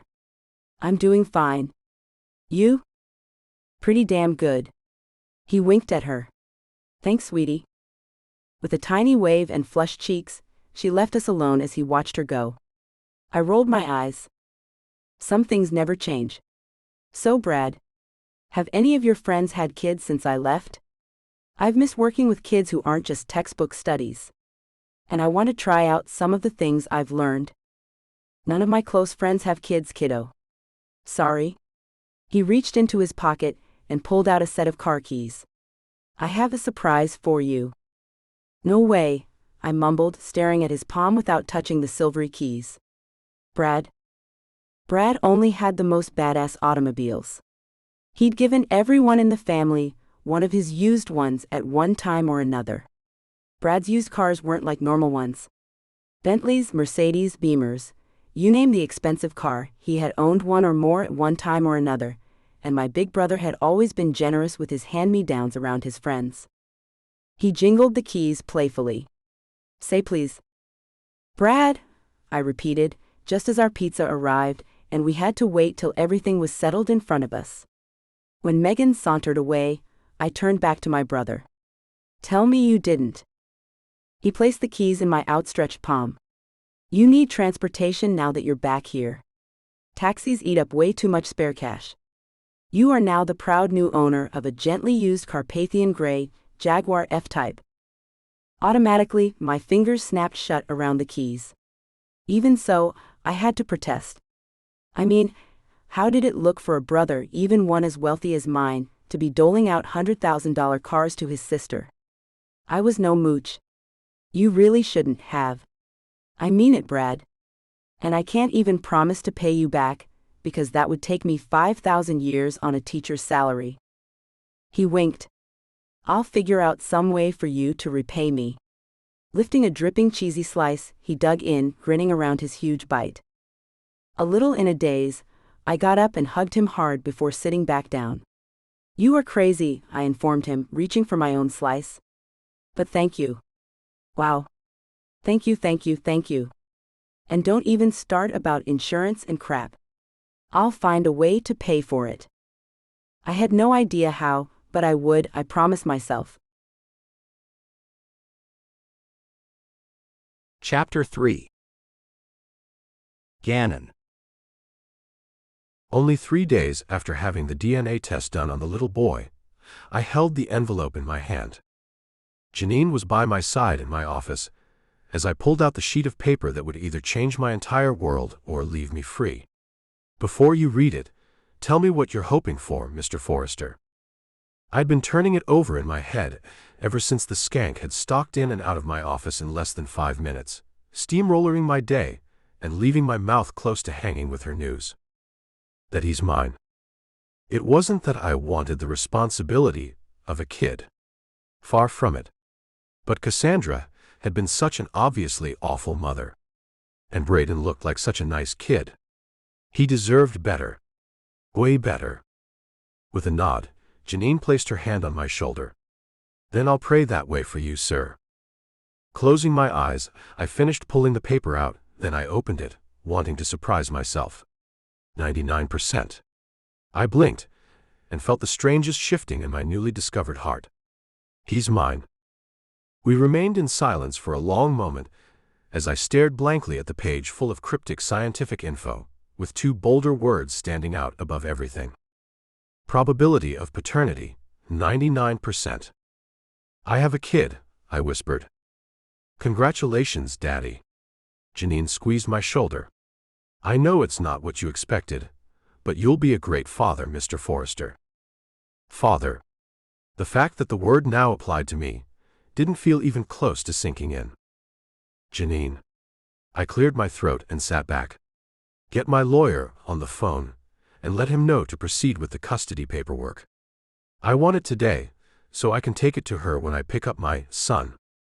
Son. Oh my. I'm a father. Janine touched my shoulder once again and started for the door. I'll get on that right away. After she left, I sat in dumb silence for he knows how long before I took out my cell and made the call. Finally, she answered. Well, what do you want? I received the results. She didn't bother to let me finish. He's your son. Yes, he is. I had to put my cell down on the desk and press the speaker button. My head was aching and spinning with the news. I was both happy and deathly afraid at the same time. I don't know one damn thing about kids. Then come get him. I'm a father, and she's his mother. Geez. Cassandra, aren't you going to miss him at all? I demanded. How can you treat a kid that way? Any kid. Much less your own. When will you be here? She replied without answering. I'll have him ready to go. Shock had me numb inside. As if on autopilot, I moved forward with the horrible conversation. My lawyer is drawing up papers you'll need to sign. I want full custody. And I don't want to wait through court proceedings to get it. Cassandra, you do realize you will never see your son again if you sign the papers, right? I'll want to make a life for the boy. One without a mother who seems to hate him. Yeah, whatever. Cry me a big old river.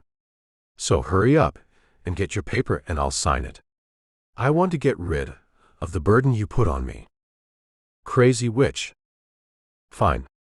I'll be there just as soon as my lawyer tells me the documents are ready. Goodbye. I ended the call, feeling as if I'd just had a conversation with the devil. The intercom buzzed. Brad Moore is here to see you.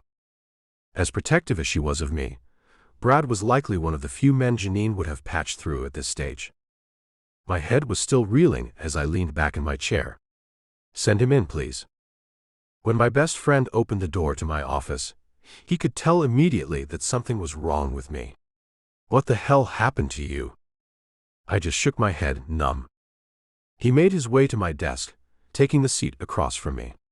You look like a Mack truck just ran over your dog or something. You don't have a dog though, right? The words weren't coming to me.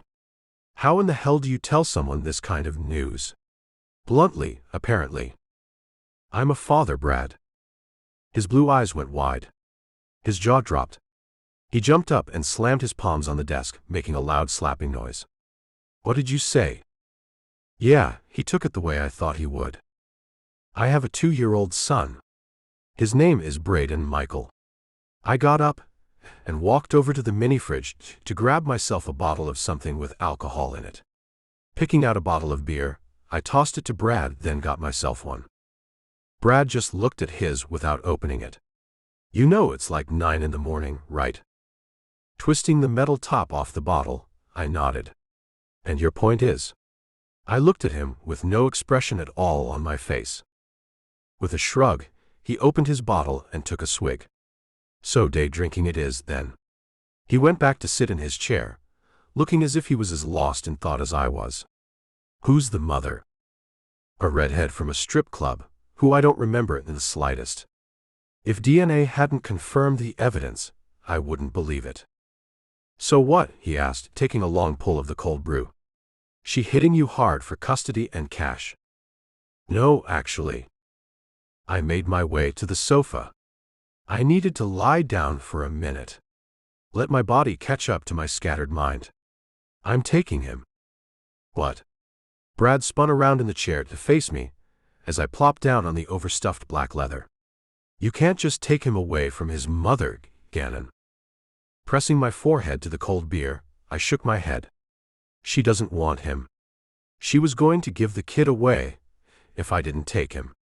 I looked over at him. Brad's face went from stunned to horrified. She what? She's real nasty, Brad. Like the meanest woman I've ever met. And somehow, I don't know how, I don't know what got into me about 3 years ago, but I was with her without using protection apparently. More beer went down my throat as I tried to drown the anxieties that were bubbling up inside of me. Brad, I need help. Like permanent help, dude. Do you really not remember sleeping with this woman? Not at all. I jerked my head toward the paper on the desk. But I had a DNA test done, and the boy is definitely mine.